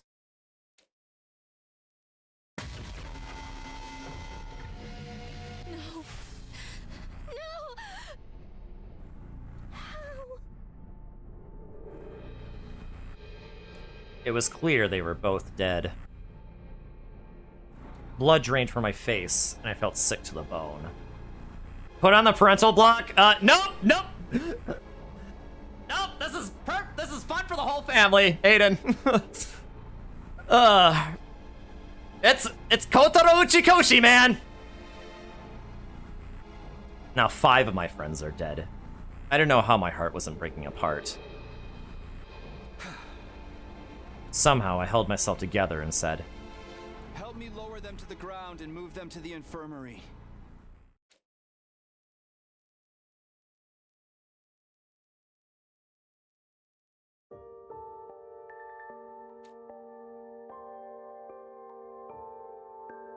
Subject, Tsubasa Kawana. Cause of death, hemorrhagic shock. Estimated time of death, day 80, between 5 and 8 a.m. Multiple stab wounds on the chest and abdomen. The murder weapon is likely a sharp blade about 8 inches long. Too much time has passed since death. Insufficient cryptoglobin present in body. Impossible to revive. Subject, Moko Mojito. Cause of death, hemorrhagic shock. Estimated time of death, day 80, between 5 and 8 a.m.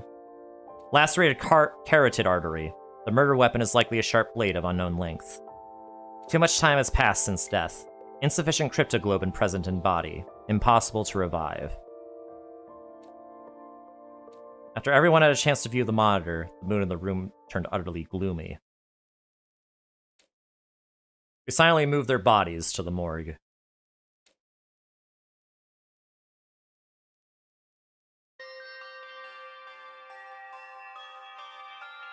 Hey, do you mind if I mention something? Go on. It's something I noticed about Tsubasa's back. She got her heart stolen like the others?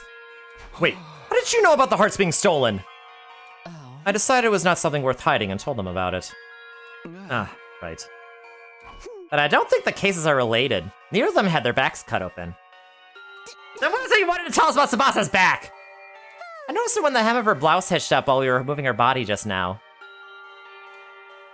Dadabi walked over to Tsubasa's body and removed the sheet that was covering it. She turned over the body and pulled the blouse up so that we could all see the strange thing on her back. 2? Think so. Could be a Z or an N as well, I don't know. The mark is small enough to be completely covered by a hand. Not located in the center, but more towards the left side of the spine. This is indeed curious. The purplish color even makes it look like a bruise. What could this number mean?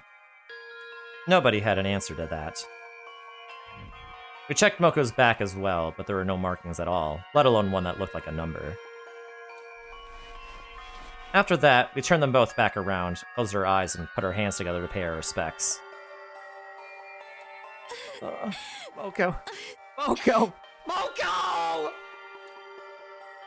Yeah, I'm sorry. Yeah, I'm sorry, Aiden, I'm sorry. I'm sorry it happened, I'm sorry. Nozomi clung onto Moko's body and wept bitterly. Her anguished chokes and sobs reverberated throughout the hushed morgue.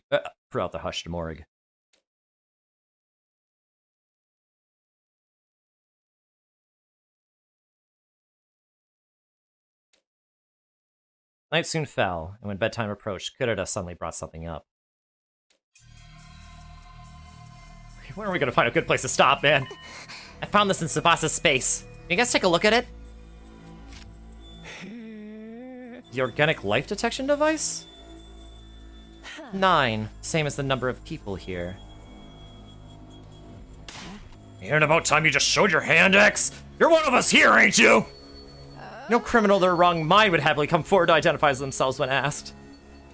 How about this, X? Fess up and we promise not to throw your sick little ass into jail. So come on, help us out here! Aren't we talking to X right now? Say what? X instructed someone to kill Kako and Shoma. What if it was the same this time? Hey, don't you go putting weird ideas in my head. You're basically saying there are 2 killers among us! Whatever the case, we should probably be sleeping together. I agree. I should still have some of that anesthesia left. Another option is to increase the number of people on watch, but it's probably safe for everyone to just sleep in their own rooms. What do you think, Takumi? I folded my arms across my chest and thought long and hard about it before saying, yes, going back to sleeping in our own rooms may be the better option at this point. On the condition that nobody opens their door until the morning announcement. Very clear on that? Yep, so, yep. With a curfew. Now you know how Ema feels? I know. Day 81.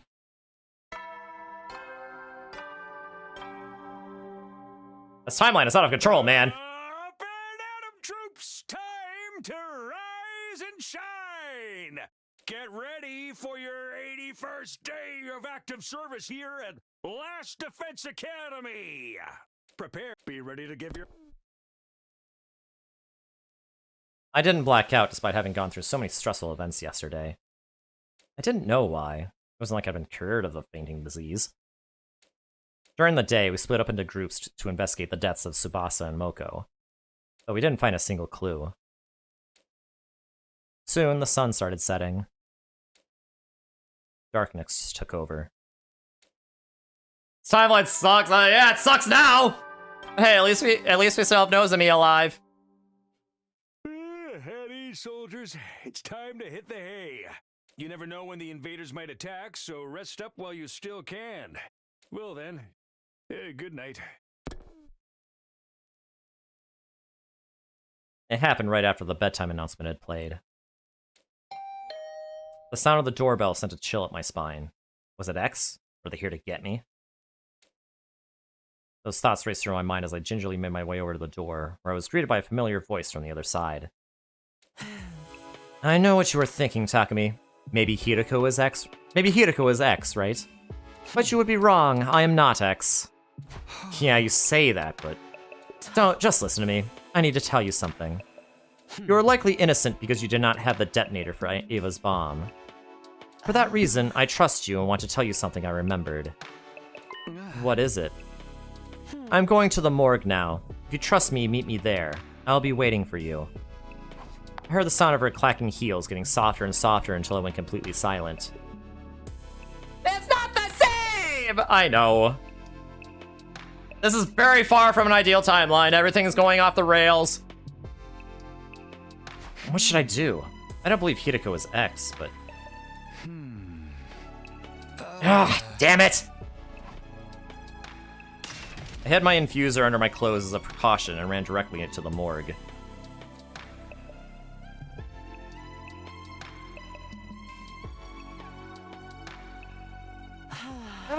Have I never met an idiot as stupendously naive as you? I've never met an idiot as stupendously naive as you. Did you even consider what would happen to you had I really been X? But you said you weren't? Only a gullible idiot would believe a potential suspect is not a bloodthirsty serial killer simply because they said so. I gritted my teeth in frustration and said, anyway, what was this thing you remembered? Hirako walked over to Tsubasa's dead body without a word. She stopped in front of the body and removed the sheet. She turned the body over before lifting the blouse up. It's that strange number we saw yesterday. What about it? The abuser won't help you against the sponsor if you find him. True, but like, I guess they didn't get the information from the morphogenetic field that, you know, they're, you know, the suit is immune to hemoanima-based attacks. This is her livor mortis code. Livor mortis code? It's a unique number that appears on the back of all SDU members when they lose almost all of their cryptoglobin. Only those from Team 1 have this. Where did you hear about this? That is a 3-day-long story that I can tell you another time. All I can tell you now is that this is a very reliable piece of information. She moved to Shoma's body next. Removing the sheet covering him, she flipped his body around so that his back was facing up. There was a large gaping hole there. Shoma too? Yes, I believe X must have done this. But when? We've been moving in groups ever since he died! Well, there was just one sliver of opportunity X could have taken advantage of. What's that? When Ava self-destructed. Everyone got caught in the blast and were knocked out. It was the next morning by the time we regained consciousness. X must have woken up sooner than the rest of us, and... Hideko showed me Eito and Gaku's back cavities next. Finally, she turned Kako's body over. Now we have 4 cases on hand. Every wound is the same shape. X used the same method to remove their hearts from their bodies. Sure seems that way. What do you see when you look at this wound? Well, the outline is rather clearly defined, like they were cut open with a scalpel or something. Oh, I get it now! It's in the exact location. That has to be it! The part of their backs with the livor mortis coat has been cut out. Well done. Is it the same for Moko? Haven't you been listening? The livor mortis coat only shows up on those from Team 1. Moko is from Team 2. Naturally, her back is code-free. After saying that, Hideko returned the bodies to their original positions. So that's why some of the hearts were not taken out. But why would X do such a thing? I'm guessing it is because they do not want us to learn of their existence. If the bodies were left in their original state, somebody was bound to notice the code sooner or later. Oh. So they cut out the part with the code out. They cut out the part with the... They cut... Well, okay, yeah, that's written awkwardly. So they cut out the part with the code in order to keep them hidden from us. Why dig out the hearts too? Most likely a red herring. Think about it. What would be the first thing to come to your mind if you saw that multiple bodies had only a certain part of their backs cut away? I would think there had to be something on our bodies as well. You see? Now you were getting it. You would think X is targeting something invisible on that part of our bodies, right? And what would you do with that information? What am I supposed to do? For example, I would cut out that part of my body before X could get their hands on it. Or cover it with something, like a tattoo of a soaring dragon. X would likely be highly inconvenienced if we did that. That is why they took out the heart as well. They wanted us to believe that their target was not that patch of skin on our backs, but the hearts in our bodies. That's why X did that. Though that still leaves us with one question. What's that? I'll explain later. You see, X's objective has to do with knowledge of the livor mortis codes. Our current hypothesis is that X cut out that particular part of the skin. Not because they were avid skin collectors, but simply to stop us from knowing about the existence of the codes. But, if that is true, why set up the red herring? Because if X's objective was only to know what the codes were, they could have simply gotten rid of the bodies once they saw it. Wait, is this for the... Wait a minute! The codes would be for the distress signal, right? So these are basically the X passes from Zero Time Dilemma. Wow! I see what you did there, Uchikoshi.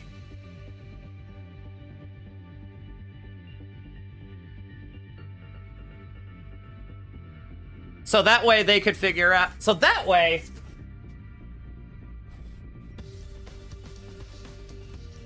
So that way only, I guess, only the remaining survivor could use the codes, then. To, use the distress signal. But only the remaining survivor.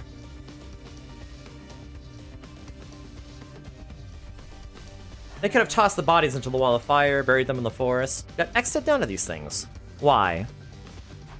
I'm not sure, but maybe they needed the bodies to be left in the morgue for some reason. You think so too? Yes, X clearly wanted to leave the bodies in here. Oh. Yes! But by doing so, it would allow us to find out about the existence of the livor mortis codes. That is why they went through the trouble of setting up such a complicated red herring, removing the skin and hearts of those already dead. So the question is, why does X want the bodies preserved? That is what I'm trying to find out. Let's put that aside for now and talk about something else. Why does X want to know what the livor mortis codes are? It has to do with the distress signal transmitter. Ah, I called it! That would mean that there's a bunch of different code combinations, since there would be no way of knowing who the remainder survivor would be. Yes! Which means that the combination of codes would indicate who would be the last one standing.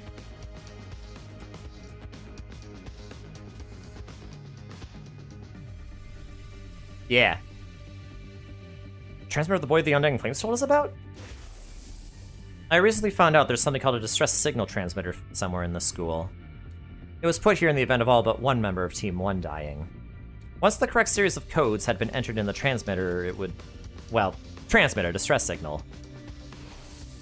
Oh, I know! The correct series of codes he mentioned. He must be referring to the Liver Mortis codes. Yes, there are 10 people on Team 1. Entering 9 of our codes will summon the rescue craft. Because knowing the Liver Mortis codes of 9 people indicates that 9 people have entered total death. Total death? It means the complete cessation of life.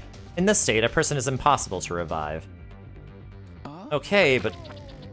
Oh my goodness, how many raids am I getting today? Hi, Thunder. Ah, boo! Ah! How are you doing, Thunder? Thank you for the raid. How was your stream? What were you up to? Yeah, we're solving a murder mystery. And people are dropping like flies. Including one of our favorite beans, Tsubasa. Yeah, how are you doing, Thunder? Okay, but how did you come across all this information? The same way I came across the previous information, by remembering them. Oh, 3-day-long story you were talking about. Yes, I'll explain further when time is more on our side. For now, our priority is to identify X. Do you understand now? Do you understand why I said X's objective is to find out the Liver Mortis codes? Does this mean X is trying to summon the rescue craft? It is very likely. So that they can leave the school? Quite so. Which also means X already knows where the distress signal transmitter is located. Because the Liver Mortis codes would be useless otherwise. That is a logical line of reasoning. Keep going. If we find the distress signal transmitter ourselves, we may find a clue to X's identity! Yuriko nodded deeply at my words. That is why I'm going to start looking for the distress signal transmitter now. Care to join me? But it's almost midnight. What are you, 5? Oh, alright. The stream is good, yes, yes. So what were you up to? What was your stream all about today? But also, if you need a raid and run, because, you know, it's just because, you know, it's streaming and you need to eat and drink something, totally do so. But what were you up to? I am curious. So is X trying to get to the satellite to kill everyone up there? Possibly, but something tells me someone beat them to it. Day 82. Kiriko and I ran around the school all night in search of the distress signal transmitter. We found nothing in the end. It's almost 6. If we're not in our rooms for the morning announcement, the others may suspect us of being X. Yes, we should call it a day for now, and just as Kiriko was about to finish her sentence. Oh, hello. Kurara! Shh, hide yourself! What in the world? That means that Eito killed... You know what? All the more reason to hate him. You made the rule that we should never go anywhere alone, remember? So why is Kurara wandering around by herself, then? Oh, now that you mention it. You're playing Polya, doing story quests, and uncovering secrets of the new area, the Elderwood. Oh, I see! What kind of secrets have you uncovered? Hopefully not murdery ones, like the secrets that we're uncovering. Is this like a... So this for like a new update that happened recently? That's pretty neato. We peered out from around the corner of the hallway to see where Kurara was going. She quickly vanished in the direction of the staircase. The sound of footsteps on the floor above us slowly became softer and softer until we heard the roof door closing. Then there was silence. Kurara went upstairs. I mean, we are on the ground floor. But she just came from that staircase. Why would she come down the stairs just to go up again? Maybe she didn't come down the stairs. Are you saying... We started investigating the area around the staircase, groping around wall surfaces to see if we could find anything. And then...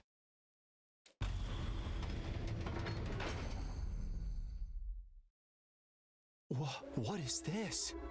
Oh? A secret door. Secret tunnel! Secret tunnel! Through the academy! Secret, secret, secret, secret tunnel! Yeah. Yes. Oh, thank you, Hideko. For trying to finish that one for me. Behind the door was a staircase leading down into pitch darkness. Kudata didn't come downstairs. She came up from here. So, at the end of this staircase... Yes. There's something to be discovered for sure. Let's go see. Nah, it's an E10 plus. Yeah, semi-new update. We are learning the origin of flow. Okay, magic, and trying to bust some potential illegal activities. Ooh! Yay! Busting illegal activities! Let's go! Let me see if I saw this dang place. Oh boy. You know what? Yeah, I don't even think Danganronpa had as many secret locations as this.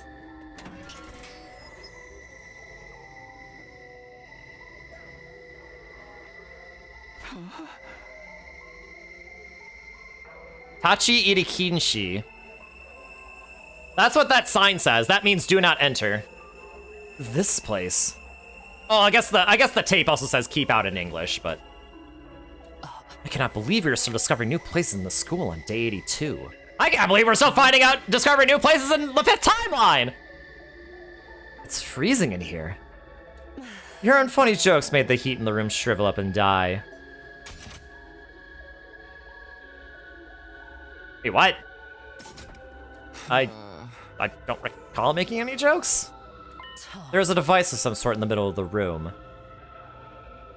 We should check it out.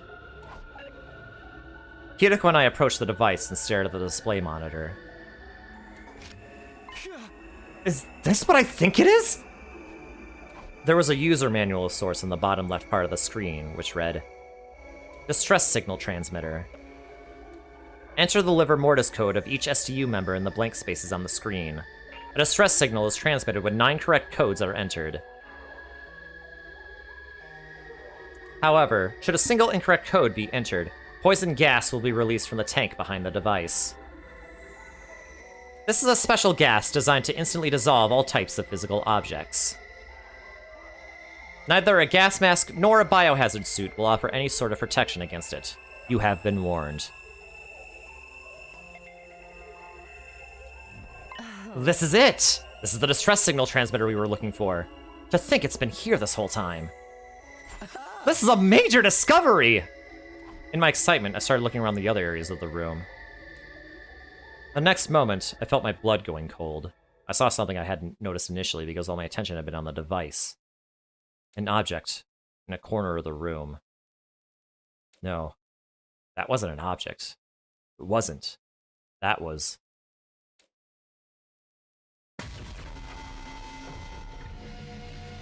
Oh my god!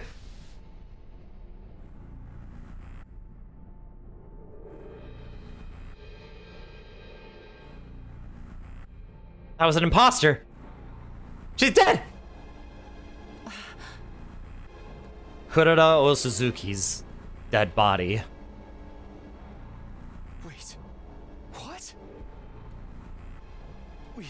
We have to take her to the infirmary. Don't bother. A dead body doesn't freeze up that badly within an hour or so. So, she's been dead for a long time? You have eyes? Can you not see? This is definitely Kurada Osuzuki. I know because I've seen her real face before. The one beneath her usual tomato head mask. Oh boy. There's an imposter! There's an imposter among us! I've seen her face before too. On that note, Do you remember who we just crossed paths with? Yes. Someone dressed like Kurata. But the real Kurata is here, which means... Who the heck was that? One thing is for sure. That person is none other than X themselves. This timeline is...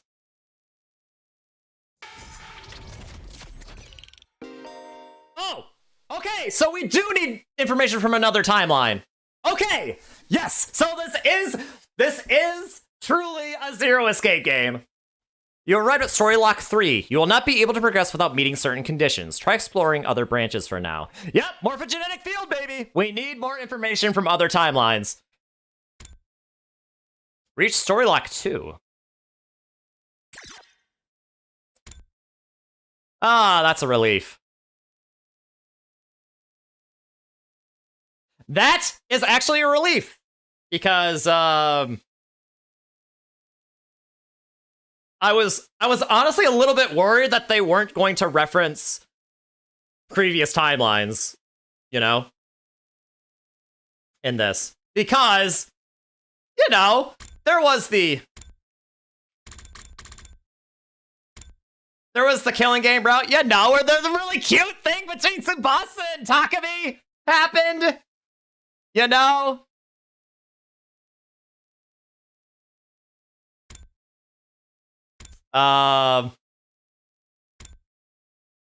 So yeah, that's interesting. You do need info from other timelines. That's pretty cool. Doesn't it remind you of something, Aiden? Doesn't it remind you of this little game called 999? But yeah, so yeah, that timeline, really cute. Really cute. Well, I mean, also, like, absolutely, completely despairful, you know, but... Also completely despairful, but at the same time, like, the thing they have is just so sweet, man. But yeah, yeah, we have reached the first this first story lock. Yeah. This is exactly what Uchikoshi games are all about. This happens in 999, or like you remember, this happened in 999 where we had to get the safe ending before we got the true ending. This also happened in VLR as well, where certain, and also Zero Time Dilemma, where certain like timelines were blocked off without, you know, information from other timelines, and we're seeing it here. And now your Faye is dead. Extremely. Yeah, honestly, that really stinks. That honestly really stinks. Like, I love Tsubasa too, Aiden. And honestly, this is the first time that she's dead. Like, the first timeline we saw her dead.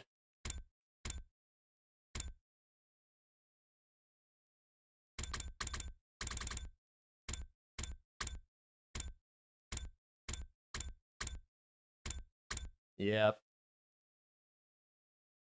Tsubasa made it to day 81, but wonder what information we get this information from.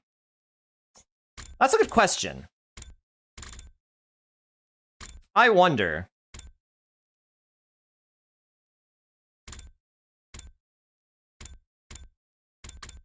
I do wonder. Let's... Oh, okay, so this would have led to a bad ending. I can almost guarantee this would lead to a bad ending, because look at here. It's on the same row as this one.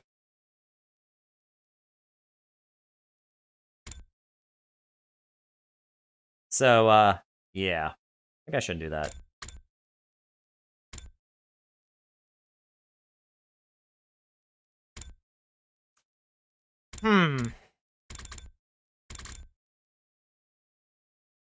I have an idea of what we should do. I think the next timeline that I'm going to try to do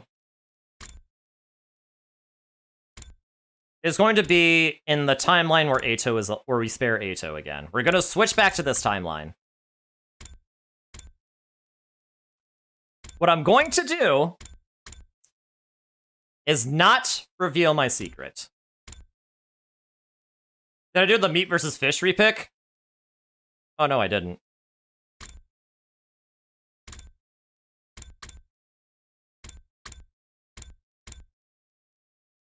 I did not do that, actually. You know, I kind of want to see what'll happen there if we do pick meat. But I think we will save that for a little bit. That might be another palate cleanser that we'll want. You just kill... Well, we actually don't really know that for sure, to be TBH.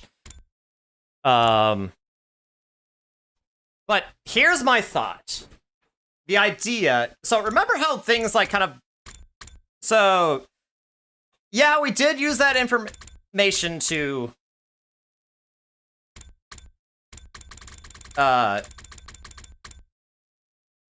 We did use that information to, like... You know, kind of predict early divergences and all that, but that still happened eventually.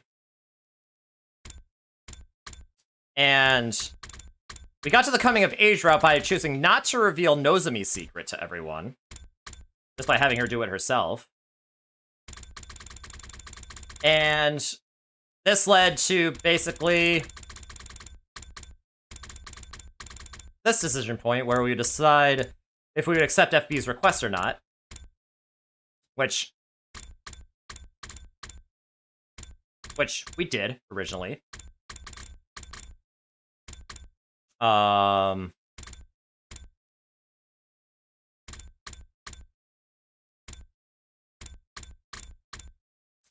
Which ended with the decision point of whether or not we wanted to absorb Nozomi's hemoanima and all that. So basically, a lot of that happened because the reason we even got to that point was because Veshna started going crazy and killing her own people.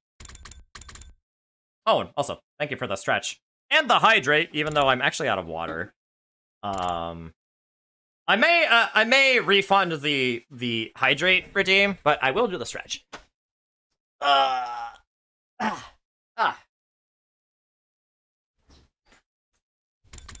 So yeah, as I was saying, so like in this timeline, Veshna went crazy. Veshna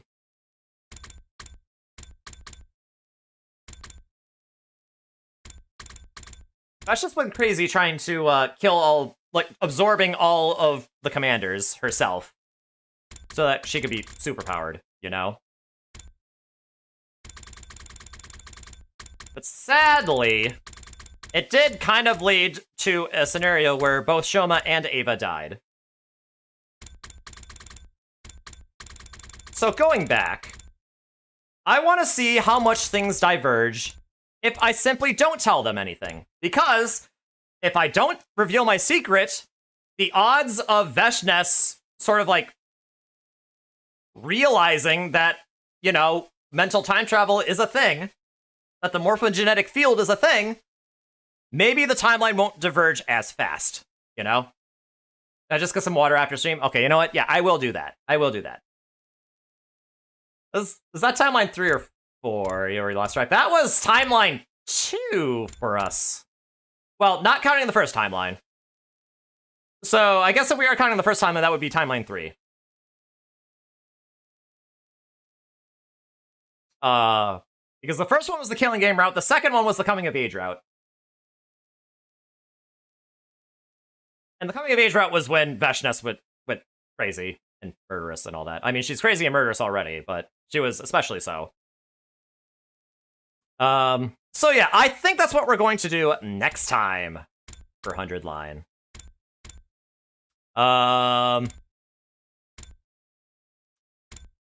for now, I think it was a good time to end things off here. I've actually been streaming longer than I intended. I was supposed to end at like midnight. That was my original plan, but come on, they did give me a pretty good place to stop. Like, things just kept happening. It's like, oh my goodness, what's gonna happen next? There was just like no rest, man. They just kept throwing more and more stuff at us, but then we got to the story lock, which, I mean, is as good a place to end as any. Okay, you thought it was the third timeline, but you couldn't quite remember. Oh, yeah. Absolutely. And thank you for streaming, my guy. Hope you have a good rest of your night. Well, thank you for showing up. Normally I wouldn't rate tonight, but I've been rated by so many people today. By so many lovely people. I think I'm gonna pass it around. Yeah, things got real tonight. Like, absolutely bananas. What's your raid?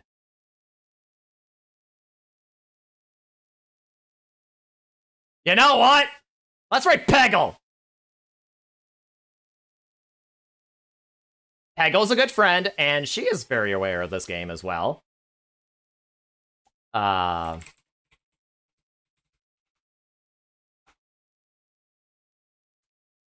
yeah, she's playing some Phasmophobia at the moment. So what say we all go and say hi to Miss Peggle?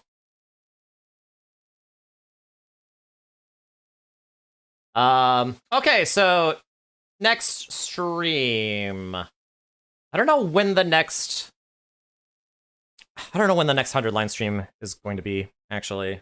Let me check my calendar to make sure. Okay. Aiden, what's your schedule look like this weekend? And on Friday? Smile.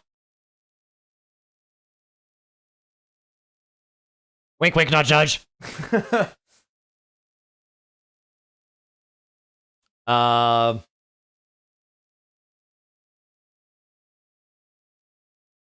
So, yeah.